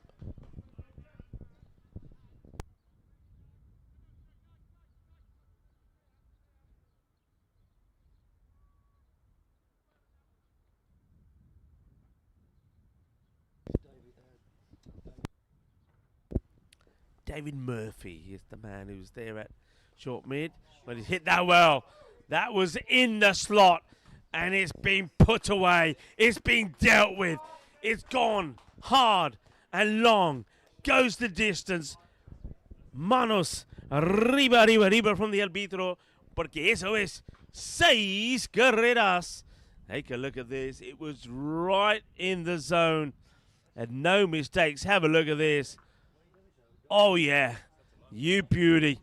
And it just went the distance. That's a cracking shot from O'Connor.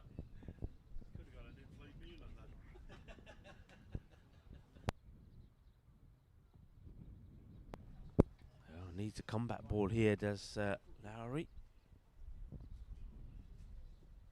And this time he just tries to work that away. See, a lot of the batters actually try and do this, kind of try and just put the foot there and flick it to square behind square. The thing is, there's not a lot of reward in it for that shot, really. Oh, this edge here. It's going to be too wide for the keeper to do anything about it. The edge gets past edge on this occasion, and that's going to be a couple of runs.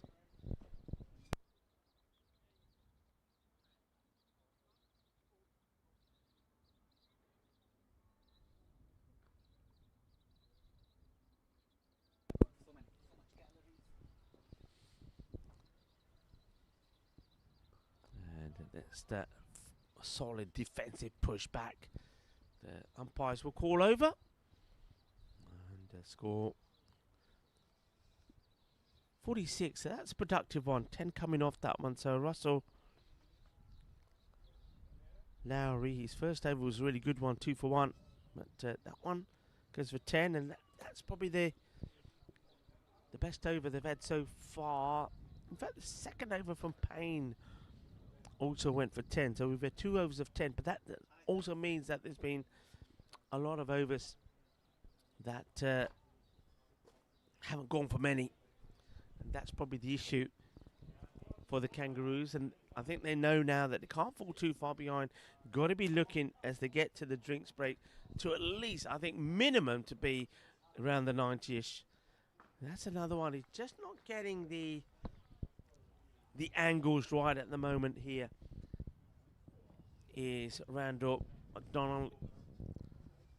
In his knock the other day, he was finding those gaps. Got a good field set to him as well, with the 2 men back on the leg side boundary. He misses out on this one, and the umpire is saying no wide. He has a quick look there and says, is that a wide? And looks like it. Ian says no wide. Take the single, says Randall. Singles don't hurt. Yeah, when Warwickshire were batting, and we go back to their left-handers, Eames, for example, and Bissett, never did we see their 2 on the leg side boundary, they left a lot of work to be done by one solitary person. But you can see Warwickshire, they've got 2 on the boundary and sometimes 3 on that leg side boundary to McDonald. They're cutting out his boundary scoring shots, and basically they're challenging him to hit in other areas, and at the moment he's not able to oblige. The left-hander goes back on strike again. This one is giving us leg by. So let's see how it goes. So you look at the field change here. Healy goes to that kind of in between. I would say he's closer to square leg than mid wicket, but he goes back there. They've got a man on the 45 on the boundary as well. Sweeper out on the offside, and at the moment it seems to be working. That one is going to be another dot. The way he places it, he makes it look like it's really wide, but the umpire has no issues with it. So that's a couple that McDonald has wanted something from the umpire for not getting. He hits this one, but straight to the fielder. See what I mean? They've got him worked out at the moment. They've got him sussed, and he's not able to get anything going. So takes the score now, 49, just the 3 of that over.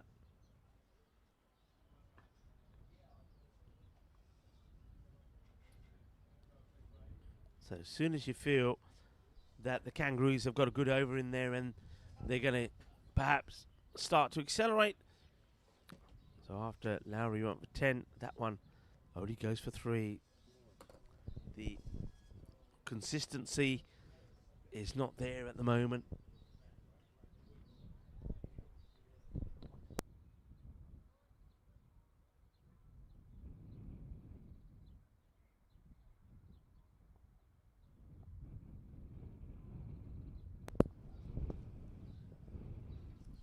Lowry will continue, and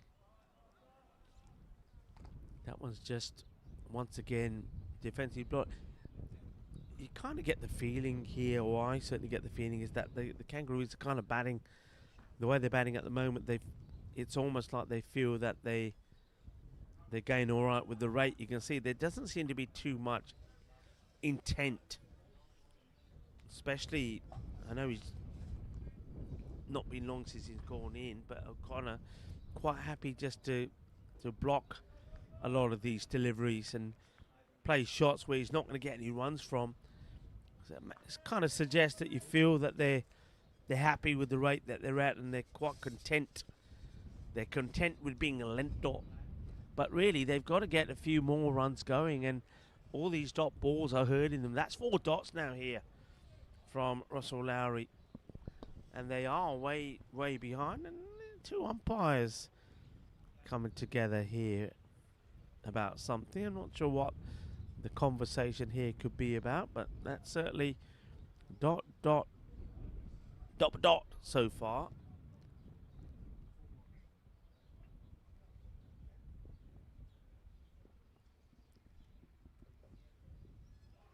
Now asking the question, it came a long way forward, but misses the ball, I think, or does he? There's the leg by signal. So it was on the pads. But you can see that, as I say, there's not really any value in that little shot that O'Connor's trying to play. He's just trying to lean forward and put the front foot down, and when the ball comes, he's just looking to try paddle it to the leg side or push it to the off. On the offside, there's never a run there. And on the leg side, he's taking a bit of a gamble. And if he does make connection, he's only getting a single. So that's not helping their cause. And this rate required is just creeping upwards all the time. Where are these runs going to come from? It's another one that goes to the fielder. That will be the end of the over. Just a 1 leg by from it, which did take the score to 50. I say the score to 50. The scoreboard hasn't come up with 50. I thought it was 49 at the end of the last over. Raoul. Plant-based Raoul got the score wrong. So that means it was only 2 of that over there then from Pine. So score is 49.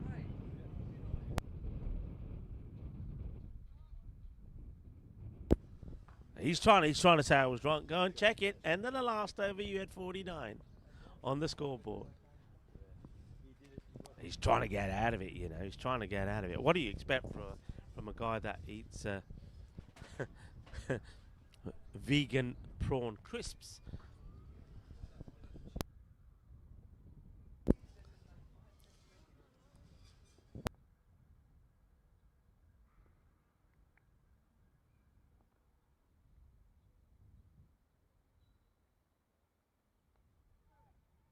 New bowler comes on, and it's just that little nudge again from O'Connor. Single gets taken. Right, I get the feeling here that Donald is going to have to get going here. It's going to have to get going. I've seen not enough boundaries, just 2 fours and from Randall, and the 1 there was from Darren Christensen, and we've seen 1 big 6 from O'Connor, so you can wallop it. But at the moment, his strike rate's not great. He's got 11 of 16 deliveries. Randall himself, he's already had 31 balls for his 25, so he's got 19 more balls to go, and he really does have to get going here, really. I think if he doesn't get going, then I don't see how the Kangaroos can get back into this match. And credit to Warwickshire, though. They've done their homework. They've set the field right. They're bowled in the right areas. Kind of got that little triangle of 3 men there from short cover, backward point to sweeper up point, where that's the areas that Randall McDonald is trying to hit, but when he does connect, he's only getting, well, see that straight to the field, or he's getting just 1.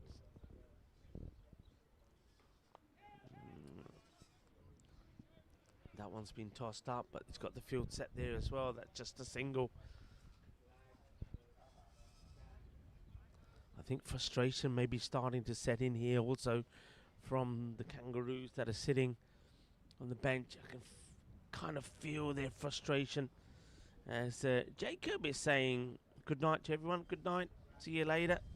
Steve McVeigh and John Heasham saying their good nights to Jacob. Well, that's nice. That is a nice shot. That was too short. And finally, well, we know he's got what it takes after he hit a big 6, but this time that one stayed a little bit low, didn't really have any trouble with the bounce, and gets a good swivel on this. Yeah, a little bit of the old, oh, as that one gets worked away with the boundary for Cuatro Carreras. 4 runs, but need a few more of them. 50 has come up in this over, and then he, see, that's the shot where I don't think there's any reward at all in playing that. It's, if you're going to, I don't understand why he's taking the stride out there and then working it on the leg side and not trying to just go through with the shot straight. For me, that one has got false economy written all over it. There'll be another dot. 55 for 1. Only 1 wicket gone as well, so it's not like they're having to bat this way because they've lost 3 or 4 wickets. Remember what's at play here. You either want to play in the championship pool group and then for the big main trophy, or you have to settle for the runners-up cup. And at the moment, dare I say it, the way the Australian Kangaroos are going, they're set into play in the runners-up cup, because I'm not seeing the intent to say any different. That one, though, could be another boundary. The fielder is after it. Underlay, and I think he, well, I can see that properly, unfortunately, because there were some people walking in our way, which wasn't very helpful. But I think he He does. So I don't know. There were some players there who, I wonder if Yanka knows if it was or not. He seemed to be there or thereabout. They're going to get 3. They'll take the single. I can smell food.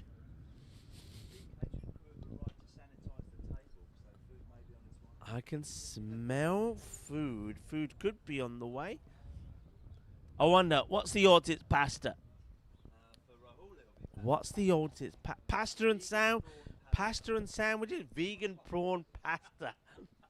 I like that for Mike. It's just a single Lowry.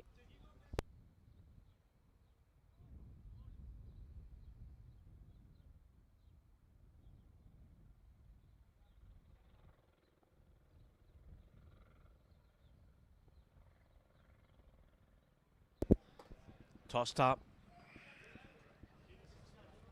And just works this to the leg side. Will take the single. The fielding done there by David Payne.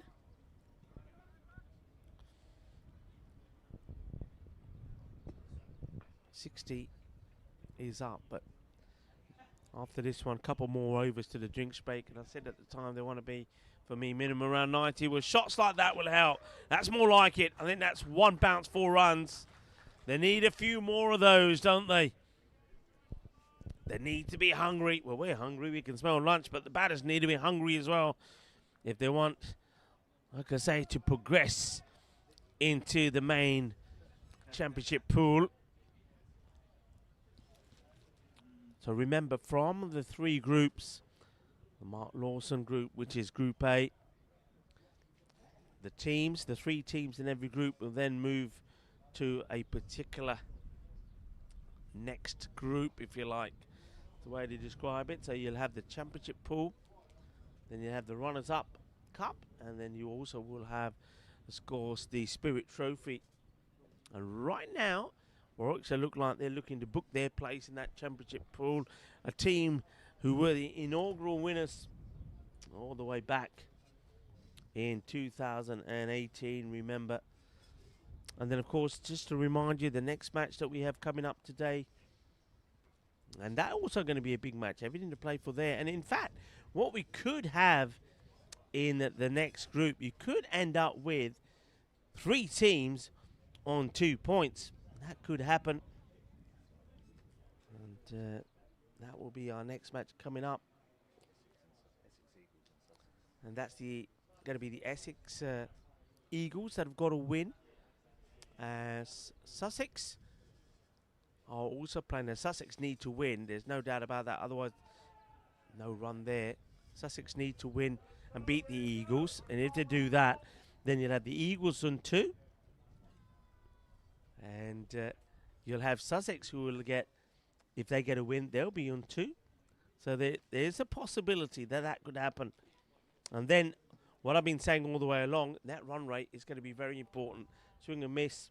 So remember, in that the Ronnie Sacco group, you got Sussex.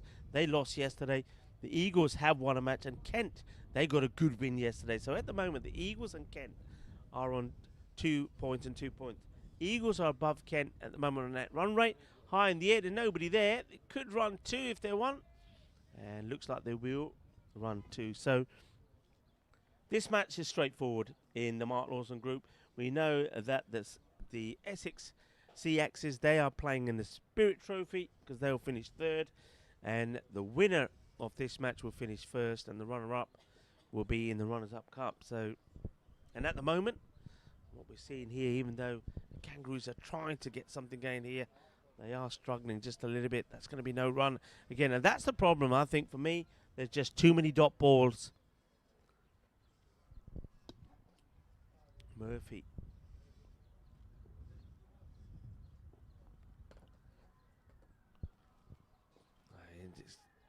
That one was one to get away. He's going to have to rush to get there. He will. It's well backed up by a number of players.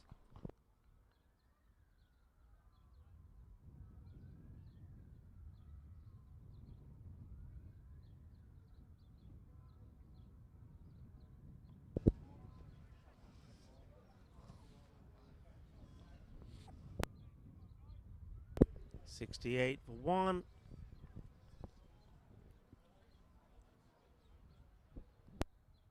And of course, they'll take the drinks after this over because, of course, halfway point in this innings is going to be the 14 overs. Just a single will be taken. Again, it's the intent really here. I've got to say, maybe that's going to be the message perhaps to both these batters at the drink stage. The intent just isn't there. So 69 for 1. For me, they're about 20 runs off where they need to be. But the intent's not there. And I'd like to know, I'm going to ask Rahul actually when he comes back from his drinks if he can work out just how many dot balls that we've had. And I reckon that the percentage of dot balls is too high. And I can tell you that the number of boundaries that we've had, we've seen 5 4s and 1 6. But there's been too many dot balls. I just feel that that's going to cost the Kangaroos here. Also, that McDonald, he's only got 10 more balls to face. He's on 35. And Connor, he's on 20 of 25. So that tells you the story. So the players having some drinks. And Rahul, a legend he is, has quickly gone and looked at his stats and come back and said 47 dot balls. And really, that's not what you want to be doing at this rate, is it? So out of the 84 balls that they've had, 47 of those have been dots. So that tells you the story. And that's why I think the Kangaroos in this position. And the thing about that is, you could turn around and say, it's been good bowling. It has been. The field placing has been good as well. But they've only lost to 1 wicket. And I think that's the thing that probably surprises me more than anything else. If they had lost 3 or 4 wickets, you can understand how they've been a little bit cautious. You know, sometimes teams are in that position where they say, right, we've got to build a partnership and then we can get going. But when you've got batters out there and you've only lost that 1 wicket, then really, once you've faced 10 or 15 deliveries, you've got to get going, and the Kangaroos haven't managed to do that. So it's almost like, you know, dare I say it, it's almost like they're content that they'll play not in the main trophy and not make their way through into the Champions Pool, and will be playing in the Runners-Up Cup. And you know, certainly at the moment, not the fighting spirit that we're used to seeing from the Aussies, let's put it that way.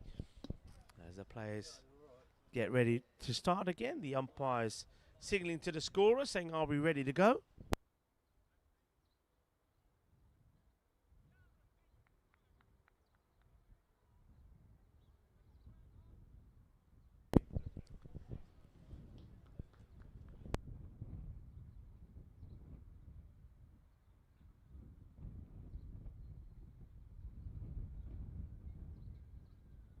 So we are back for the start of the 15th over. Looks like Lowry will continue.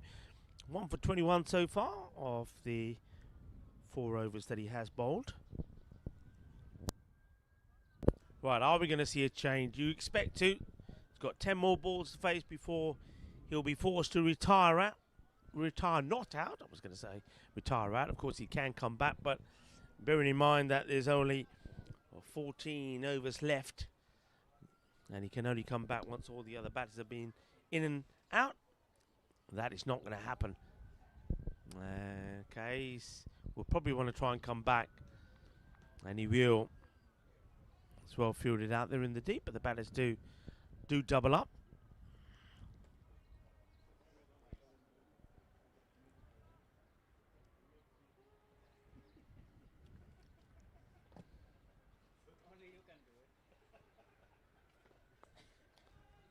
Wait is the call. The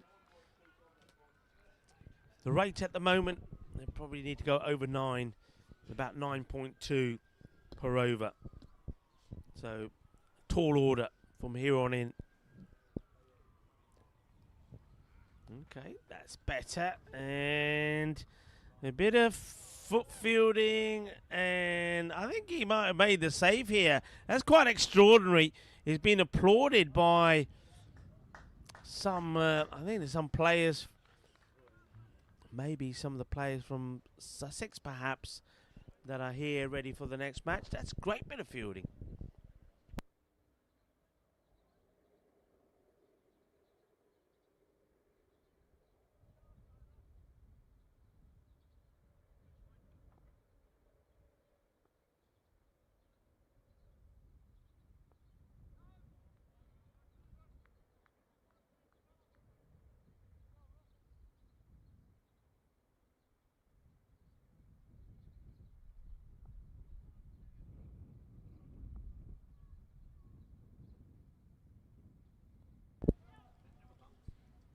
Oh, that's an interesting one.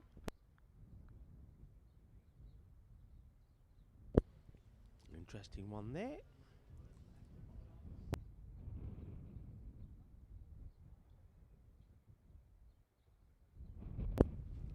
Want to say hello to Alex, of course, our founder and director's son, Frankie Spitteri's son. Alex, how are you?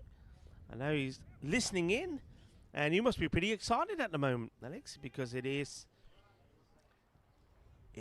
holiday time for you now. It's the weekend, of course. You got your Easter holidays.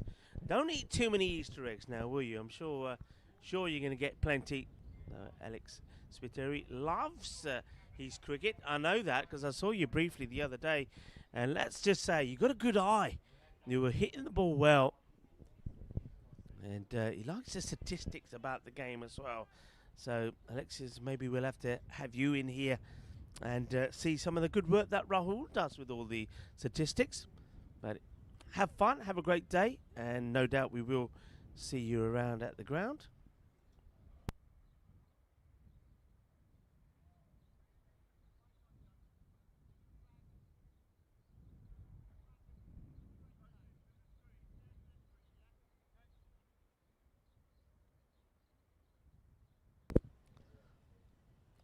'77.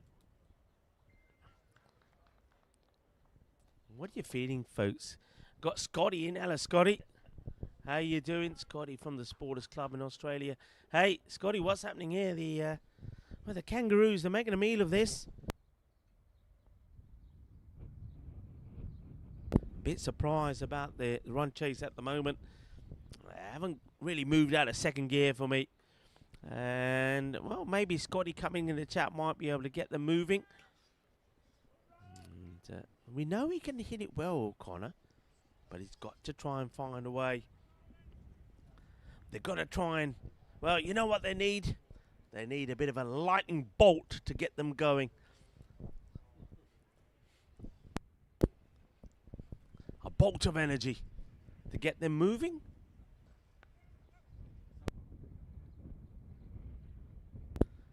That's better. Oh, that's good running. Not the best bit of fielding. I've got to say, that's yeah, he's putting his hands up saying, yeah, I know. Don't give me a hard time. Yeah, it was, I think he never expected the batters to be even thinking of taking 2 runs there. So, a little bit casual with the fielding. Okay, that's again clipped away. Just like to take, he does hit the ball very well straight when he's done it, Connor. He's got good runs. But he does like to take a big stride out and just work the ball to the leg side. But I think he's only getting singles there. I like to see him hitting straight and pushing the ball straight because he gets there to do it. I think he actually plays a harder shot by trying to guide the ball to the leg side. Scotty's saying the Kangaroos have lost their bounce. Need to pull something out of the kangaroo pouch. Well, let's see if they can.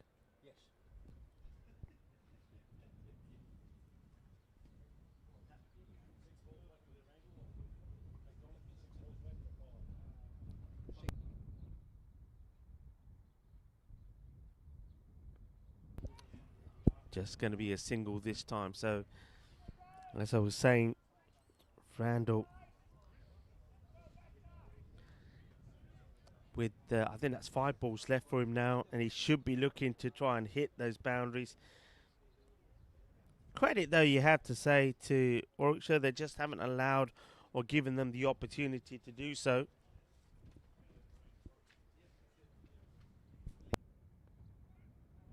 Another single. Ay, tiki-taka, pero míralo, míralo. Con tiki-taka no puede ganar esos partidos, ¿eh? No puede ganar esos partidos con tiki-taka. Necesita poquito de boom, boom. ¿Dónde está the boom, boom? Where are they? Well, I don't know what the Kangaroos are being fed on at the moment, but let's just say it's a little bit of tiki-taka. And even when they're trying to muscle it to the boundary, they're missing out on it. And yeah, see what happens. I told you, Raoul's a vegetarian as well. The vegan stuff just don't work. I bet the Kangaroos are not eating too much meat these days either. These Kangaroos must be vegetarians as well.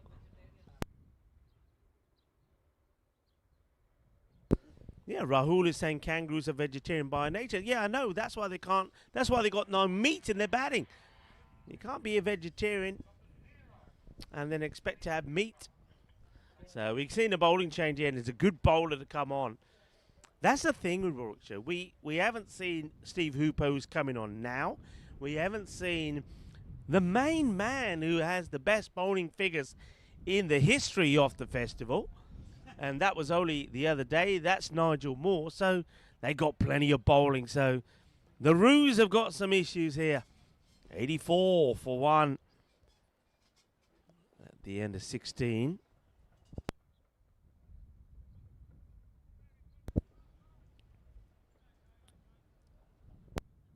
Hooper bowled really well. And in fact, Hooper, in that match against the Essex, I was saying that he was probably going to be the player of the match because his bowling figures were extraordinary. They couldn't get him away. He only went for 6 runs and picked up 2 wickets of his 5 overs. But then, of course, Nigel Moore turned up and took a 5 and we thought surely he was going to get the player of the match. And that wasn't the case either because then Kevin Bissett behind the stumps, 2 stumpings, 3 catches, was awarded the player of the match award. And I have nothing against that because I think sometimes wicket keepers get a bit of a raw deal. They do a lot of hard work. Talking about hard, that's been hit hard and nobody's going to stop that. Well, that's a bit more like it, but is it coming a little bit too late? Where was this? Where was this about half an hour ago or 15, 20 balls ago from the left-hander Randall McDonald? But he's got that out of the meat of the bat and that's gone all the way. Boom! Shaka lagya, 6 carreras. Hooper. He only went for 6 runs in the 5 overs that he bowled to the CXs, and he's gone for a big 6 already. I'm sure that was 6 signalled, but it looks like the 6 was definitely signalled. I'm sure that went all the way. Rahul, eat some meat, buddy. Eat some meat.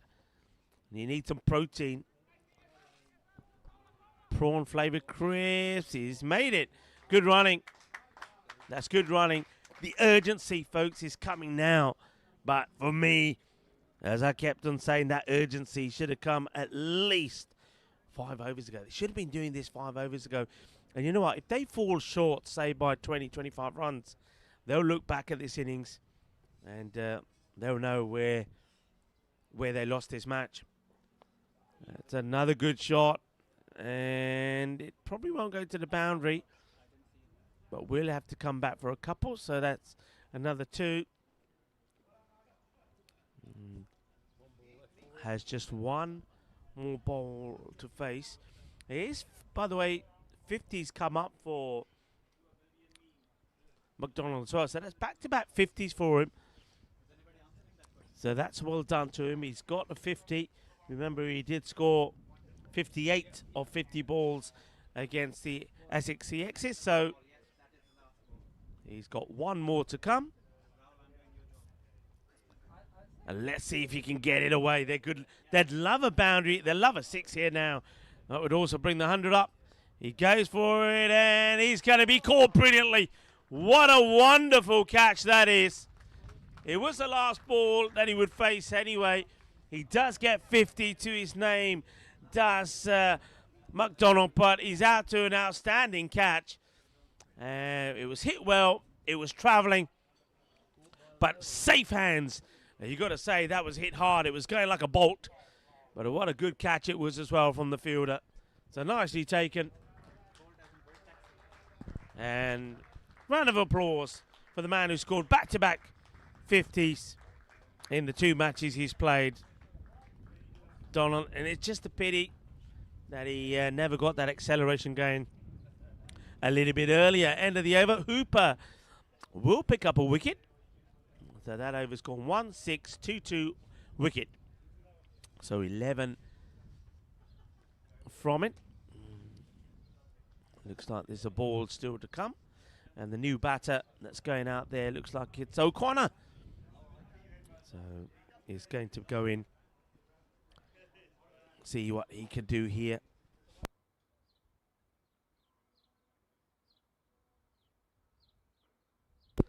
So O'Connor seemed to see who he's...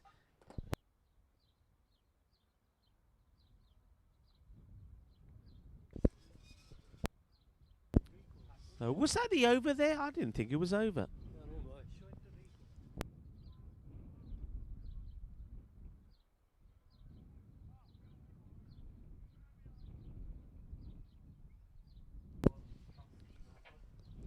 I think that I'm pretty sure there's a ball still to go here, and I don't think the Kangaroos will want to be being bowled a ball short here, because they're already only having to face 28 overs. I think you got to. That over certainly went 1-6-2-2 wicket. There's definitely a ball to go.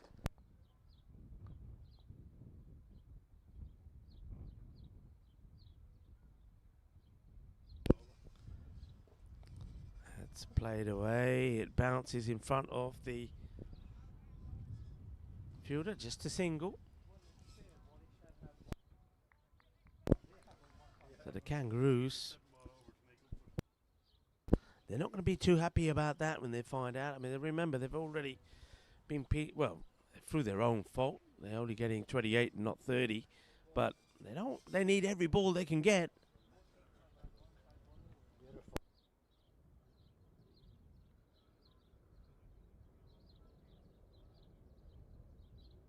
Murphy has joined O'Connor out there.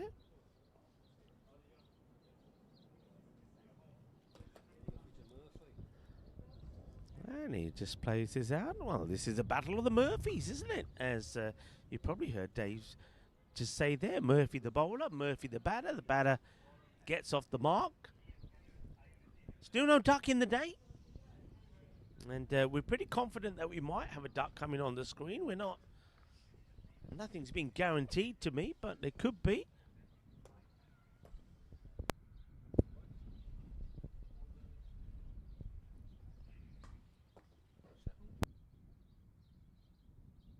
Well, what's happening here now? I'm not sure. There seems to be some discussions from the umpire to the bowler.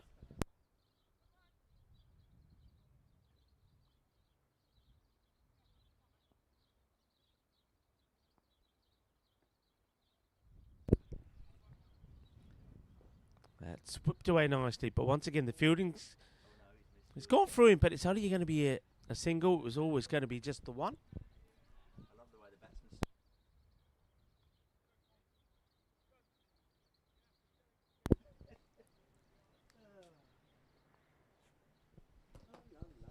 All right, the battle of the Murphys resumes. Murphy the batter, Murphy the bowler. And played just for a single. So I know that John Murphy was waiting a long time to go out there. We saw him kind of hovering around here a bit. He was keeping an eye on the score. He kept on asking how many more balls that McDonald had to face. I think he was keen to get out there. Well, he's out there now. Let's see what he can do. And that's hit well. That's a good shot. Well, we know that Connor's got what it takes. He's gained just under kind of run a ball at the moment, but every so often, he's like a sleeping giant. He just wakes up and goes boom and gets the boundary. If he can get a few more of those going, that's 100 also comes up with that 4, then things can happen. But have they left it too late? I'm sure Scotty from the Supporters Club Australia is hoping not. And Scotty, I don't know if you heard me saying earlier, but on this day in 1995, Queensland ended their 68th year of hurt by finally winning their first Sheffield Shield. Of course, that was when at the Gabba when Alan Border made it 98. In his last Sheffield innings, Queensland had been the bridesmaids on 14 occasions, including 6 final defeats since the playoff system was introduced in 1982.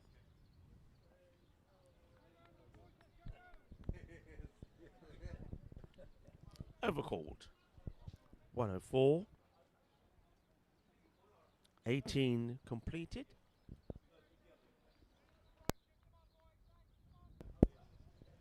Welcome to everybody, wherever you're tuning in from. A lot of people tuning in, a lot of people involved in the chat, but a lot of you are not. And if you're not, send through a message. And where's all the Canadians today? If you're watching, you can still send a message. You don't only have to message when it's your own team playing. But wherever you are, hear my call. Get on your keypad, on your phone or whatever device you're on, and send us a message. Just say hi. And where you're tuning from, who you're supporting, what you're doing. It is the weekend as well, so I hope you're having a wonderful weekend. We know it's the weekend because there was 0 traffic on the road this morning. It was quite nice and quite pleasant. The drive only took about 7 minutes, which normally takes us about 15 to 20. So do say hi. And if you've been to Malta before, what's your favourite parts? What do you love about Malta? It'd be nice to hear from you. And also a reminder, don't forget, I'm sure we'll put it on the chat as well. Don't forget that the next match will be on a different stream. So you'll have to come out of this one, go back to the main YouTube page and click on the stream for the next match, which of course will be match number 8. So match 8. And that match that was coming up next is going to be against Sussex, taking on the Essex Eagles. So the Eagles have got a victory. And the way things stand at the moment, the Eagles are sitting good in this Ronnie Secco's group. Sussex not so good. They lost their first match. Oh, a bit of hesitation, but they will get the single.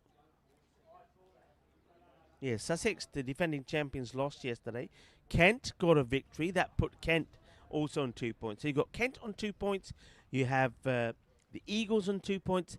And you have Sussex on 0. But if Sussex get the win, then they'll be on 2 points. So the Sussex know they're not just turning up here to win, but they're turning up here to win big. Because net run rate, if Sussex win, then net run rate will decide who goes where and plays where in that Ronnie Secco group. That's quite, that makes that, also like this match, a very exciting match. So do join in, do follow, but remember, it will be a different stream. I think everybody got the message yesterday, and we joined you all back on the second stream. That's a good-looking shot, but they have got a few there. So it will just be a single again. So this over's going single 2-1-1.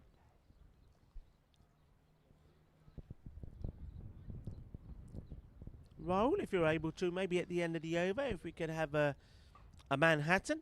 It gives us an idea. Have you got a Manhattan where you can compare the 2 innings? That would be even better. Just a danger point. See, that's the shot, and I'm not being picky. I'm not picking on O'Connor. I think he's done that far too often. We saw that at the halfway point. Out of 84 balls, 47 were dots. That means they only scored what? If my maths is right, they only scored a 37. That's not good enough. And that's a nothing shot for me. the intent to score off that ball is not good. Have a look at this. This is the Manhattan, and you can see that really they never got that little period there from the 5th over to around about the 13th over. Nothing happening there, folks. Nothing happening. And they've got to really start to accelerate. They've got to start to accelerate, and it's got to happen here now. You've got to try and follow the same pattern there as what we saw from Warwickshire. Thanks very much, Raoul.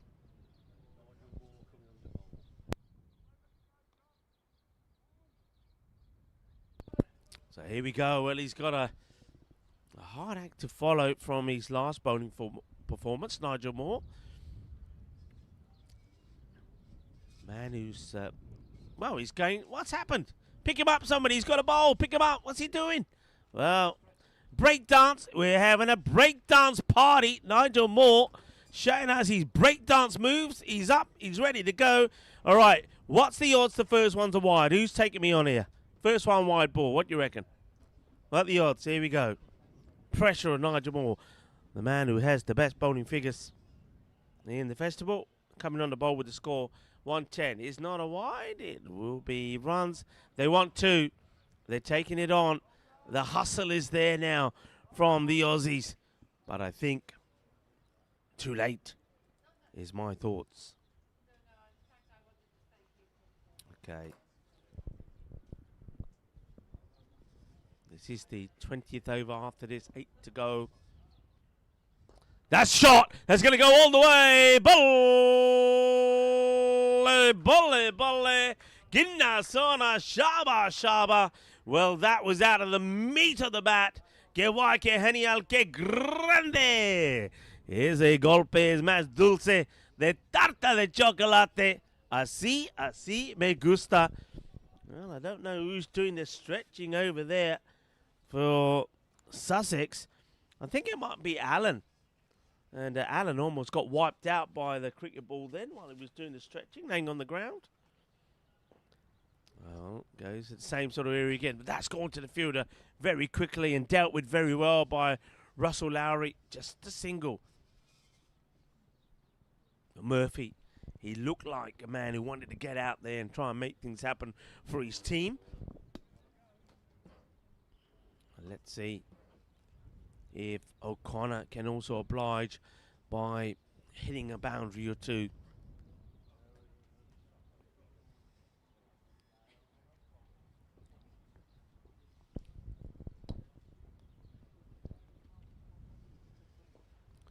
Let's hit firmly.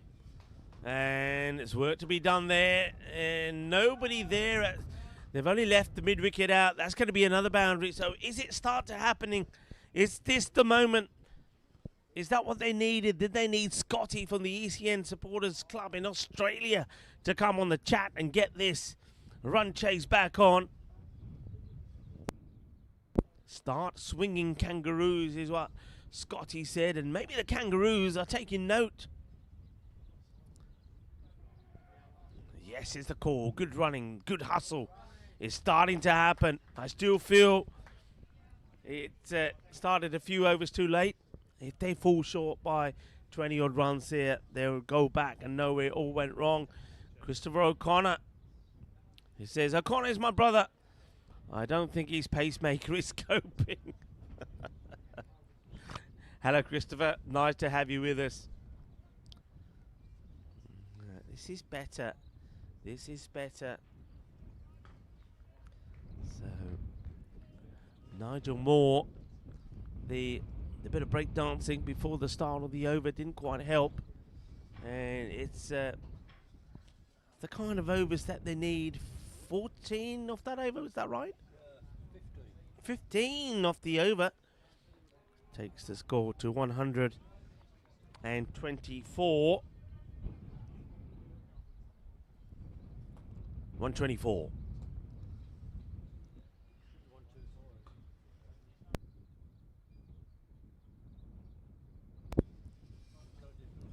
Hooper.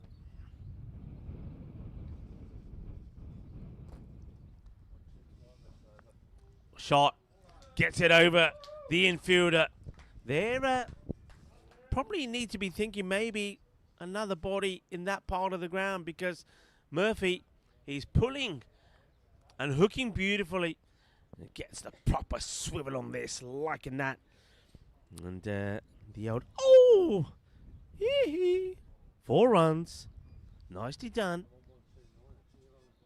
And just for the first time, maybe, that we're starting to see Warwickshire having to make some changes to what they're doing. Up until now, they've been content and everything's been going to plan.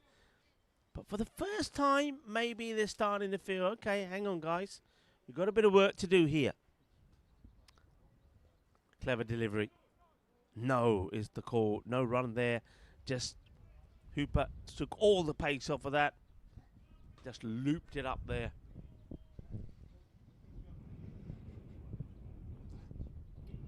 I think that was Murphy saying, come on, fellas. Let's get back on this. Gets a bit of luck. They probably should try and take 2 here. But Murphy says no.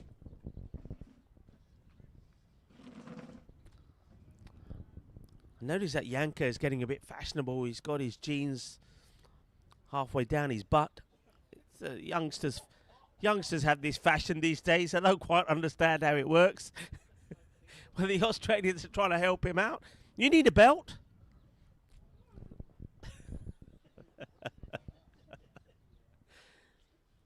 It's all those batteries he's got in his pockets and weighing him down. Look at that.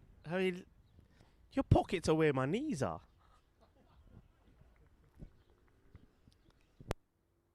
Hooper gets back to his mark. Yanker, of course, the man responsible for all the videos, photos, and everything you see on the social media. Also, grand job being done here by Raoul and Kenneth.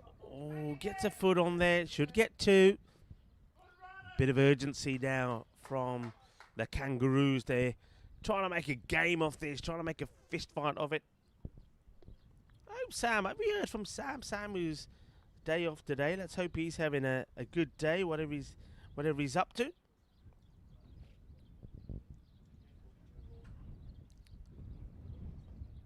Well, he works this away on the leg side.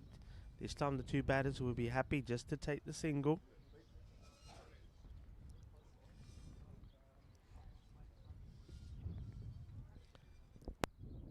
Hooper's over, comes to an end.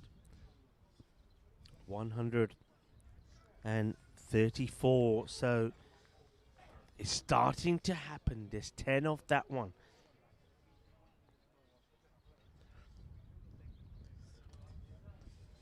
If they keep going at this rate, then it's on. They keep going at this rate. They keep going at the 9s and the 10s, then it's on. And they know that. They know it. They're pushing. It's all or nothing. It's do or die. Yanker says he's very conscious now of his jeans. It's not your T-shirt that needs to be down. It's your jeans need to be up, buddy. Fashion. That's what I said. It is the fashion. I know it is. Yeah, the London look. I'm just always amazed that that London look works. I mean, if my trousers get up to there, they're down there around my ankles. I suppose you need a butt to pull it off, do you? Yeah, Habibis. We're on the Habibi diet. Hey, listen, talking food, I haven't told you my disaster story. So I decided, as I told everybody yesterday, that one's nothing there. I decided that I would have pizza yesterday.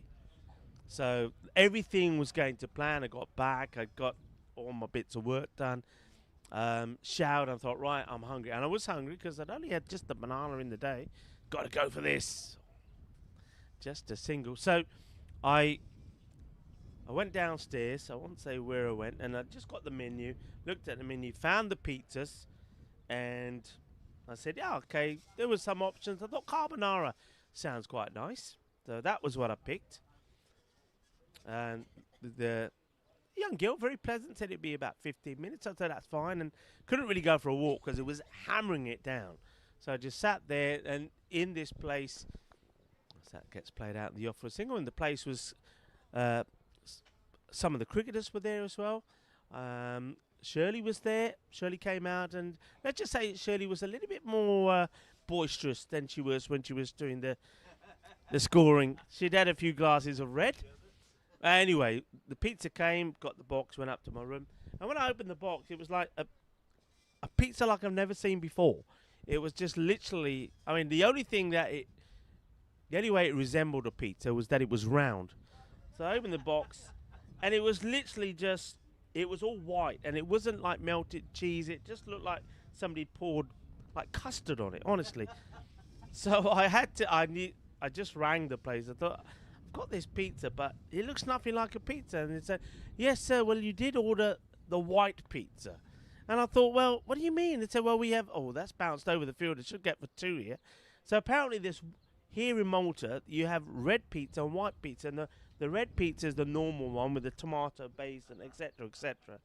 The white pizza is where they just use bechamel sauce and squeezy. So if you want pizza, do make sure you pick the right pizza. And I got to say, it wasn't very nice at all. So I was very disappointed, and it was too late for me to get something else. So I had, I was going to say I had a couple of bites, but you couldn't even say bites. I had a couple of sucks of this pizza, and it did suck, and it wasn't very nice. So I think Habibi's calling again.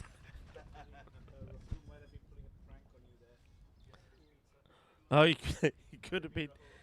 He could have seen me go to the place and said, "Hey, if this guy comes in for a pizza, make it plant-based." Maybe that's what it was. Maybe it was plant-based. Raoul's very heavy. Raoul, you can't be chuffed. You fell asleep and woke up at 4 a.m. hungry. Stops his shot here. Just stops the shot. He went for the big shot, just held back. I reckon if you went through with that, you probably would have. If you held back, you probably would have gone on the way. I know what you're up to. That's why you want me to stand still. Yanka's going around taking pictures of everyone and then changing them with AI. I reckon you should get one of everybody and put it on and do a post. That's what I think.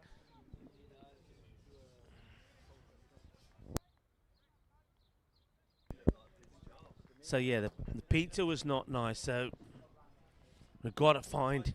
Oh, that's been called a wide here. Wide delivery.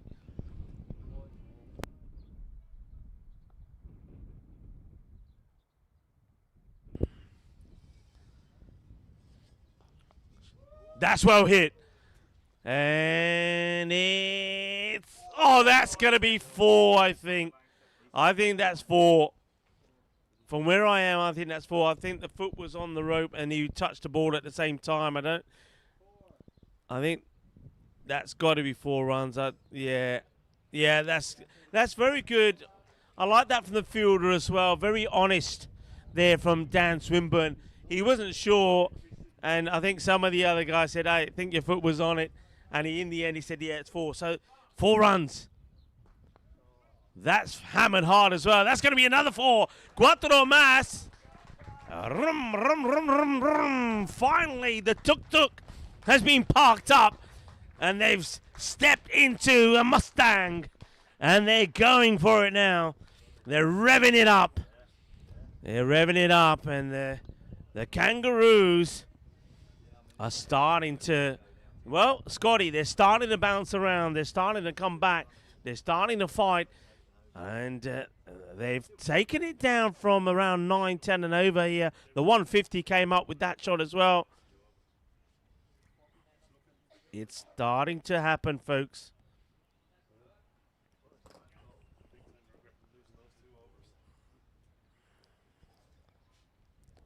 And Hooper, they make a change in the field. Tossed up. And this time just worked away. So I think this is where, not long ago, it was World Maths Day, wasn't it? I think this is where the batters are showing they've got to be able to be doing the maths as well. Calculating what they need. Not taking unnecessary risk, but having to put away their big delivery. And I think, again, maybe this left and right combination has come at the right time. This over has gone single. I think it was a wide in it as well. 4-4-1. Tossed up. Hit well. Gone past one, and it's going to be another 4. It's the 3rd boundary, and isn't that a beautiful shot? You've got like the big hammering of the MC Hammer O'Connor, who's going well. He also, by the way, has gone past 50. The well batted to him, and he's still got probably 4 balls that he can face. So you got the hard-hitting Connor, and then the stylish and elegant stroke play of Murphy. And wasn't that a delightful shot? 156. 156. And hey, a couple of things here to talk about. Number one, as Hooper comes in again. That's hit well, but he's in the air. Can he get to it? It's going to get over the fielder. Will be wanting to come back and take in 2. They do. In comes the throw. And they will make it comfortably. So just got enough on that to get 2. Yeah, a couple of things to think about. Number one is, yeah, the way they were going, I would say the way they were sort of ambling around in kind of the first 15 overs. I think they needed to be just slightly a bit more intent then when they'd only lost the 1 wicket. But secondly, the penalty of the time. Wouldn't they love to have those 2 overs back? I mean, if they go down here by just, say they go down by 15 runs or so, then that penalty cost them the match. That's what it comes down to at the moment. 158 of 23.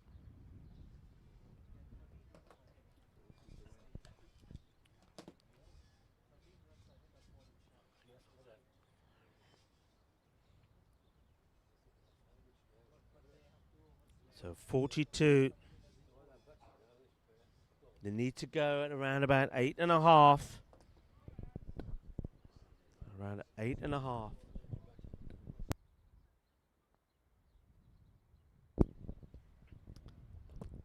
Gets the pull on this. That's going to go for 4. As soon as that gets past, if it is going to go for 4, and the Aussies have woken up now. I know that Stuart is going crazy in the chat. He's jumping up and down. Well, he's jumping higher than the Kangaroo. Who else we got in there? We got, I think, Kumar saying, we love Uncle Jamie Jock. We love Uncle Jamie Jock. Woohoo! 50. As O'Connor got his 50. This time, no run. Oh, he gets away from more, but no more that time for the batters. Remember, looking to hit around 8 and over. Got 4 boundary this one. That's not a good delivery, and it will get peppered to the boundary. Cuatro más. Well, as that one gets peppered to the boundary, the tennis courts are peppering us with tennis balls. Hey, we've not hit any at you. Our balls are harder than yours, you know. And, well, it's a tennis ball now has gone onto the field of play. And that is the end. And what a good knock. And how this is crucial as well, isn't it? Because O'Connor is going to have to come out after a tremendous knock. He's going to get a great round of applause here, O'Connor. He'll have to retire.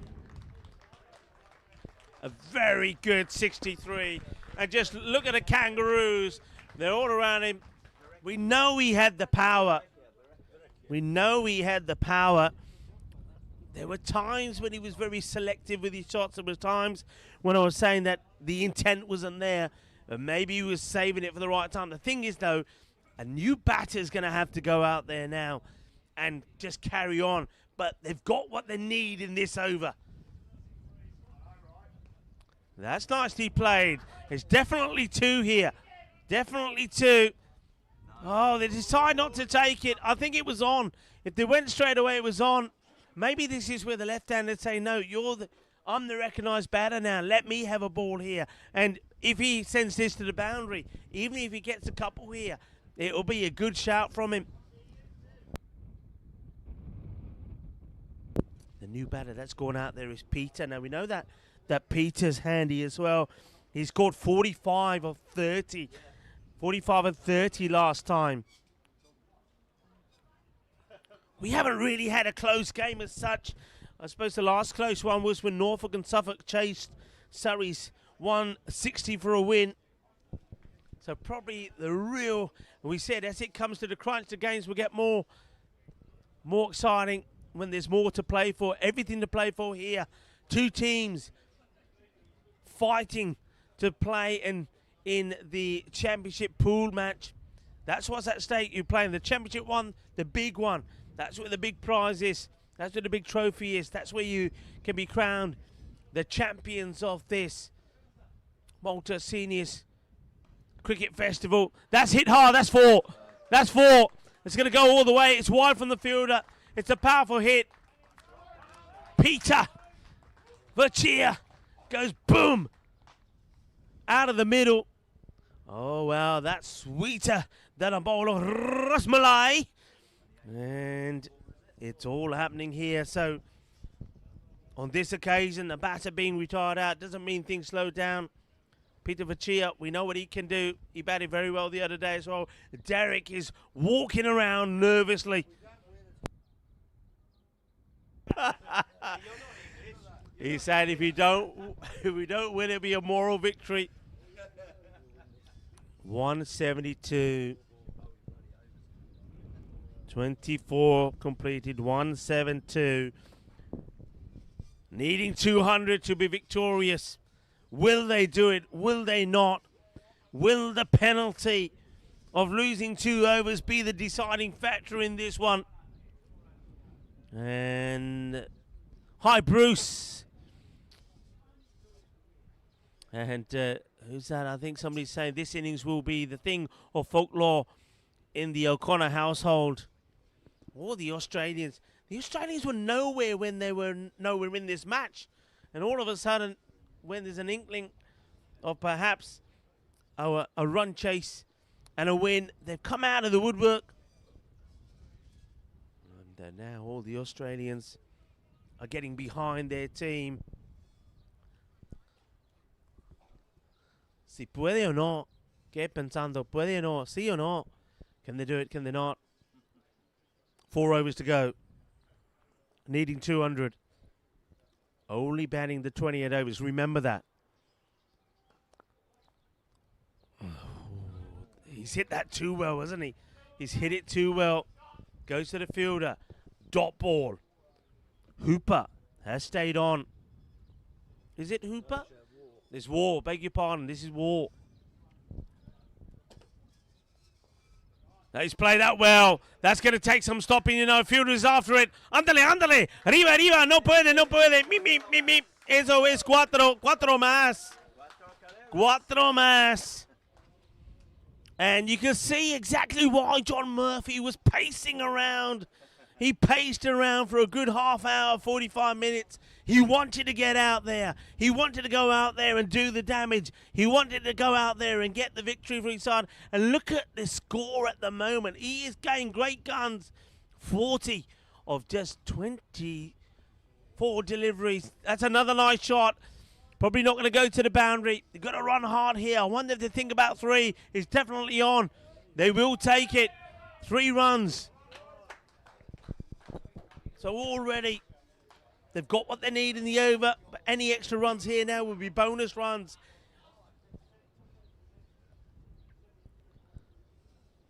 The Kangaroos, they're up and about. Boing, boing, boing, boing. They're loving it at the moment. They've woken up. It never looked on. It looked like they were too far behind. At one point, they needed about 9.2 and over. And that was at around that halfway point. Remember, after 14 overs, they only had 69 on the board. They looked a long way off. But with some good hitting from O'Connor. And now Murphy. They're looking to pull off this run chase. Peter plays it well. Again, 2 is on here if they want it. Murphy says, I'm coming. I'm going to get home. He backs himself and he will get home. That's good running.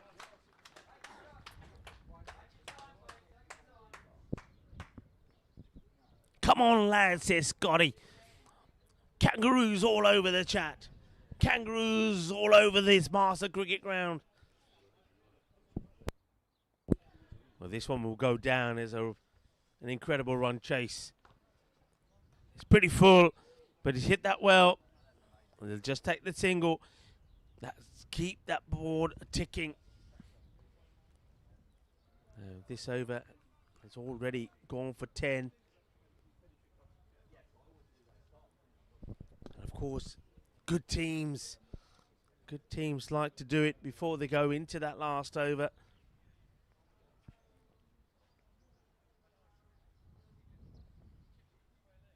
War knows he wants the wicket, and this is the one they want to get.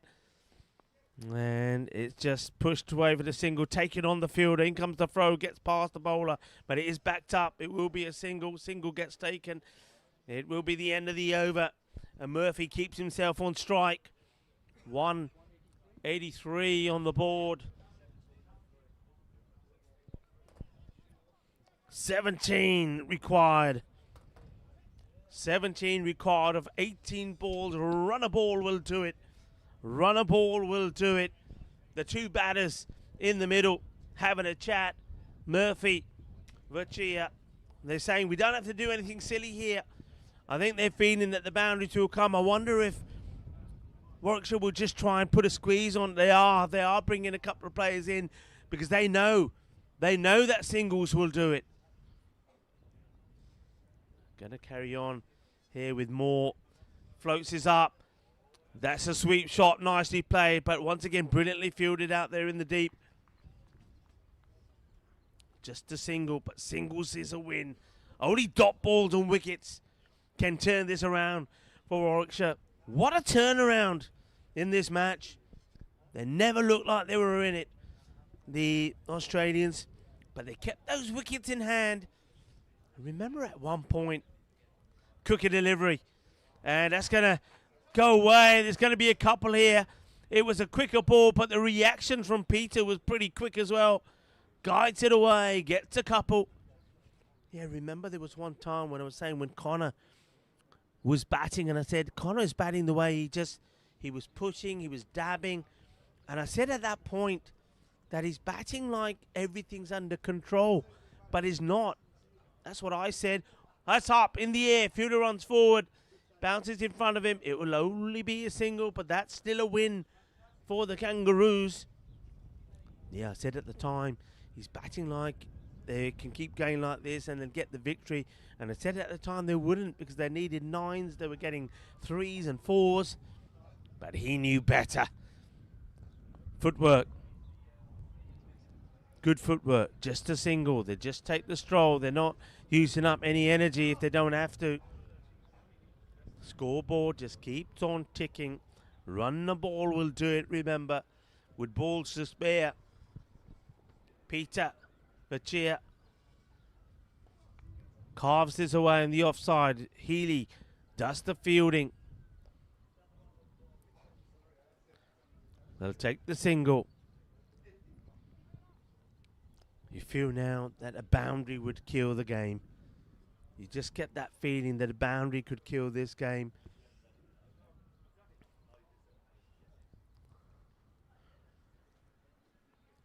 Playing for the prize of playing in the championship pool. The loser will have to settle for playing in the Runners-Up Cup. And neither one of these two good teams would want that. Tossed up to the fielder. Dot ball. End of the over. 189. More finishes with the dot. What a finish, folks, we're having here. 12 balls to go. 12 balls to go. 11 runs needed of 12. 11 runs needed of 12. Wow. And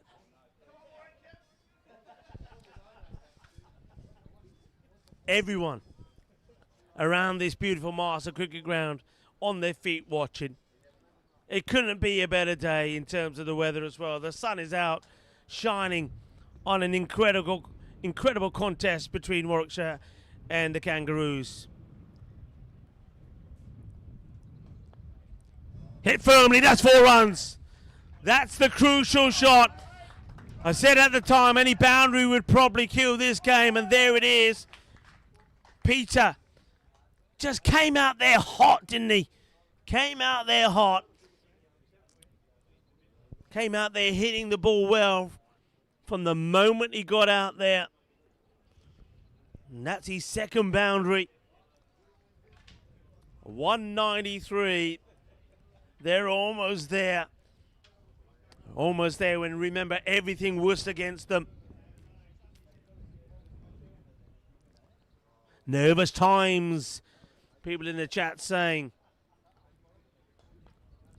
Plays that to the field. It gets through, though. They will get one. They might even come back for two. There is two there. They will get two. Daddy largi. Was a chance to make the save, but it was too spicy. Too spicy. Gets through. They take two. 195. Any boundary. Any boundary now. 4 will tie it. 6 would win it. Hits it firmly. And that's a great shot. It gets through the fielder. 4 runs. Scores are tied. The Kangaroos. The Kangaroos are running wild. Running wild here in Marsa. And on the chat. What a match this has been. And remember what I said. Good teams, they do it with an over to spare. And that looks like what's going to happen here. There's going to be some celebrating here a bit later, I can tell you that.